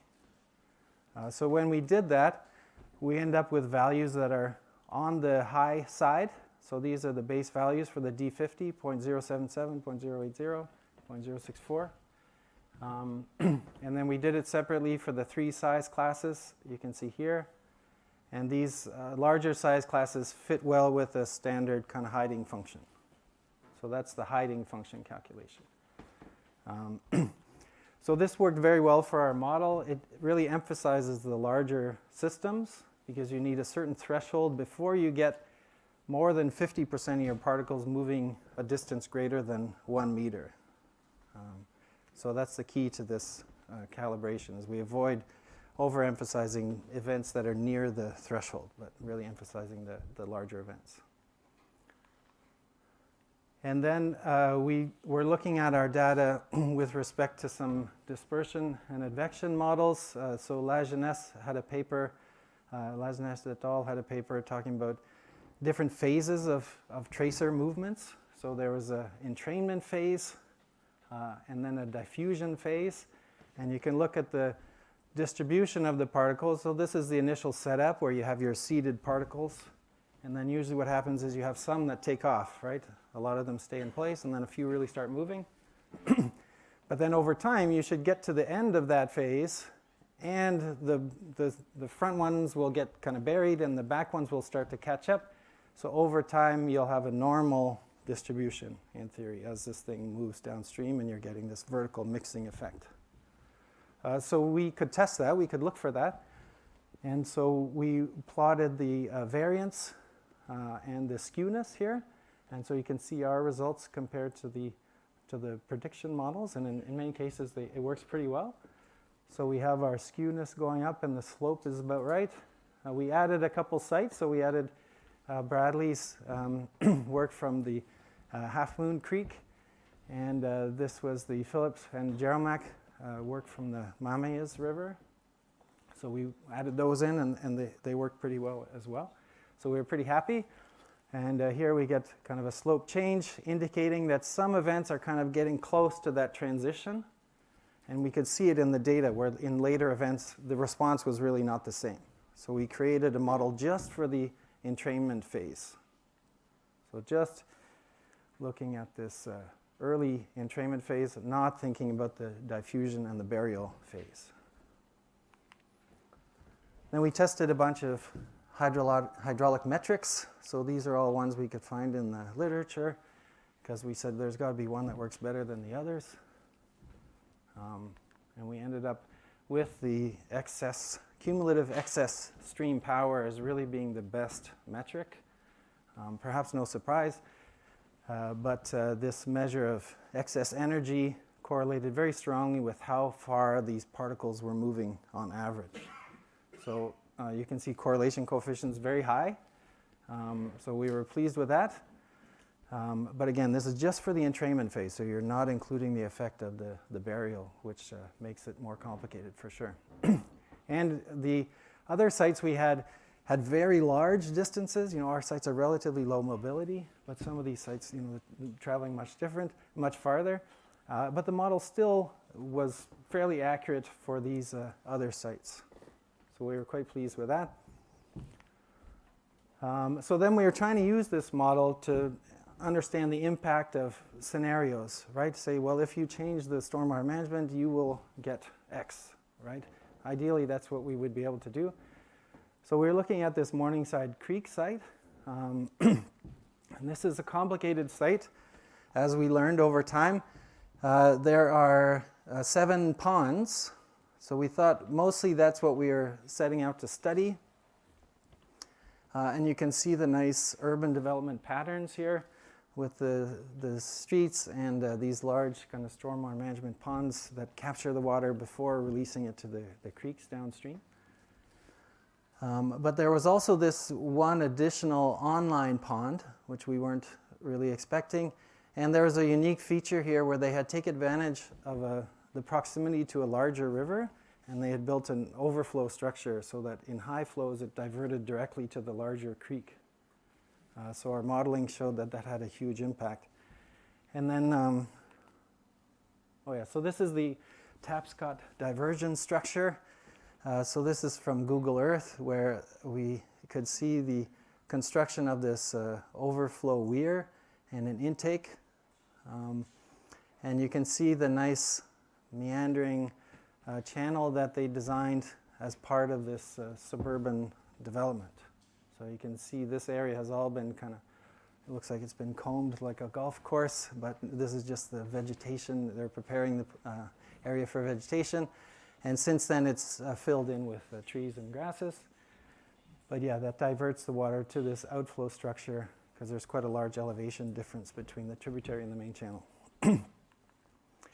And then the other thing that we weren't really expecting was the beavers. So there's been research more recently, right, about the benefits of beavers. So this one, it wasn't our intention, but we turned, somewhat into a small study of beavers because we realized they were having quite a significant impact on the moderate flow. So in this area where they left so much space, they moved in and ate all the nice trees that they had planted and built a series of dams that are still maintained. And then this is the inline pond where they have this very strange structure that fills up and then drains through this grate downstream. So we also weren't expecting that. But yeah, another structure that interrupts, again, the sediment continuity within the system. So for this one, we needed a model. So we built a hydrologic model using visual HIMO, which is kind of standard in the area for these urban developments, and came up with some good calibrations, although our validations were not as strong, so we're not completely confident that we've got all of the effects completely modeled correctly. And then we played around with schemes where we would remove all or some of these features of the watershed to, sorry, 2 minutes? Okay, I'm going to skip this then. Anyways, we have different hydrographs, and we can look at the impact on this L bar, so the mean transport distance, if you remove these things. So currently we don't get a lot of movement. If you remove everything, you're looking at a order of magnitude change at least, right? So we can think about different scenarios. Again, this is preliminary because there's some issues related to the channel width changes that we haven't accounted for yet. So in terms of what this is doing, you're creating a system, and there was a question online about the dams. I would argue that you're creating a very different system. It's not a natural system. You're creating a new system entirely because you have very much restricted the transport through the system. The sediment continuity is non-existent. And you have these low flows. So you have a system that has stabilized, has actually narrowed over time, and the system seems to be capacity limited. But it is in no way representative of what would be there prior to urbanization. And in my minute that's remaining, I just wanted to mention a few new kind of ideas related more to, that would be more satisfying from a geomorphic perspective. One of which is sediment augmentation. So we're playing around with this idea that you could reconstruct riffles by feeding sediment. But there's a lot of discussions that would need to happen to do this in an urban area where there's so many constraints. So that's part of the discussion. The other approach is that we needed to look at this from a watershed perspective because of these issues of sediment continuity. So we built this spin tool to look at stream power scenarios, pre and post construction. And this is work that Ellie did in partnership with watershed authorities to look at erosion mapping through the watershed, because one thing that does cost a lot of money is maintaining erosion structures. And so she was able to correlate the stream powers with, with how often these structures needed to be replaced or repaired, or even where they were occurring. So the planners and managers are really looking for this type of input, we've realized. So in terms of traction, this kind of scale really gets a lot of interest from the watershed managers because it's a tool that they can use, and we can contribute at the planning stage prior to all of the city building that occurs. So that's something that we're pursuing. And then we're also interested in power and morphology. So this is a little plug for the poster that we have, where we look at the distribution of pools and riffles in the literature. So people have all these different sites, but our argument is that they can represent very, very different systems. So on the x-axis is the specific stream power, and the y-axis is the D84. This idea came from the earlier work we did with the spin model, where we're looking at different natural morphologies that existed in the area, and then comparing Wilkett and Gannet-Sikhigan with those morphologies to try to interpret change that had occurred over time. So this, again, is something we're pursuing for the future as a way to kind of guide restoration and management. And in terms of insights, yeah, this is what I could say here. My little diagram is really about the last one, opportunities to get gravel bed river morphology represented at the watershed scale. We need to do it at the planning stage before it's too late, because by the time you build the neighborhoods and the rivers it's really hard to bring it back to a natural state. So I'm mixing my children's stories a little bit, but this is the idea that if you, it's more related to the hen, you know, who like bakes the bread and nobody helps her until the bread is ready and then they want to eat the bread. So if we don't help out, so we're all here, right? If the pie is already baked, it's too late to come in and say that's a terrible idea, right? So, so that's my little metaphor, and I'll leave it there.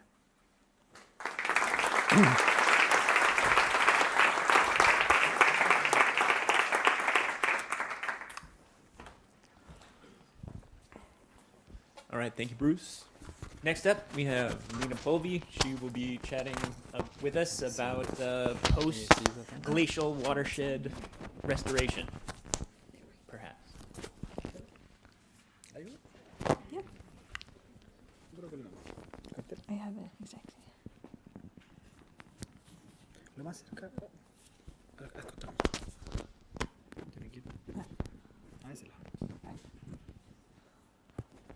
Thank you.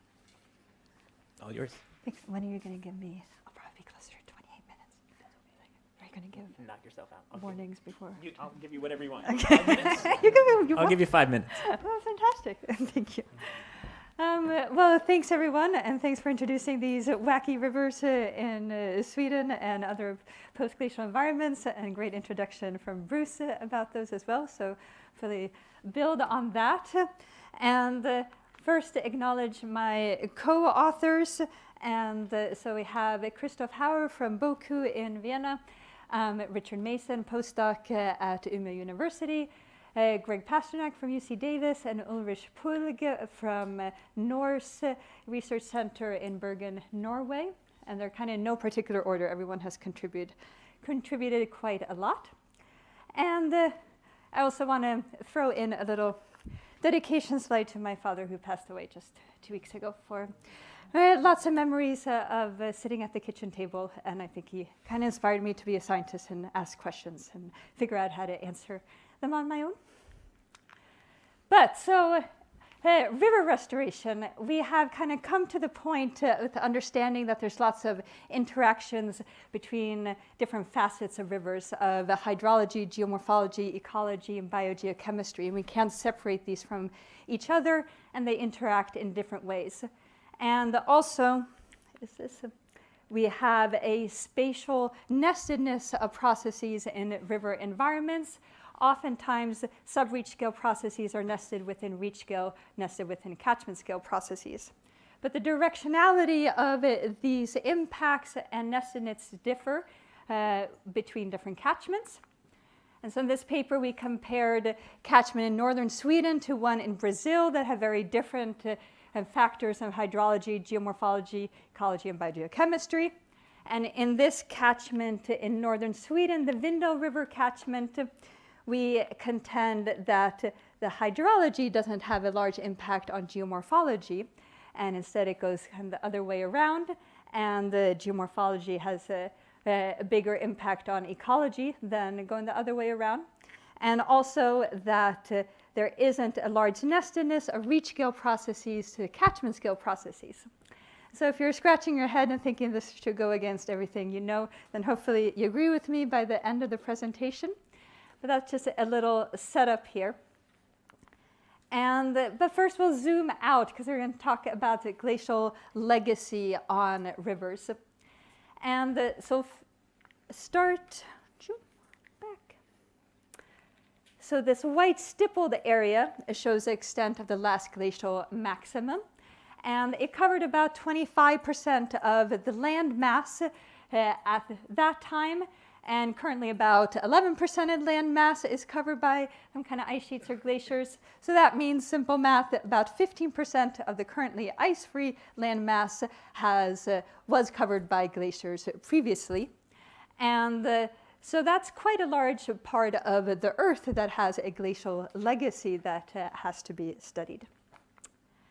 And so these landscapes have some particular characteristics. First, they're often low-relief landscapes, especially where there's been continental glaciation. There's more depositional environments, but that's not always the case. See some caveats. And that leads to some unique features with core sediment that can be distal from hill slopes or confined valleys. And also these low relief landscapes oftentimes equal low sediment yields. We also have abundant unsorted, or you can call it dimictic till of various grain sizes, including large boulders and clay. And we also have abundant main stem lakes affecting drainage patterns and catchments and buffering downstream fluxes of water and sediment and other material. And so we can call these types of environments paraglacial environments, so different from other terms, periglacial and proglacial. Paraglacial can be defined as non-glacial processes that are directly conditioned by glaciation. And another definition says that they're landscapes that are adjusted neither to the last glacial maximum nor contemporary geomorphic processes. So they're undergoing some long-term adjustment from glaciation, but the current geomorphic processes, whether fluvial or coastal or something else, have a strong template of the glacial processes still. And so now the objectives of this talk and the paper we're writing is to talk about river restoration in these glacial legacy landscapes. And first to highlight some unique characteristics of rivers with this glacial legacy sediment. And this will end up being a large part of the talk before it describes some common or predicted responses to various anthropogenic impacts and how that differs from alluvial reaches. And then discuss some unique challenges and future directions of restoring these types of rivers with this glacial legacy. And so some motivations, first of all, wasn't able to find any overall comprehensive review of these types of channels and or processes controlling channel dynamics in glaciated landscapes. I'm going to start off with a little bit of that. And then most attention on gravel bed rivers. Most of you that have studied gravel bed rivers for a long time probably focus on mountain environments or perhaps pro-glacial environments. And however, there's gravel bed rivers, just like Bruce just showed us, in other areas where you might not expect it. And then as far as river restoration, there's a huge literature on restoring dynamic alluvial channels, so just like this whole book written about stream restoration dynamic fluvial systems, which is great, but we are missing guidelines about rivers conditioned by glaciation. And so some characteristics of glacial legacy rivers. There's, of course, a wide range of rivers found in these landscapes. We're going to focus here on those that aren't common in other regions, something I'm calling semi and non-alluvial types, and I'll get more into what I mean by that. So they're conditioned by glaciation through catchment scale landforms and legacy sediment, and don't have enough fluvial sediment to cover up that glacial sediment. And so these pictures, you can see, these are all in glaciated environments, but on the right, they are just showing more fluvial properties, and on the left there are exposed non-fluvial sediment. And so we started off doing a little literature review of trying to assemble studies that have looked at these kind of glacial legacy rivers. And so I had a number of search terms through the team that I'm working with, brainstorming which types of terms are used as a start, combining these with channel, fluvial, river, or stream, and found 86 unique results between these. And so here's the result on the right side. If you know of these types of environments, maybe you want to quickly scan it, or you can ask to see it later. And I'd love to hear if you think of any others that would fit these descriptions. Basically, the geographic regions with studies are in, just like Bruce in eastern Canada, northeastern US, Maine, Pacific Northwest in US and Canada, in Northern Europe, Poland, Northern Germany, and in Fennoscandia, mostly Norway and Northern Sweden. And there's no set one descriptor that describes these types of channels. There's everything from semi-alluvial, non-fluvial, semi-fluvial, till-bedded, post-glacial, low-relief, post-glacial, and paraglacial. So you don't really know what to search for if you want to find literature about these types of channels. And so I'm going to describe some characteristics of these channel types, starting at the catchment scale. And this is very different from what Greg Tucker showed us yesterday about those classic rivers with nice concave profiles. We often have these stepped profiles, just like we showed earlier. And so this is due to 3 factors. One, that there's lots of main stem lakes, and there's also what we call flats, also been called slow-flowing reaches in some literature. And these are commonly single-thread channels in peat overlying glacial till with wetland floodplains. So that is that photo down on the right. And they could be infilling lakes. And this has been shown in Sweden and also in Maine by Snyder and others. And then there's also these spatially variable till deposits that's causing these steeper sections. And then some other unique characteristics. We have this post-glacial isostatic rebound, and that is kind of making this dynamic base level. And where I am up there, where the reddest part is the highest uplift in Fennoscandia right now, about 1 meter per century. So it's pretty exciting up there. But the highest uplift is by the coast. So our longitudinal profiles are becoming less steep with time. And then I'm showing this map again, and if you can tell underneath the white stippled areas, it shows the lithology, and it's mostly basic plutonic terrain, crystalline, and metamorphic rock. So we have many of these paraglacial landscapes have very low sediment yields due to the low relief and the type of lithology, and that's also leading to very low bed load rates. And then these reach scale characteristics, and here I'm going to get into what I mean by this semi-alluvial.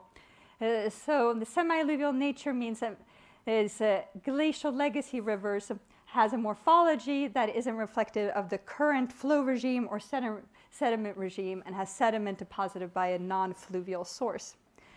And now I thought it was interesting, before I had heard that when I thought the first uses of semi-alluvial were referring to channels with bedrock and alluvium, so one on the banks and the other on the bed. So this Meshkova and others, and Turovsky and others, I believe it was at a Gravel Bed Rivers conference even, presented this diagram. However, I found Ashmore and Church used it previously in 2001, referring to streams with coarse glacial legacy sediment.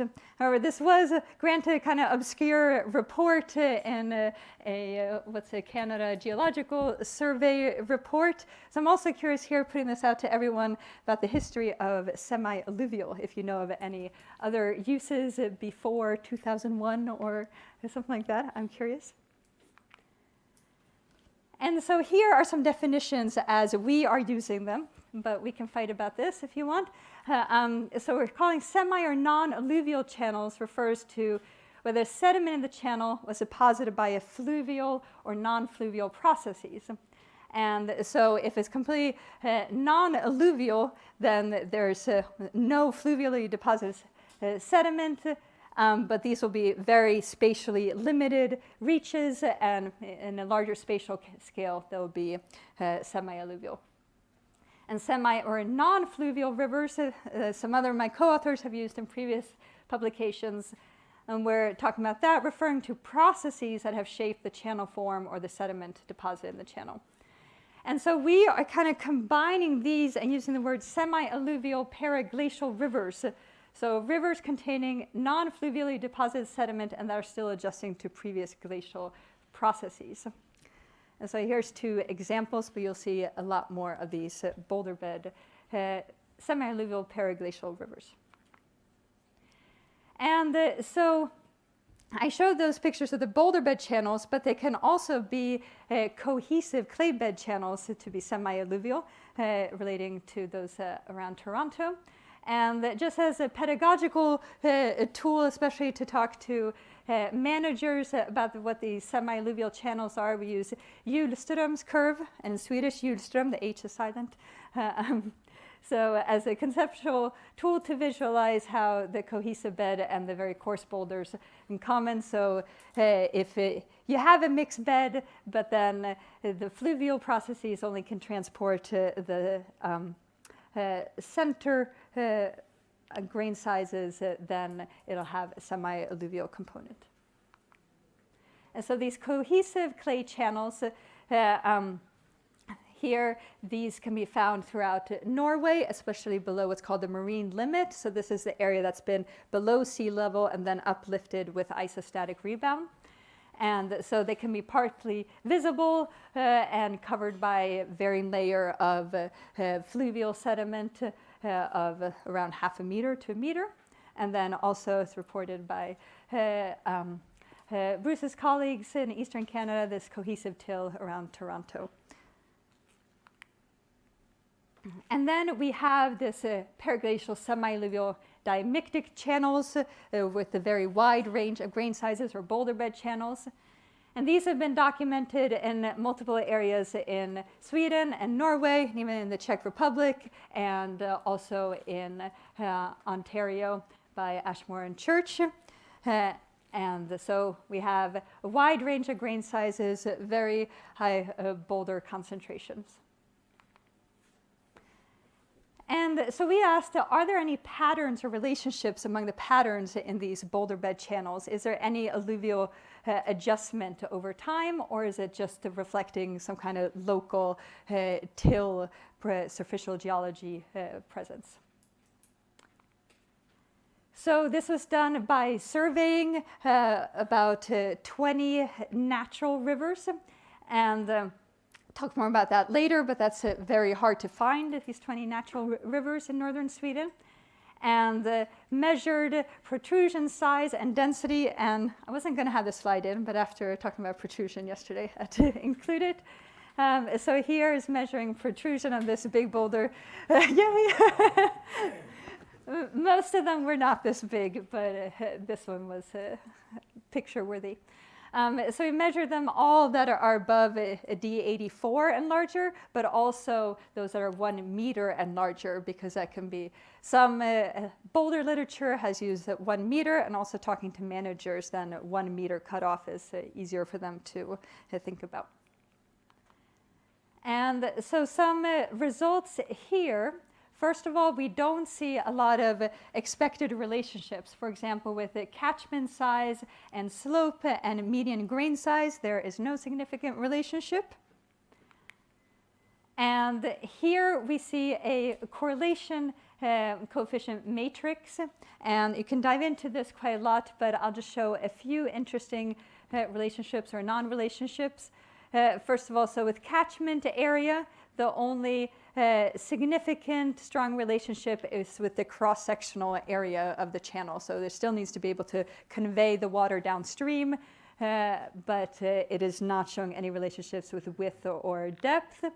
And then D84 shows a relationship with boulder density for 1 meter and D84 boulder density, but those are in different directions. You can ask more about that later if you're interested. And boulder protrusion has a relationship with boulder density, but also in different directions, depending if you're looking at D84 or 1 meter. So it's really important to know how you're defining your boulder sizes if you're doing boulder research. And more about these boulder bed channels. The boulders don't reorganize even with a 50-year flow. So we talked about step pool channels this morning, and literature has shown that they often organize with at least a 10 to 20-year flow, and these don't even reorganize with a 50-year flow, shown in a flume experiment. And so the Q50 can't disrupt this grain interlocking and reorganize boulders. And Hauer and others did a little just a modeling exercise and showed that would be a channel reforming flow with a alluvial channel will actually just have some selective transport in these diamictic or semi-alluvial channels. And so there's also different degrees of alluvial influence that we show in this figure. So based from an alluvial boulder bed, a true step pool will show organization of boulders and cobbles around it. The semi-alluvial, there is some organization of smaller cobbles and gravel, to this completely non-alluvial where there is no organization at all. And there's also that in the lateral dimension. So here we can see kind of from a complete non-alluvial to where there is potential for some organization. What we did find was that it was the local superficial geology that had the largest control on boulder density. So the boulder density on the floodplain or surrounding forest correlated very highly with the boulder density in the channel. And this was a slide I killed last night when I didn't think I had enough time, but I put it back after our talk about ecomorphodynamics this morning. Just some additional unique characteristics. First of all, I don't think we can ignore the role of ice in many of these streams because they're not glaciated but still in cold environments, and ice can transport coarse sediment, and iced rivers can show different width relationships in the non-iced. And as far as beaver, we've observed these in these flats. So right on the other side of this beaver lodge was one of those flats, very slow-flowing rivers traveling through peat. And as far as vegetation, there I think there is a strong relationship, so that there's not a lot of potential for vegetation, more ecomorphodynamics, because partially we have very slow growing seasons. So we were talking about climate this morning as a potential control. And we also, with the lack of sediment dynamics, you need that interaction between the two. But I showed here, so here was with forestry, where they cut off all the old growth that can also have an impact. And here, as far as morphodynamics, there is a little pine tree growing here that ends up forming, there are these small islands forming in these boulder bed channels. Okay, so moving on to these anthropogenic impacts and restoration, now that we're on the same page with the background here.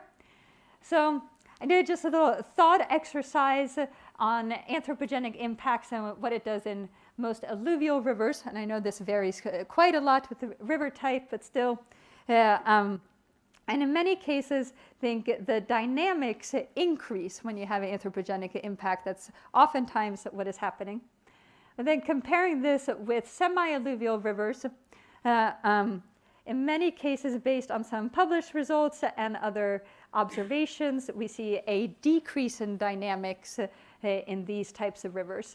However, here we have the studies in Toronto where we see this widening of the channel. There might be an increase in dynamics due to urbanization flashiness, but this probably varies on the type of semi-alluvial channel. So I'm going to show quickly two case studies of restoration in these types of streams. So one is in Sweden's timber-floated channels. So the maps here show the floatways in 1907. And this is basically from Stockholm north, about 2/3 of Sweden. And basically it shows that nearly all of the stream networks were floated. And that meant that they removed boulders manually and they dynamited them. And then when that wasn't enough in the 1950s, so all this started in about the 1850s. And then after World War II, there was a surplus of bulldozers after the rebuilding of Europe. So then why not use them to clear the channels a little bit more of sediment and straighten them like this to make these kind of straight and channelized rivers. And so now there's lots of restoration going on. And this is just in northern Sweden. Several, if you're from Europe, you may have heard of these EU LIFE projects that brings a lot of huge funding, lots of millions of euro for a project for doing actually hands-on restoration. But the thing is, they do very little pre-planning. There is no pre-design work. There's going out and seeing which areas are we going to restore, which areas have been channelized. But it's really work in the field. There is a project leader standing here talking to the guy driving the machine, the excavator, what are those called? Excavator. So but there can be lots and lots of restoration. So these 3 projects here, the Reborn project that did some follow-up of restored about 1,000 kilometers of streams over 5 years. And now there's a new project that has objective of restoring 140 kilometers, but is also doing a lot of wetland restoration. And so I'm not going to go into detail here, but I did some follow-up before restoration, 1 year after, and 3 years after. And just to show the main points here, so during restoration is before, after restoration.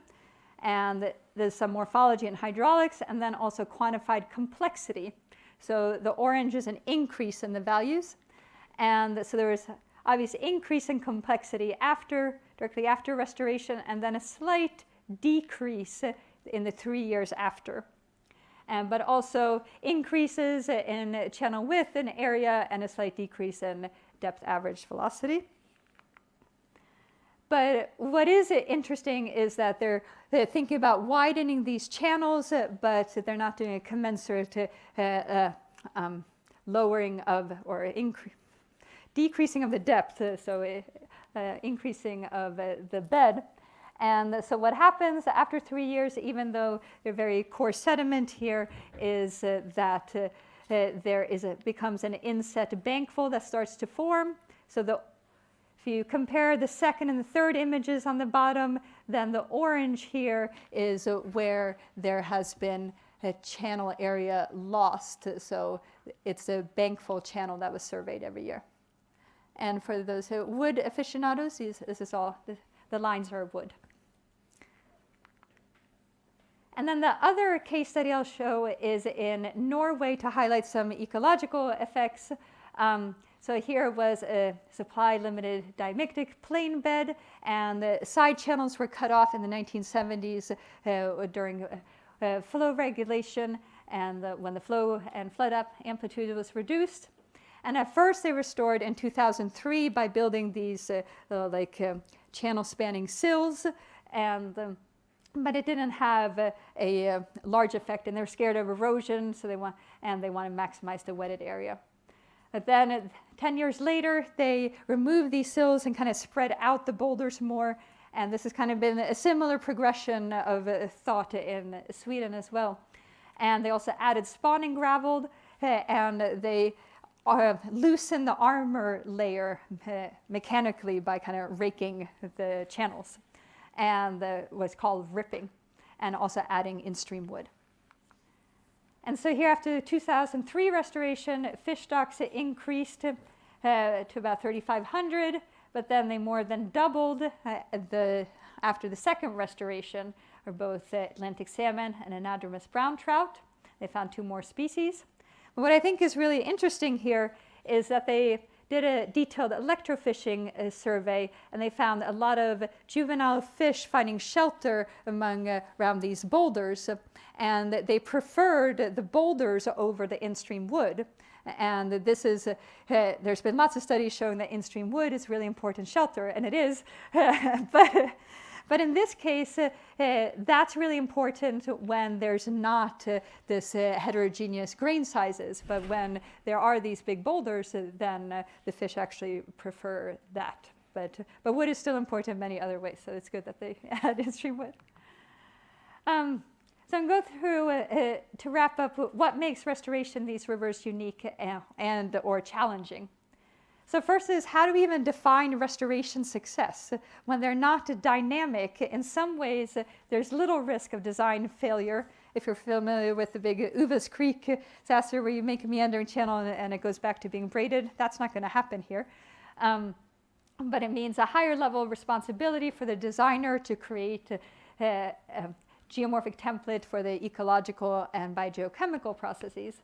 But perhaps on the other hand, you could say there's a big risk of ecological failure because you might accidentally make a migration barrier or not have enough fluvial gravel for spawning gravel, or disconnecting the channel with the floodplain as with this inset channel.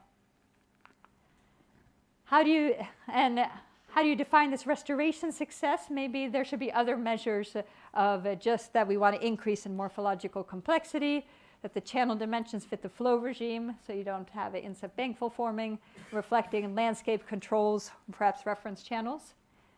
And how do we even know what ideal reference state is? Is it really pre-disturbance? We can't get back there and it's still adjusting paraglacially. So perhaps we should just think about increasing biodiversity or some ecosystem services.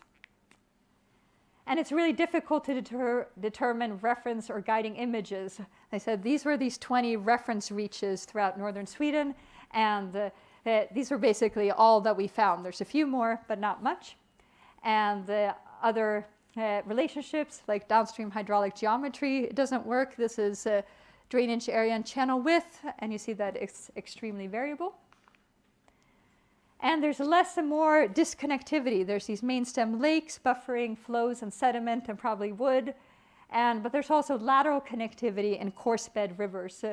So in contrast to mountain landscapes where coarse bed rivers are confined in hill slopes. But restoration boulder bed reaches can also assist with restoration of alluvial reaches. So they started with some stage 0 restoration in northern Sweden. But then you need to restore these boulder bed reaches downstream as a grade control. And finally, which type of restoration works? If we have constructed habitat, which here they're kind of constructing some spawning gravel, or passive restoration, that won't work because the sediment won't rework itself. And the placement of these boulders will be stuck there, so we can't kind of think about the stage 0 in these types of systems.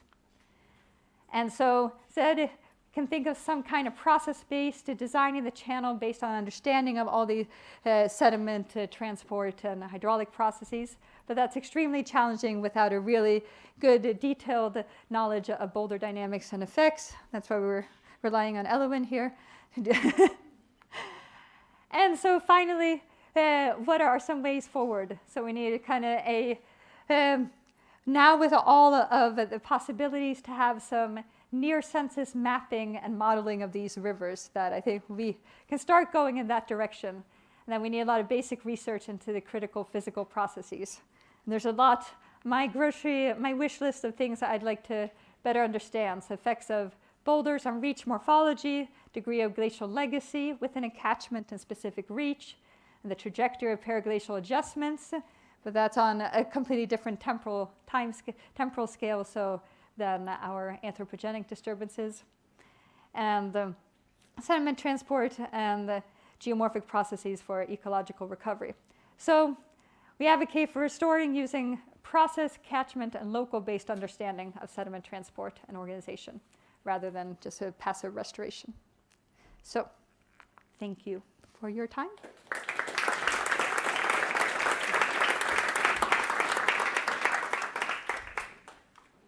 All right, thanks, Lena. Bruce, you want to pop up here? And you guys can get grilled. All right, there's a lot to think about there in terms of approaching restoring complex systems. So who wants Adam first? You.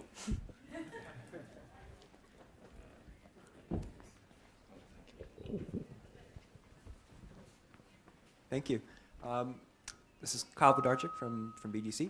I have a question for Bruce about the first site that you looked at. The unrestored reach that was used as a control was upstream of the restored reach.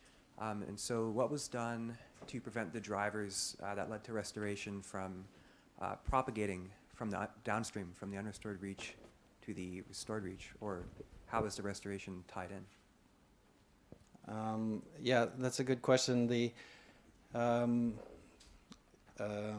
Prior to that, the whole reach was unrestored, but still had a lot of legacy things in there, pathways, sewer construction. So that reach was viewed as a bit more stable for whatever reason. And it had, a couple weird things like a concrete wall that just kind of jutted out into the middle. But overall, the section from there downstream was viewed as more unstable. And once they put in the one section, it became very unstable downstream. But you saw some aggradation occurring upstream. So there was, I don't think they have a plan to restore that at the moment.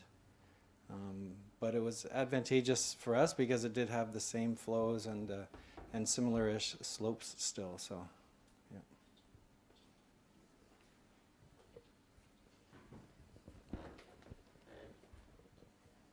Thank you, Bruce, for your presentation and also both presentation actually. I have a question for Bruce. You said that you had degradation on the upstream part of Villarricca Creek. What is the timing for transfer of sediment downstream you're thinking about? And our strategy for downstream transfer of sediment? Like, there is aggradation and we're trying to still make this gravel travel downstream. And is there a timing you think that will happen? And are you which fraction are you talking about? I guess because the fractions all behave differently, right? Where yeah, sure. I think I'm thinking about the gravel size. The D50. Yeah, the D50. So the D50 seems to move through still. Yes, but you observed aggradation upstream. We observed aggradation, a lot of, so that it was getting finer up there, not in the upstream sections of the restoration, but just upstream of the restoration. It seemed like that area was getting narrower, the bar was growing with a lot of fine sediment. Okay. The creek does have a lot of sand and finer, mostly from the roads, I think, where it gets washed off, and so it has quite a large sand load, and that was tending to collect upstream. Oh, that answered my question. Yeah. Thanks. Hi, Andy Russell, Newcastle University. Thanks both for the talk. I've got a question for Lena.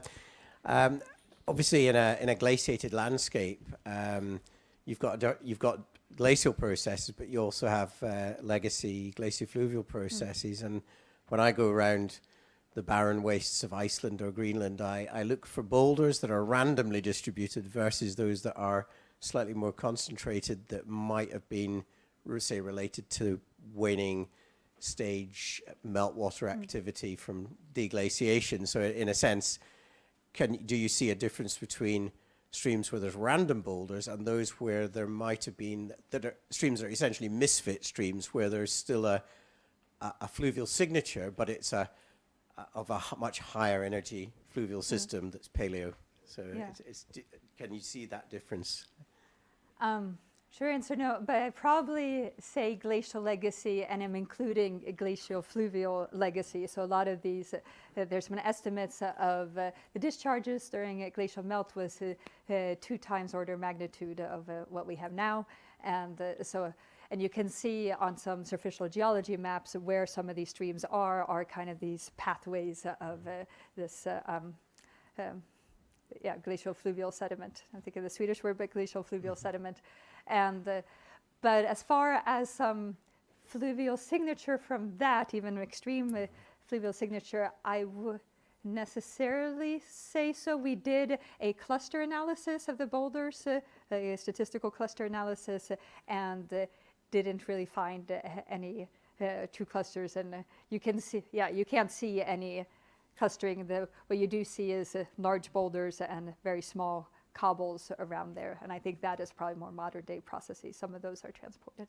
Yes. I was thinking I've had my mind on the boulder deltas, the Elfstrom, published on back in the 80s, and these massive big, but they could be completely abandoned systems, of course. Exactly. But I mean, there are some of these streams that are kind of floodplain of boulders, and then the channel forms somewhere within it, and that's another interesting thought about what is vegetation controlling bank strength. And here I think we have some kind of hypothesis in our head that it's really just where is our soil allowed to form between these boulders and moss and soil, and that is kind of controlling the bankful edge, and it's not really erosion of sediment like in other places. So there are some that are like that, but we haven't really compared that. But that, could be interesting. But, Thank you. Yeah.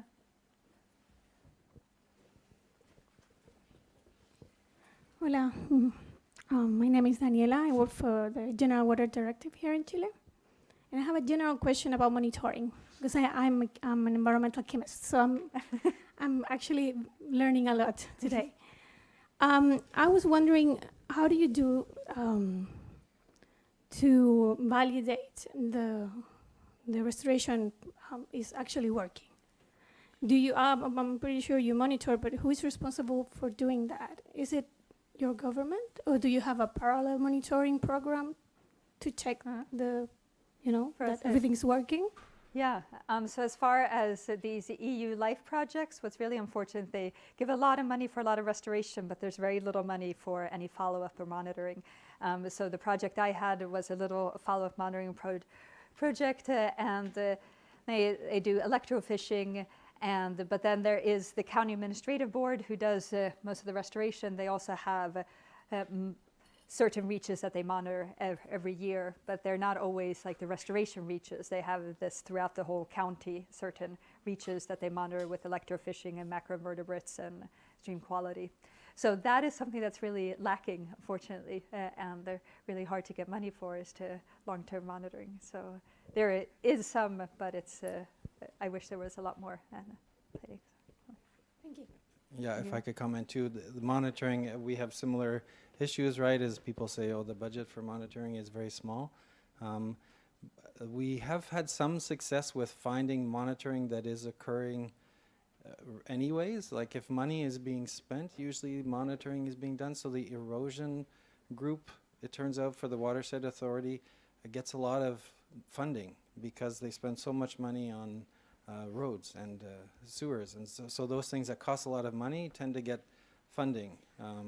But the type of long-term monitoring we would like to do is not necessarily available. So sometimes we have to work with found data. But there is, there's a lot of people out there trying to monitor. It's just a matter of bringing it together.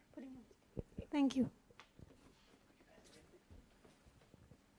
Hello, I'm Diego Fischer, a master student from the Catholic University. I have a question for you, Bruce.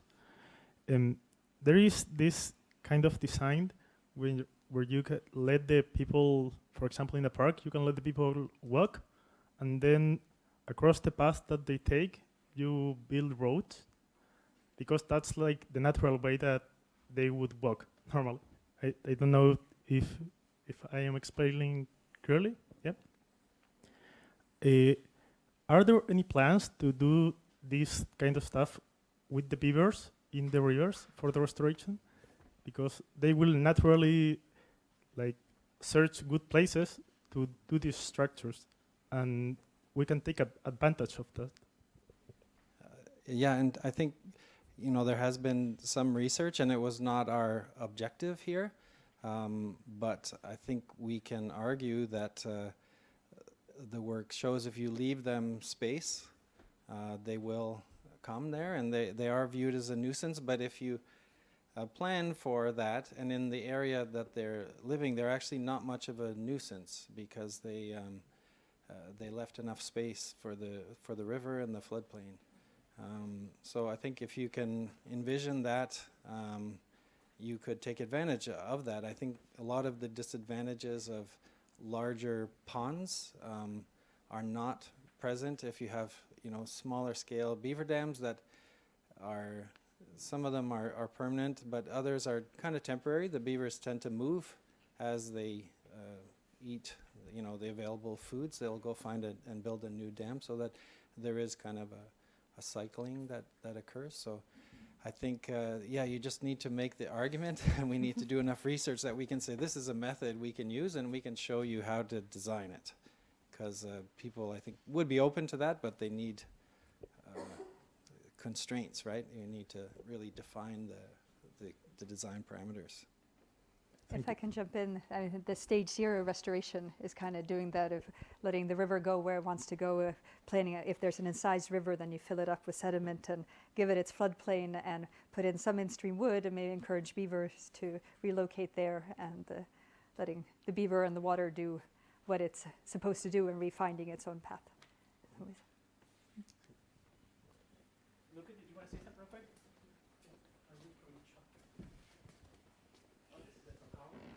No, in this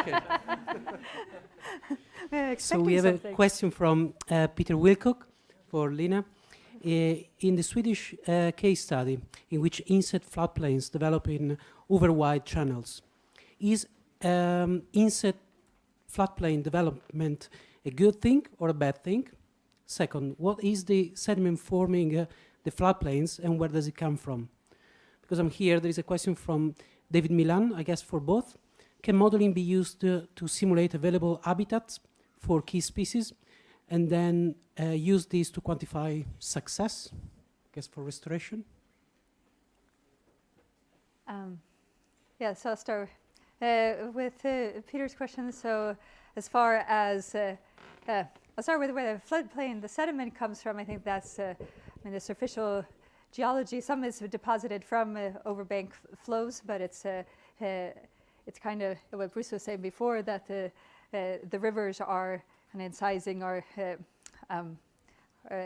the sediment is coming up while it is incising, so it's there from till material.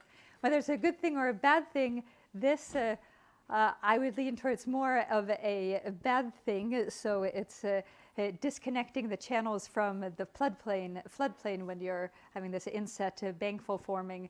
And I think the restoration practitioners have been very focused on the in-channel habitat for the fish and creating a very complex environment, which is good, and adding in-stream wood and opening up side channels. But they haven't been thinking as much about the connection with the floodplain. And so this is, unfortunately, it kind of disconnects it from the floodplain. But they have started to realize that there is a lot of sediment lacking. So with the channelization, a lot of sediment was flushed out. And so it's a kind of problem, how do you raise the whole bed of the channel, and in kind of a domino effect of its could affect incision somewhere else downstream or upstream. So I don't quite remember the second question. You can start. The other question was, did you do habitat modeling? Is that correct? Did you guys include any habitat suitability indices or anything like that? I think for you, Lena, I think this is a question. For me, no, not directly. We've had some work, so I work a lot with riparian ecologists and aquatic ecologists, and there's not really different patches that you would expect in alluvial environments, but we look at recovery of vegetation, that after restoration, if you do a space for time or time for space analysis, then it takes like 20 years for vegetation to recover even, and at least 5+ years for macroinvertebrates to recover. And so it's, yeah, that's my best answer there. Yeah, the project design, the main one, there was a PhD student working on the invertebrates, and so those results are still not out yet. But the problem is overall the invertebrate response in urban environments is so dependent on salt in the water and other factors that we weren't expecting a restoration to improve the invertebrate community. I think we were looking for a response to flood and disturbance type events. In the urban site, the frequency of disturbance is extremely high, so they're getting 10 floods a year that are moving gravel versus one every 2 or 3 years that are moving gravel in the natural system. So we were kind of looking for that type of response, but those results are still to come. Yeah. Do we have time for some more questions, or is that it?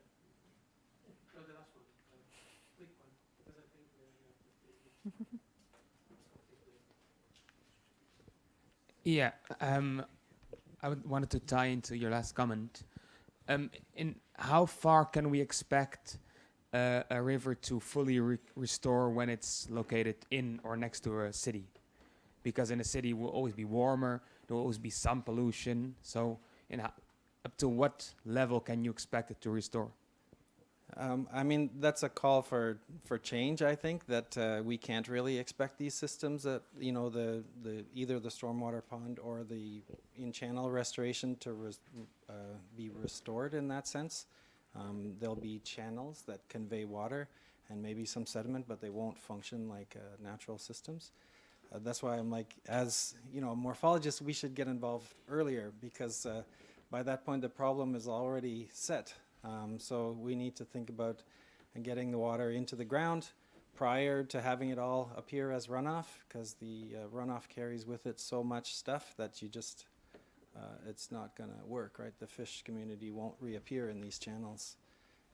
So yeah, I think that's a call to get involved earlier in the process and come up with new designs that are more reflective of not just geomorphology, but also kind of transdisciplinary goals. So my hope is that we start linking with carbon sequestration and thinking about rivers as being important for a number of reasons, right? So.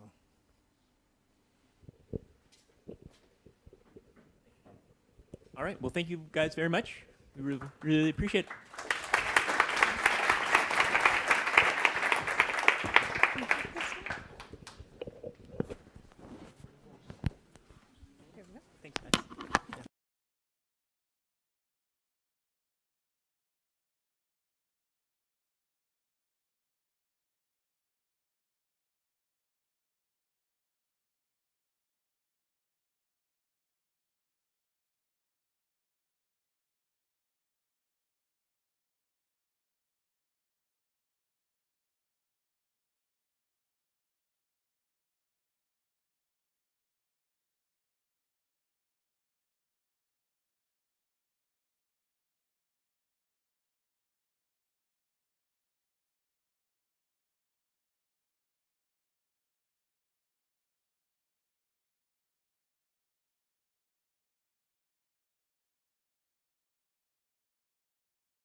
dialogues and trilogues and quadrilogues, but I'm sure you continue those after. We have an innovative session now. I hope, I'm sure I'm going to like it, but I hope you will like it. People and gravel bed rivers. And without further ado, our first presenter is John Tunnicliffe. Where are you, John? Over there. So the floor is yours. Thank you very much. You guys hear me all right? Very good. Yeah, thank you very much to the organizers for inviting me. It's a great pleasure to be presenting here at the Gravel Bed Rivers Conference. I'm here to talk about work I've been involved with for the last couple of years, working with the list of co-authors you see here, Kate and Pia and Tui. This is on the east coast of the North Island of New Zealand, looking at the morphodynamics of the Waiapu River. And it's an interesting time to be working at this in this area. I'm also working with Paul Murphy, Murray Cave, PhD student Danny Boak, and my colleague Gary Brierly. Many field trips out to the Waiapu River. The Waiapu River is a very special place. It's has a very special central role for the people who live in the catchment. The population in the area is about 80% Maori, and they have a very long and close relationship with the river. And in fact, the text that's up here is the traditional mihi, the greeting of Maori people when they, in a formal setting, when they greet each other. It's a very relational interaction with people and the natural world. And so as they introduce themselves, they introduce their mountain.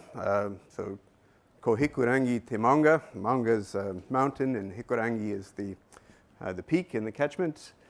Ko Waiapu Te Awa. So the Waiapu is the river. And Ko Ngati Poro Te Iwi. So Ngati Poro is the kinship group, the tribe of that lives in the area and holds a long ancestral and reciprocal relationship with the river. So it's a very, they have a very strong sense of custodial care for the river. And so in the last few years, there's a bit of been a transformation of circumstances for the river. I've been helping them with their plan to deal with gravel extraction. And thinking about the many intertwined values in the catchment, and so there's many. It's not as simple as a mass balance problem, although that's largely what I'm talking about in this talk. Is the more the physiographic effects of gravel extraction.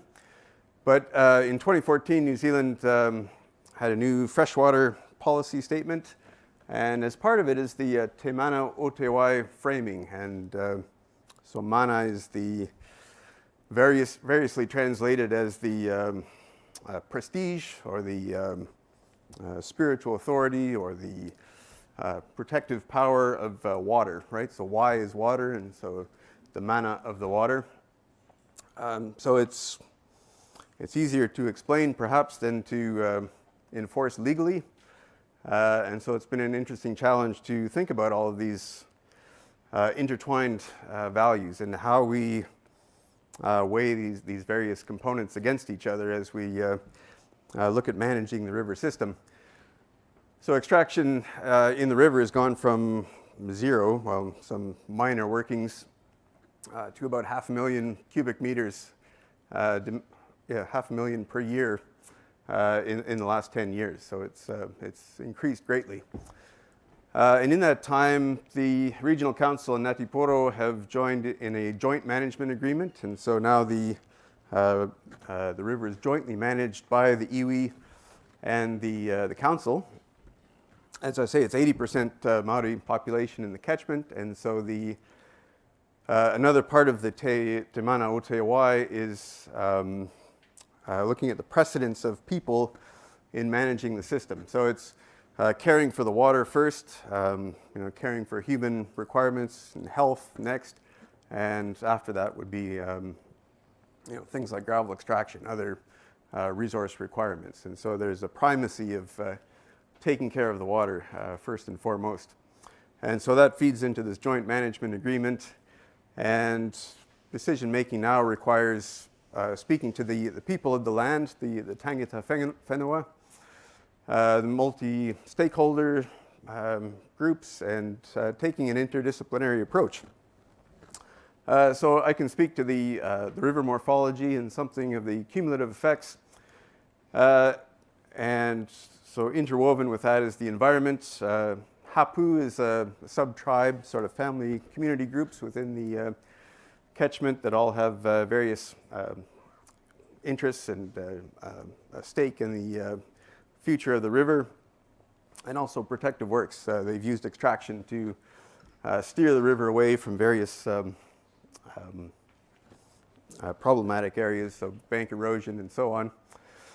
This is the, oops, how do I go back here? Jumping ahead. This is our study area. So again, we're on the far east corner of the North Island, the first point of New Zealand to see the rising sun in the morning. The critical statistics of the catchment are up here. Something that catches the eye is the sediment yield of 20,000 tons per square kilometer per year. So times 1,700 square kilometers, that's 35 million tons per year of suspended load that pass out to the ocean. So that's the highest load in New Zealand. It's among the highest in the world. So there have been a number of compilations of specific sediment yield, and the Waipu is often right up there. So very erodible lithologies. It's all marine mudstone and sandstone that have been uplifted a little too quickly, perhaps, and they're quite erodible, so subject to gullying and landslides and so on. Oh, sorry, one more thing before I get away. So this is the Mata River down here. So this is like the south branch of the Waipu. This is the Tapawairoa. That's the other major tributary. Then the Waipu proper is down here. And so this movie is showing it's the main stem of the Waipu. You'll see some of the gravel extraction activity on the floodplain. The gravel extractors roam far and wide. Up on the left is the Mata River coming in, and straight ahead is the Tapawairoa. And you can see the various tracks and excavation pits that the extractors have made. So that's one site that we've seen. This is another extraction site further downstream, and the extractors are generally after the coarser fraction in the on the riverbed. So they roam far and wide, gathering a lot of the armor there from the river. The most commercially valuable portion is the greater than 32 millimeter fraction. But there's a long tail of finer stuff that's also in the mix as well. So considering the mass balance, the grain size fraction is also an important component of this. So in order to get at the bed material load in the catchment, we had there was a regional LiDAR survey that was flown 2019, 2020-ish.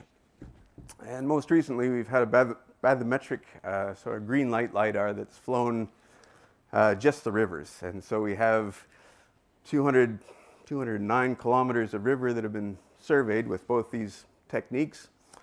And so I've broken these up into smaller slices to analyze, sort of 200-meter segments. And we've picked up a number of the gullies as well. So we've tried to difference these topographic surfaces to get at the topographic change on a rather large scale to try and estimate the transport rates. This is the hydrograph. The regional LiDAR survey, unfortunately, was broken into several sections owing to COVID and so on. So we have actually several different maps, but we've kept track of the timing between each of these surveys. So this is our bathymetric survey that happened in May, and that's the series of regional surveys that are spatially and temporally complex, but we've done our best to keep track of these.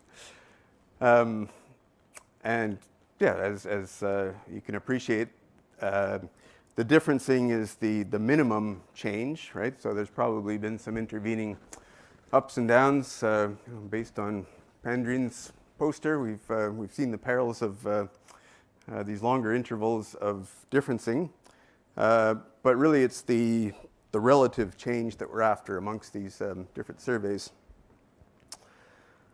So these are the point clouds. As I say, one was bathymetric and one could not see through the water. And so in some of these surveys, we used Dimitri Lag's M3C2 cloud-to-cloud differencing to come up with these DEMs of difference.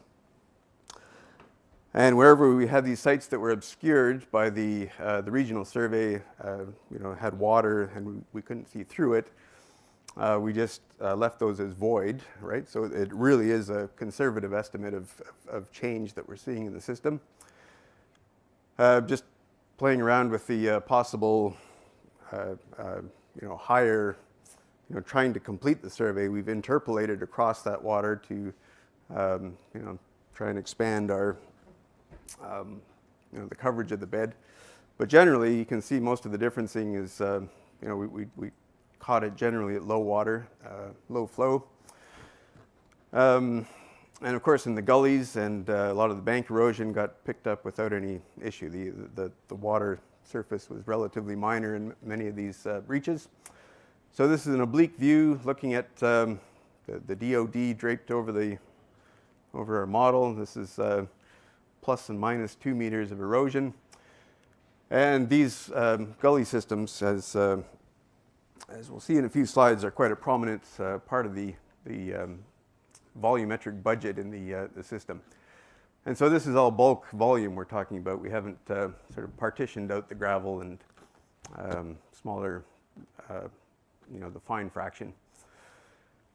So in these difference models, you've seen all those little boxes that we had along the major reaches. We did the differencing within each box. I haven't included all the details of the error analysis, but essentially we take a net difference on at each bin and then route the surplus downstream. And if we have a series of gains of a net positive change within the system, this is important for the next few slides. If we see a sequence of net gains, we see a positive trend in the downstream cumulative sum. If it's a train of losses, it would be a negative line, and equilibrium would be flat. And so these are the long downstream transects that this one starts 112 kilometers from the coast in the headwaters of the Mata River. And that's this line up here. So you can see it's a declining trend. So this upper part of the Mata is supply limited for this upper part of the survey. It flattens out to an equilibrium as it goes into a bedrock canyon here. The Waitahaya River joins over here, and that has, you can see the red from losses, net loss within these reaches. And so again, this is all normalized as a volume per year, cubic meters per year. Where the two join, we just take the arithmetic sum of those net losses and route them downstream. So I wouldn't take too much stock into the absolute numbers here. We're just looking at the trends along the system. And so we know this is generally supply limited in these upper reaches. most of the gravel extraction activity has been in the Mata River in this middle reach. There's 4 gravel extraction sites happening here, and you can see the volumetric trend just nosedives as it goes past all of these gravel extraction sites. So there's net loss in these sites. In this case, it's an intervening time scale of 3 years. And then we have a bump here where there's 2, you can see the sums up here, 2 tributaries that have relatively large landslips and gully systems. So they're sending material into the river, but it's mostly fine, weathered material that's being added to the system. Then it levels out here and joins the Waipu. So now we're moving, we're moving around that was the Mata, this is the Tapuaroa catchment. And interestingly, we've got the inverse case here where it's nothing but building up. So this catchment has prolific supplies of sediment coming into the system. And so as we go downstream, you can see these punctuated jumps in the cumulative downstream balance. Interestingly, this higher curve is this little tributary here, the Wairongomai. And the reason that this smaller tributary is outstripping the main stem, right, like all of this catchment, is because of these gullies and landslides. So volumetrically, when these two meet at the tributary point here, they double in the downstream cumulative sum. So absolutely massive sediment supply coming out of this catchment here. And then in the main stem, further down here, things level off again. There's another gravel extraction site there. And this is the culprit, right? These big gully systems, and these have been described in past papers.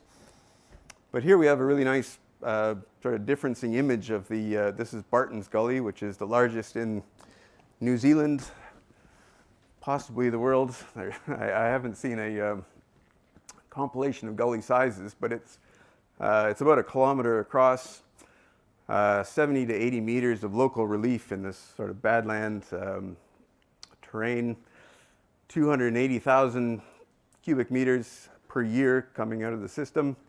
And combined with the other 16 gullies in the survey, it's about 640,000 cubic meters coming out of the system. So it's a beast. A badass gully, as Mike Martin and Ian Fuller have termed it. So this is the downstream portion, the Waipu itself. And so it's noisy, and again, it's quite a short discretization interval, right? The 200 meters probably contributes to that noise. Maybe the boxes should be bigger as we get into the bigger portion of the river. However, things are relatively stable until we reach about 8 kilometers from the coast, and then there's a strong erosional trend, net loss all the way to the coast. So what have we learned from this? So the idea here was to build a relationship between the storage in the reach and the bed material flux that's going through each of these boxes. And so we've got this fabulous database of 1,000 points along the river, and we can estimate our storage volume, right? For now, I'm just going to say the top meter, shall we say, is the depth of active gravel across all these boxes. And so it's essentially the floodplain area. It's meters squared, but it could be cubic meters. That's the reservoir of material in each of these systems. And this is the flux rate. And so I'm taking the maximum of the erosion and deposition that we see in each of those boxes. And we see an interesting sort of bend in the trend, right? So we know this is the supply limited Mata River, the dark and lighter gray shades here.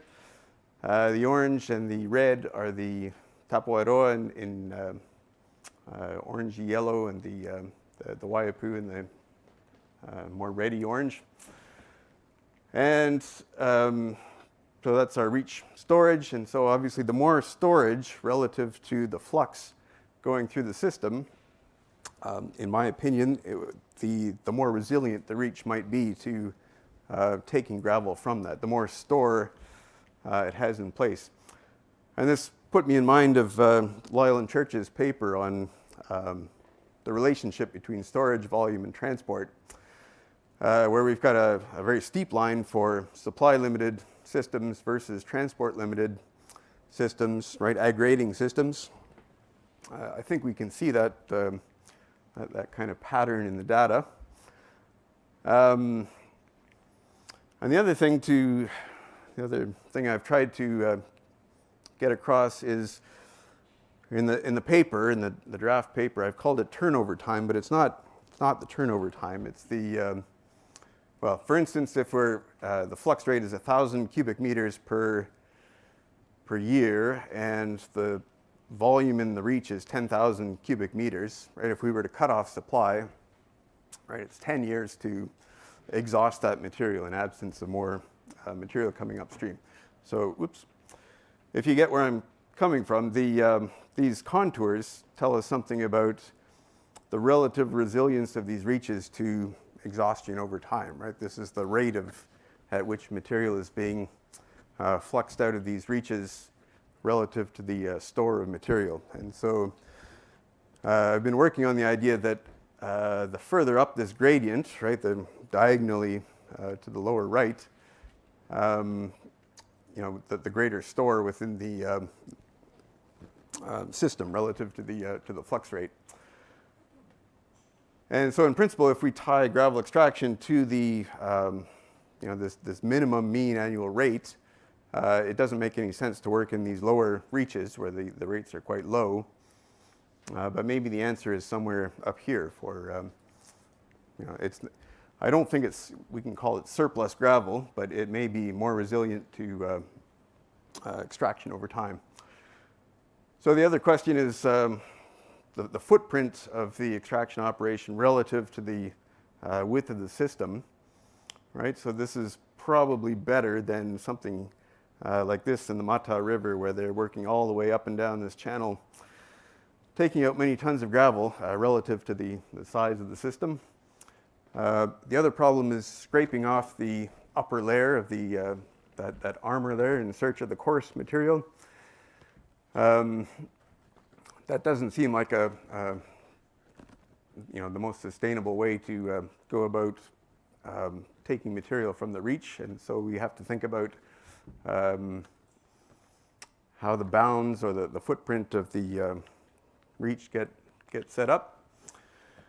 So some of the concerns that have come back to the table with the iwi are thinking about first of all, multiple sites of extraction, so dealing with these cumulative effects. Thinking about the annual variability in supply, right? The catchment is subject to drought over time, and so with fewer floods, there's less of a flux rate within these catchments, and so that's something that has to be considered. This armor layer, right, the coarser than 32 millimeter fraction has to be appropriately managed. And so I've been talking about bulk rates of transport, cubic meters, but by the time we get into this greater than 32 millimeter fraction, it's a much smaller proportion of that overall flux of material moving through the system. As I say, the operating footprint, in light of habitat, the connectivity of the system, thinking about the diversity of habitat that's available within the catchment, so there needs to be a conversation about that. Groundwater, hyporheic pathways, it takes several flood cycles in order to set up the hyporheic pathways within these deposits. And so repeated, well, I suppose wide-ranging disruption of the deposit will impact those hyporheic pathways. I think we've made it clear that headwater catchments, these supply-limited places, there's no sense in working in those sites. It's not being replenished reliably, and it's often landslide material or gully material that's coming in, so that's not of much interest.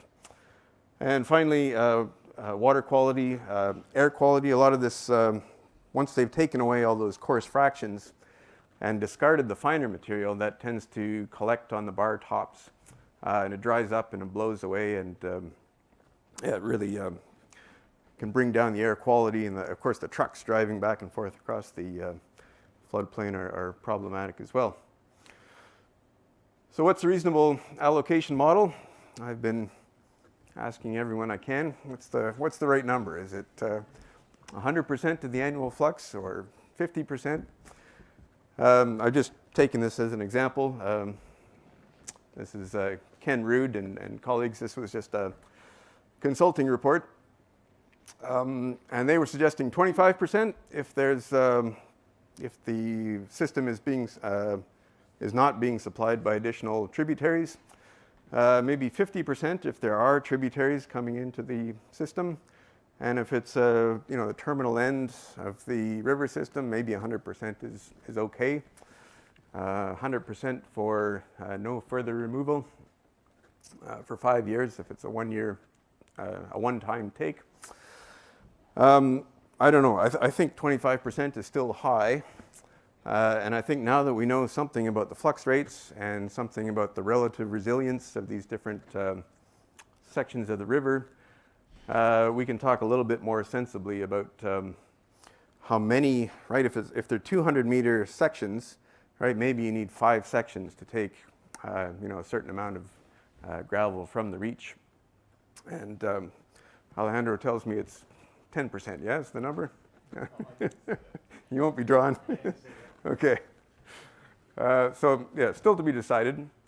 And as I say, it's something that the Tangata Whenua, the people of the catchment, will decide on. I'm here to provide support in terms of the coming up with the budget, but it's a conversation that the community is going to have, and hopefully it's something we can touch on tomorrow in the discussion. I hope that we can bring some of the discussion back to the catchment to advise. So in conclusion, the large-scale differencing, right, despite the various technical issues, I think we can see clearly the Mata is supply limited, and it's not where all the extraction should be happening. That's the current situation, and I think that needs to change. The Tapawairoa has very high flux rates, but it doesn't have, potentially the gravel quality is not as good because of the gullies and so on. We see a relationship between flux and storage, and I think that's a useful framework for thinking about where we can take gravel. We'll continue to monitor, and hopefully we can contribute to the renewal of the mana, right? The authority of the river by keeping a sustainable approach and keeping connective pathways, keeping the processes working in the river, and I look forward to your advice on taking this forward. I'll take questions after the next speaker. Thanks. Thanks a lot.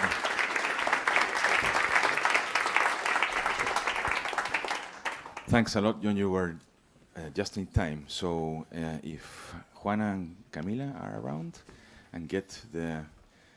are you going to do it in series? Oh, okay. All right. Hi. So while you get that, Juana and Camila are going to talk about biocultural approaches to revalue waterscapes. These encounters in Wallmapu, Patagonia. I'll let you explain what Wallmapu is, but this is a very important consideration, not only in Chile, but also Argentina.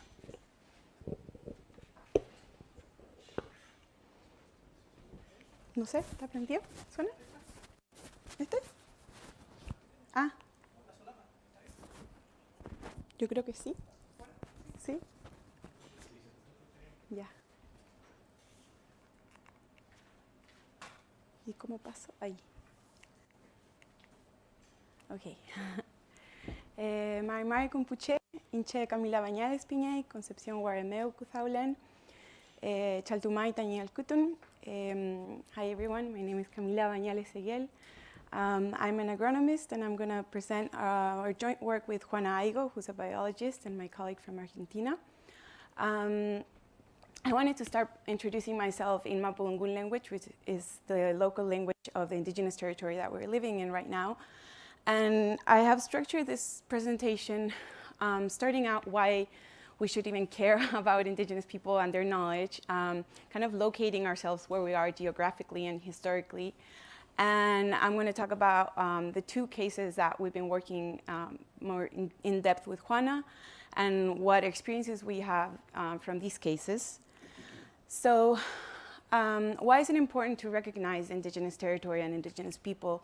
First of all, from my biodiversity point of view, a very important report came out in 2019 from the International Panel of Biodiversity and Conservation, pointing to the importance of indigenous people due to their presence in lands where there's little or no intervention from humans, and also about a third of current land is owned or occupied by indigenous people, and this land holds about 80% of current global biodiversity, which we know is in a critical state.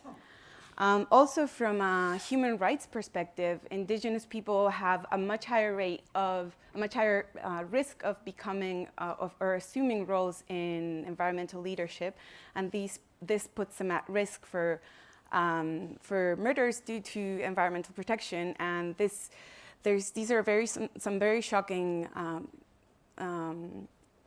numbers about how risky it is to be an environmental leader, especially being indigenous. About a third of environmental crimes were directed towards indigenous people in 2020, and these are only documented cases that could be tracked towards environmental causes. And also 7 out of 10 countries with the highest rates of environmental murders are in South America. So locating ourselves geographically, I want to show you this territory where we're at right now. Is called Wallmapu, which is a modern concept to describe the ancestral occupation of the Mapuche indigenous people, who have different identities depending on the geography where they are. And the frontier at the north and south, we have depicted it as a kind of a blurry line because it's not quite a frontier as we know them today, with passports and kind of countries limiting these frontiers. Historically, these places were kind of transition zones between indigenous peoples, and more than frontiers, they were known as Traumen is a Mapuche word for kind of a boundary, and it comes from the word Traun, which means encounter. So there were places of encounter and exchange, economic exchange, cultural exchange, and political exchange as well. So right now we're in Villarricca. As we all know, you really like this town so far. It has a beautiful volcano, a beautiful lake, and it's right in the middle of Wallmapu ancestral territory. It is a city that was founded and destroyed for 300 years, which kind of reflects this strong conflict between the local inhabitants and the Spanish colonizers and then the Chilean state. So we have worked in depth in these 2 different watersheds, the Keuco River watershed on the left, which is the north really, and the other one is the Huechulafken Lake and Chimehuin River basin, and they're about the same. They're located in the ancestral occupation of the Pehuenche identity from of the Mapuche people, which are very identified with the monkey tree, the Araucaria, that maybe you've seen around. And we have found a lot of parallels and a lot of consistent things between these 2 case studies.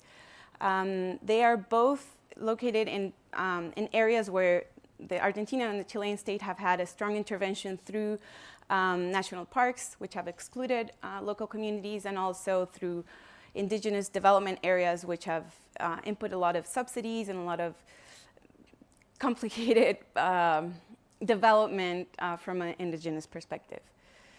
So I want to kind of put forward the fact that systems of knowledge and the knowledge that we are here discussing, scientific knowledge, is really an expression of our culture. It's not the only system of knowledge. So really, what is culture? And this is something that social sciences can explain better than I can, but this diagram really helped me to understand that as humans, we all have fundamental concerns. We all need food, shelter, social relationships, spirituality maybe. And the branches of this tree represent how we value these fundamental concerns. Maybe we all have spirituality, but some cultures value it more than others. So due to these values and these priorities, there are external expressions of this culture, and these are clothing, technology. Within this is systems of knowledge. So our system of academic and scientific knowledge is but one system of knowledge, is our expression of our Occidental culture, and not the only way of knowing our world. I also want to emphasize on the historical trajectory of indigenous people and why they are where they are right now and how we perceive them and their knowledge. Really, this whole history comes from history of coloniality and understanding them initially as savages. The early chronicles of European colonizers who came to these lands described them as savages, as people who didn't have any religion or any costumes, and really this helped to legitimize the violence and the disposition of their territories and their resources. And during a time it was even questions if they had souls, if they were even human, right? It wasn't until the Second World War where the first human rights treaties came along, and it wasn't particular to protect indigenous people, but more as a human rights perspective on the global spectrum. And only in 1989 was it that the International Labor Organization came with this convention, the 169 convention, that recognized them as permanent societies with their own rights, with their own costumes, and with their own systems of knowledge and reproduction of their culture. And this report, this 2019 report that I told you about, was the first time that they were formally recognized for their importance for biodiversity conservation. So this was really, this recognition of them as permanent societies was yesterday, basically. Like 2019 was right before the pandemic. So there's really a long way between recognizing them in an international organization report and then this translating into concrete actions and kind of remediating years and years of a colonial history.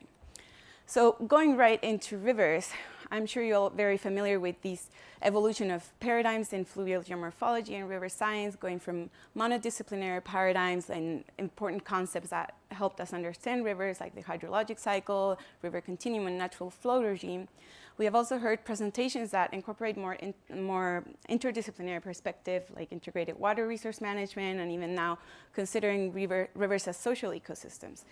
Now, this concept of social ecosystems has a long trajectory, and only some recent research has started to study rivers from this perspective, but it's a concept that has more decades being applied to other systems than rivers. So this recent interest in indigenous knowledge and local knowledge should come along with the recognition that their knowledge is also part of their cultural identity. So to understand the approach that Juan and I have used in the different places that we have worked, this bicultural approach, I want to explain a very important concept that is bicultural memory. And this was a concept first developed, I suppose, or kind of named by these two Mexican anthropologists, Toledo and Barrera Basols, in 2008. And it kind of describes the evolution of the assemblage between human and non-human lives in a territory, and how human communities have evolved with their territory and their geography and incorporated language, specific language to describe this territory, and basically conserved the memory of the land and the knowledge of the land. So bicultural memory is kind of represented as the memory of our species, right? So why should we care? Why should dominant culture, Occidental culture, care about other forms of knowing? In a way, because they give us more mechanisms for adaptation. They help us understand different ways of perceiving knowledge and valuing knowledge, and also point to different development models that might be more sustainable or friendly with non-human beings. So going back to our two cases, the biocultural or landscape scale, or riverscape scale, waterscape scale, the landscape scale is important because it allows us to go a little bit further than the basin. And this is important in cultural and social heterogeneous basins, because sometimes the basin is not enough. In these two cases, it's not enough, because In the case of the Huechulafkin Lake, there's a strong intervention from national parks. The green shaded area is a natural protected areas from the state. And this conservation model included kind of an exclusion of local communities from these protected areas, much like it was done in the United States as well. And with that, it kind of limited their possibility of relating to land and propagating their culture. And in the Keuku River Basin, the basin scale is also not enough because this hatched area that you see is a state-denominated indigenous developed area, but it's also a local kind of recognition of this land as part of the Alto Biobío area, right? So we have grouped our lessons or our experience in 3 main points, or what we have learned about these specific cases, the Keuku and the Huechulafkin, and what they have in common. And also about our own doing as researchers, as indigenous and non-indigenous researchers approaching these communities.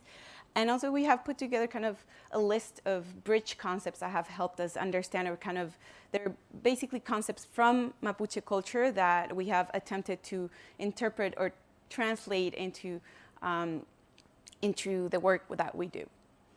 So in the Huechulafkin Basin is within a larger basin, the Limay Basin, which is highly industrialized. It has a lot of mining, a lot of hydropower, and real estate development. And there's a large community managed land in the headwaters. The state intervention, as I told you before, came through the national parks and reserves. And the local threats, much like here in Villarricca, are non-planned urbanization and tourism without planning as well. And this, the internal organization of the communities led to one of the possible management strategies, which is TCAP territories. There are indigenous territories managed or co-managed by indigenous and local communities. And the Keuku River Basin has some parallels with the Huechulafkin Basin in that it's also in a very large basin, the Biobío Basin, which is the 2nd largest river in Chile. It also has an indigenous community occupation in the headwaters. And the intervention doesn't come so much from the state, but more from private companies that have had, there's 3 huge dams in the main course of the Biobío Basin, and the Keuku Basin kind of comes in comes into the main river course right between 2 of these dams. So it's kind of cut off from the rest of the river network. And also there's local threats relating to the ownership of water rights. As perhaps some of you know, the water rights system allocation in Chile conceives water as a private good that can be kind of interchanged as a market logic. And there's also community organization that has led to kind of reaching out towards academic institutions for monitoring and for getting more information about the river. So through our work, we have used both qualitative and quantitative tools, and this has helped us to understand the rivers and the communities relating to these rivers. We have done fish sampling, geomorphology classification, discharge measurement, a lot of interviews, non-structured interviews. I put there Nutram, which is a word in Mapudungun, which means it's a kind of a format of conversation in Mapuche culture that's a very extended conversation between many people, usually in a circle. It's very structured in a way, but also kind of covers a lot of topics, and it implies a lot of time being there in a meeting and talking with different people and respecting whose turn it is. And it's a very, it's a form of sharing knowledge very own to the culture that in our culture is not very common, because we usually have 25 minutes to talk and then like very little time to discuss, right? So our format of conversation, the time that we manage, the time for projects, for funding is very limited, right? We also did a lot of collective mapping, which helps us to understand how people in the territory perceive their land, and, for example, understand about local toponym, the local names and the indigenous names of rivers and water bodies. And we have also studied in the case of the Keuku Basin, we have studied the allocation of water rights and the property rights of land as well. So some lessons that we learned from both cases is the importance of biocultural memory and the oral transmission of biocultural memory. In this, the elderly are very, very important, which is also a difference from our culture. Our culture has kind of put elders on a side. The other day, my dad told me that Uncle Google has replaced all the grandparents and grandmothers for going for answers. So we look up answers in Google before going to ask our parents or our grandparents. That is a big difference in Mapuche culture, because elders are they're put on kind of a pedestal. They're kind of considered knowledge holders, and they're very respected. And whenever you go to a Mapuche community, they point you towards elders. You have to go and talk to them, like they're the people who know. And another important thing was the value that they have for springs and for headwaters protection, which is also like a lot of contradictions in that, on how the ways that they occupy the land, the management that they do. But these contradictions was also a big lesson that we found in these two cases, because sometimes as researchers, especially coming from the natural sciences, not having experience with indigenous communities, we tend to idealize or kind of believe that because they're indigenous and they have a stronger connection with nature, then they necessarily have a better management on the land, and that's not always the case.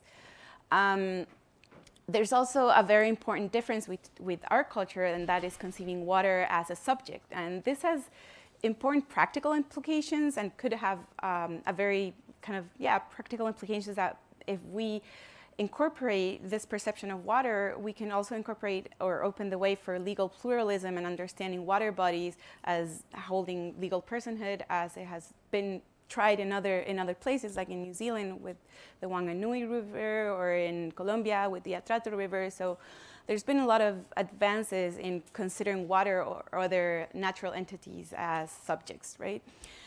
Also, we learned of the importance of reciprocity as a value. So wherever you go, it's a very important custom to kind of whatever you take, you also give back. So if you're going to go to the river and go fishing, you also have to offer something back. So when people go to a river, they ask for permission. Before crossing a river, they ask for permission. They salute the river, and that's common practice. So it's recognizing the river as a living being. They recognize the river as part of the family, right? So, and this connection with the river also promotes the social ecological resilience, because depending on how connected they are to the river, and how this bicultural memory is preserved and how they can transmit it to the younger generations, it's also how strongly these younger generations care for the river and also protect it from intervention.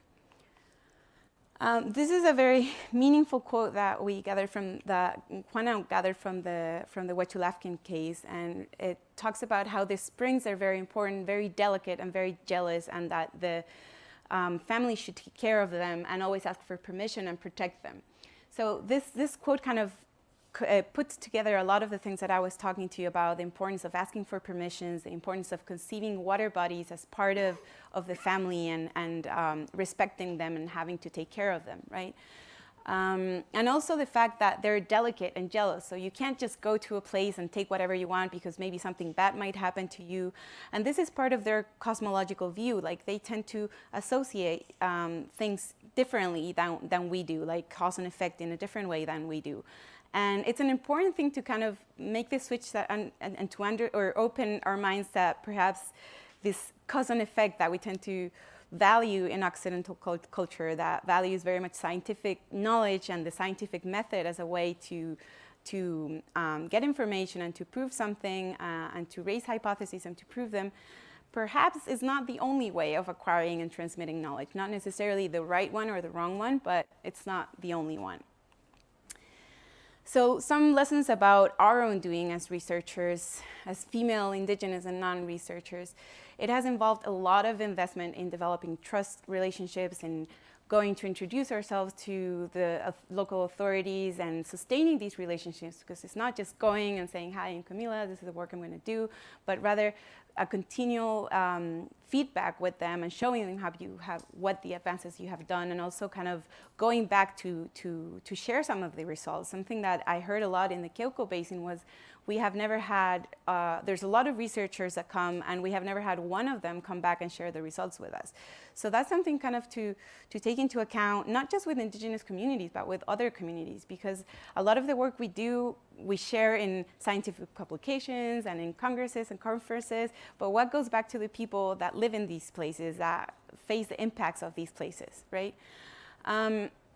We also had to navigate very complex scenario of the pandemic, and also in rural areas, there's connectivity issues that are not always understood in urban settings. There's connectivity related to roads, related to communication. Many of these places don't have internet, don't have phones, and people live in a different, really in a different rhythm. So we also had to kind of adapt or kind of find a way to work out with the academic times and with the local times. So you can't rush too much, but also have to move forward because you have to accomplish certain objectives and finish your PhD. And there's also we also found that there are very, very heterogeneous communities. Another part of the idealization of these communities is that we believe that they're homogeneous. We believe that they all think the same, that they all respect their leaders, their authorities, and that's not always the case. Sometimes you go to a place and there's families that don't speak, there's this other person, there's a story of like a murder that nobody wants to talk about. So there's all these human things that also happen in indigenous communities. And that also makes it difficult because sometimes you go to speak to somebody that you think is an acknowledged authority, and then it turns out you go to speak to somebody else and they tell you, oh no, this person doesn't really represent our views. So it's very important to understand that they're not heterogeneous, and that that we as researchers kind of have to be open to the fact that there's different opinions and different conflicts within a community, right? Yeah. And these is kind of not extensive list of these concepts that we have found very important in our research.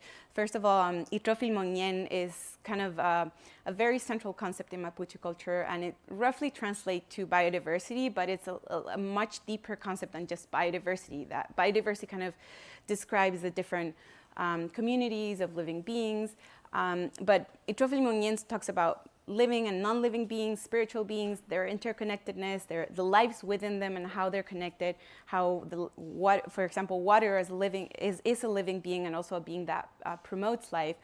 And this consciousness or awareness of how everything is interconnected is very central to their cosmological view. Also, this as Mapu, as a second concept, kind of represents is the closest thing to indigenous law or Mapuche indigenous law, and it kind of represents the way things should be, the way people should relate to each other, the right way to relate to land, and it's very meaningful to recognize that it kind of going back to the early chronicles from naturalists and explorers that depicted them as people who had no religion, no law. They do have their own legal system. They do have their own customs and how to determine what is right, what is wrong, how to punish people who are right or wrong, and how to relate to the land. So being aware of different legal systems also has practical implications for how we manage rivers and land. Oops.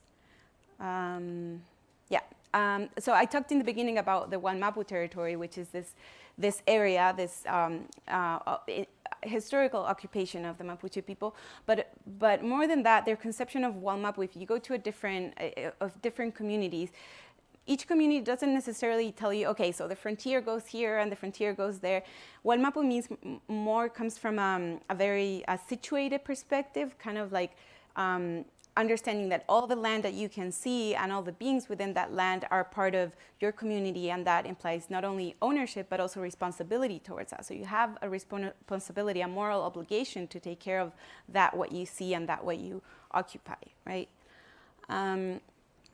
Also, Kimun is a very important concept, and roughly it means knowledge, but also it's ancient wisdom, and another important concept to acknowledge, because sometimes we group indigenous knowledge as there's indigenous knowledge and then there's scientific hydrology, geomorphology, geography, biology, like all these disciplines. And really in indigenous knowledge, there's also disciplines. There's also people who are specialized in history, specialized in craft, people who are specialized in the knowledge of medicinal plants. So also understanding that there's types of knowledge puts us more in this horizontal plane between types of knowledge, between Occidental and indigenous knowledge. The Nutram concept I explained earlier, these extended formats of conversation that touches on different topics. Kumefelen is also very important, and it represents the equilibrium between people and between non-living beings and communities. And finally, the Buen Vivir concept is both part of their cosmological view and also kind of a modern response to a political response to the development model that has led to social and ecological crises that we face today. So to sum it all up, we have grouped these 3 take-home messages, basically transitioning to a different focus of attention, changing our language of how we talk about indigenous knowledge and nature, and also including different perspectives. So we propose that we need to shift our attention, and this means internalizing our relationship to nature, which is sometimes very difficult or very easy to forget in urban settings, which is where most academic institutions are. But really, I mean, the other day I looked up a fact that 80% of the people globally live in urban settings. So many of these people have never even seen the stars, for example, because of the luminic pollution, right? And people who live in more natural settings have a stronger connections to the seasons, to the day and night, and we all as humans have that need also to be connected to these cycles. So I think we would all do good in kind of internalizing this relationship with nature. Also kind of understanding that ecosystem services or the way we value these ecosystem services is different depending on who you ask. So in heterogeneous watershed, somebody might value a lot reservoir because it brings along tourism, but really the local communities find that it's atrocious because it has forced displacement or flooded cemeteries or whatnot. Also, these emphasizing that these territories are crucial territories for biodiversity conservation on a global scale. And from a human rights perspective, the importance of promoting equitable access to information, to participation, and to decision-making in these lands. Changing the language and kind of incorporating different ways of valuing nature comes also from incorporating these different views, understanding the Buen Vivir paradigm kind of proposes different ways of relating to nature. And this is another author that we have supported a lot of our research in, and he has this concept, senti pensar, which means kind of think feeling about the territory.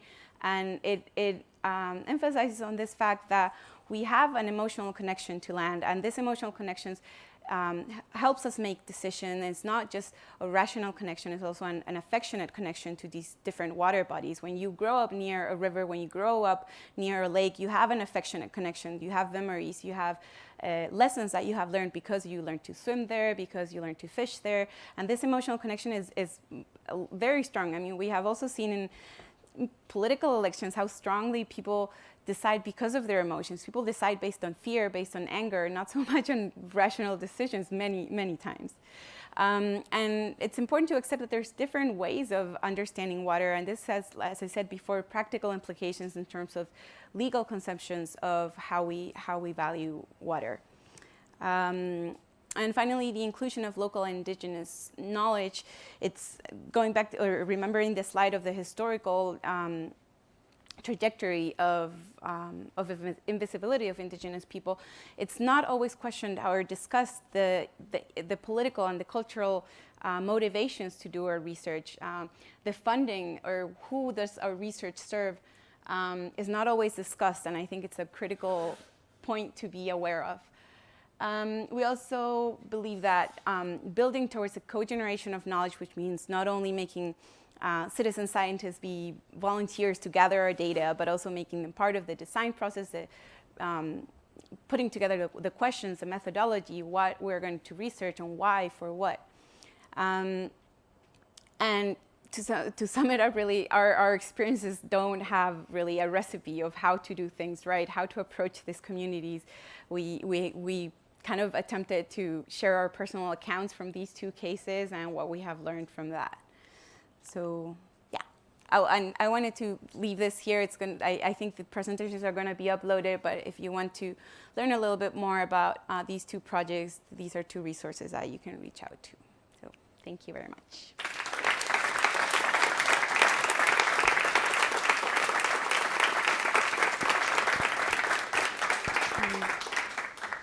I want to invite Juana up here for the questions. I was going to invite Juana and John. Thank you, Camila, also on the spot on time. Open the floor for questions for our speakers. Alcanza el tiempo.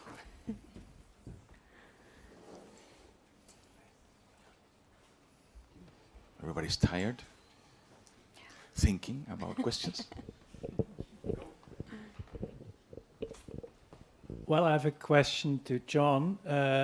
You presented this interesting observations on which allowed you to come up with quite a complete sediment butcher for a very large natural catchment.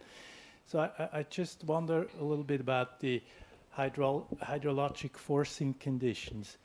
You told us it took about 3 years. So how do the discharge conditions compare to sort of a longer term average, and was there some spatial variability during these 3 years? Well, I guess in terms of the variability, it was. You have to get a green light.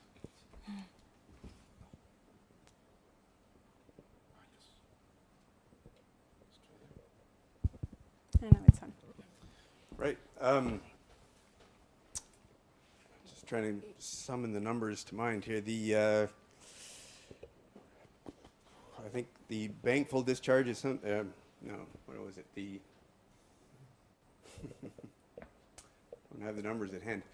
The floods that we saw were just over 1,000 cumecs, and something like a major flood would be on the order of 2,500, 3,000 cumecs. So they weren't exceptionally large floods. In terms of the spatial variation, clearly. One side of the catchment had a shorter interval than the other one, and it was the one that had the gully systems on it. So, there may be some differential there in terms of the desynchronized survey of those from those LiDAR surveys. I'm not sure I'm effectively answering your question, but. It is a bit of a challenge to work out what we missed in that intervening year and a half or 2 years.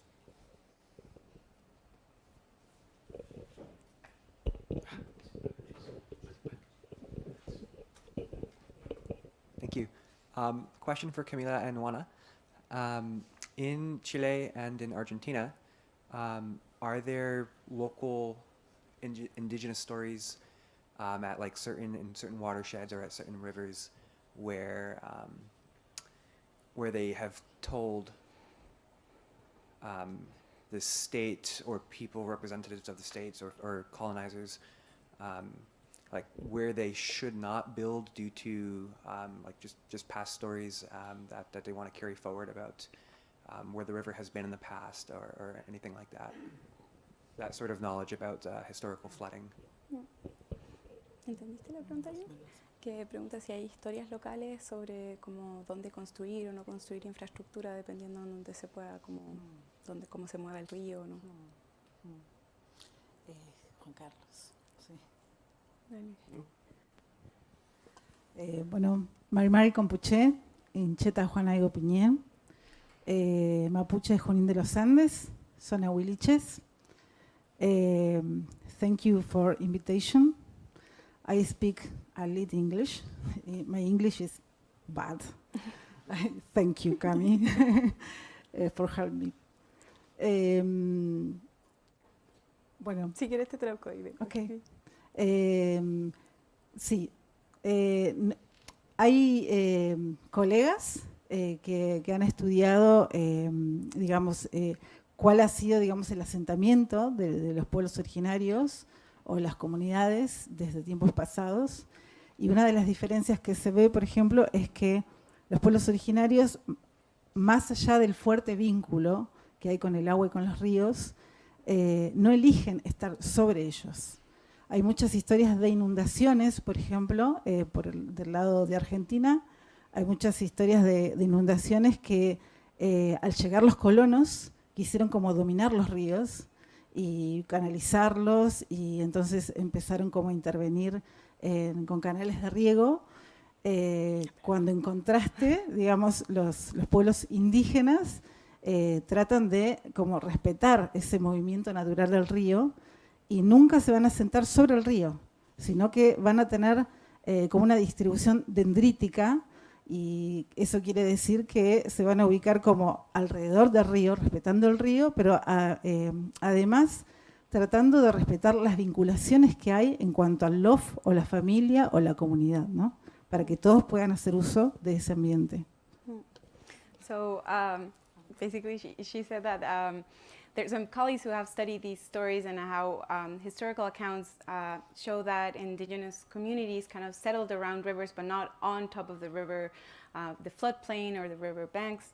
And how the rivers have a very structural meaning for communities, so they kind of organize themselves around the river but not on the river floodplain. And she also said that some accounts show how when European explorers or colonizers came, sometimes they tried to dominate rivers and channelize them or dominate them, and this kind of also displaced local indigenous knowledge and kind of led to flooding risks in certain cities.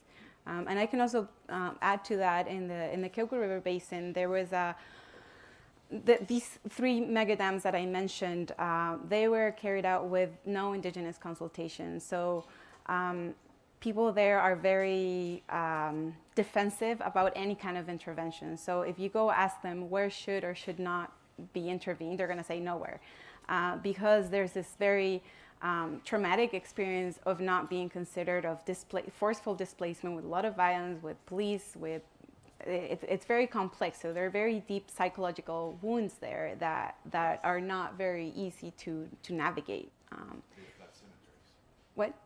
Yeah, in one of these dams, they flooded a cemetery and all other sacred places. And there was some people who said, why don't they just move the cemetery? And it's kind of, why would you even think that you can move a cemetery? Like, what are you going to do? Like, bury all the people and carry them elsewhere? Like, also, cemeteries and the sacred places are usually located near water bodies because they have a meaning, because because part of their view is understanding that when these people die, they travel through the rivers and through the water, and that kind of connects them back with Wenumapu, which is kind of like their spiritual, I don't know, heaven, I think, and then they come back into this earth. So having the river cut off or having their cemetery removed from there or flooded is really hurtful for them as families and as communities. So consultation and previous consultation is very important. That's what these international treaty kind of looks to promote. Yeah. To James Bathurst, to follow on from that, I was very interested in your talk, and I was trying to think, well, how, if I was a researcher and wanted to go and study a river in this area, to learn about the river, how should I go about doing that? Should I be doing it, first of all? And if I was allowed to do it, how should I go about doing it so that I was doing it, A, in sympathy with everyone there, and B, profiting from their different viewpoint there? How would you advise me to set about that? ¿Entendiste? Que en el fondo cómo hacerlo, cómo aproximarse a las comunidades, como científico, como para hacer. Si quieres yo puedo tomar la palabra en eso. Sí. I think it's very like from we have talked a lot about this with Juana, because I'm clearly not indigenous, and I haven't really had obstacles or strong limitations. Oh, I don't know if this is too loud. Limitations on approaching these communities. I think the way to go about it is contact local authorities and see who kind of when you visit somebody else's home, you are respectful, you ask who's in charge, you don't mess around without permission. And there's this really interesting concept that we have also discussed a lot, epistemological extractivism. So basically going to communities and extracting their knowledge and then publishing it or sharing it and being in an extractive manner. So you take and then nothing comes back. And the way that we have tried to kind of give back to these communities is generating scientific communication material. We have both worked with collective mapping, and from this we have developed videos and we have developed print material to share, to go back to the schools, to do workshops. So kind of owning that responsibility of going back and sharing the knowledge in an accessible language, an accessible format. So if you're going to talk to communities that are not expert in fluvial morphology, kind of translating that, and I definitely think it's possible. I think that just to mention an example that comes to my mind, I saw a video the other day on YouTube of this quantum physics researcher who had the challenge of explaining her research to a 5-year-old, to somebody in middle school, to a high schooler, to an undergrad. And she did that, explaining, and each person, and also to a professor, a university professor, and she did that in different levels of abstraction or complexity. And it is possible. So you kind of have to, I don't know, to kids, remember how it is to be children and be curious. And I think we all as researchers have that curiosity. So kind of transmitting that, I think, is important. And how to go about it, I think, is just thinking of that you're going to somebody else's home. I think that's, no sé si se Which is gracious, thank you. Sí, perfecto. Y creo que, en mi opinión, lo primero es... Sí, dale. Desde mi experiencia, yo provengo de padres que pertenecieron a comunidades indígenas y tuvieron un profundo desarraigo, y creo que lo que nos pasa luego como científicos o académicos, como bióloga mapuche, que lo que ocurre es, en principio tenemos que entender la profundidad de los territorios, y entender la profundidad de los territorios es entender qué significa pisar un territorio mapuche. Y desde nuestra razón académica, no tratar de entender todo, sino como respetar que el otro puede pensar distinto y nosotros no podemos entenderlo, y está bien. Y tiene que ver con respetar ese conocimiento de una manera simétrica. So Juana comes from both her parents are indigenous, and they have a very strong history of kind of being ripped from their land and their families. And so what she was saying is how that it's very important to recognize the depth of the history of a territory, and also understanding that the other person can think different than you or understand things different than we do.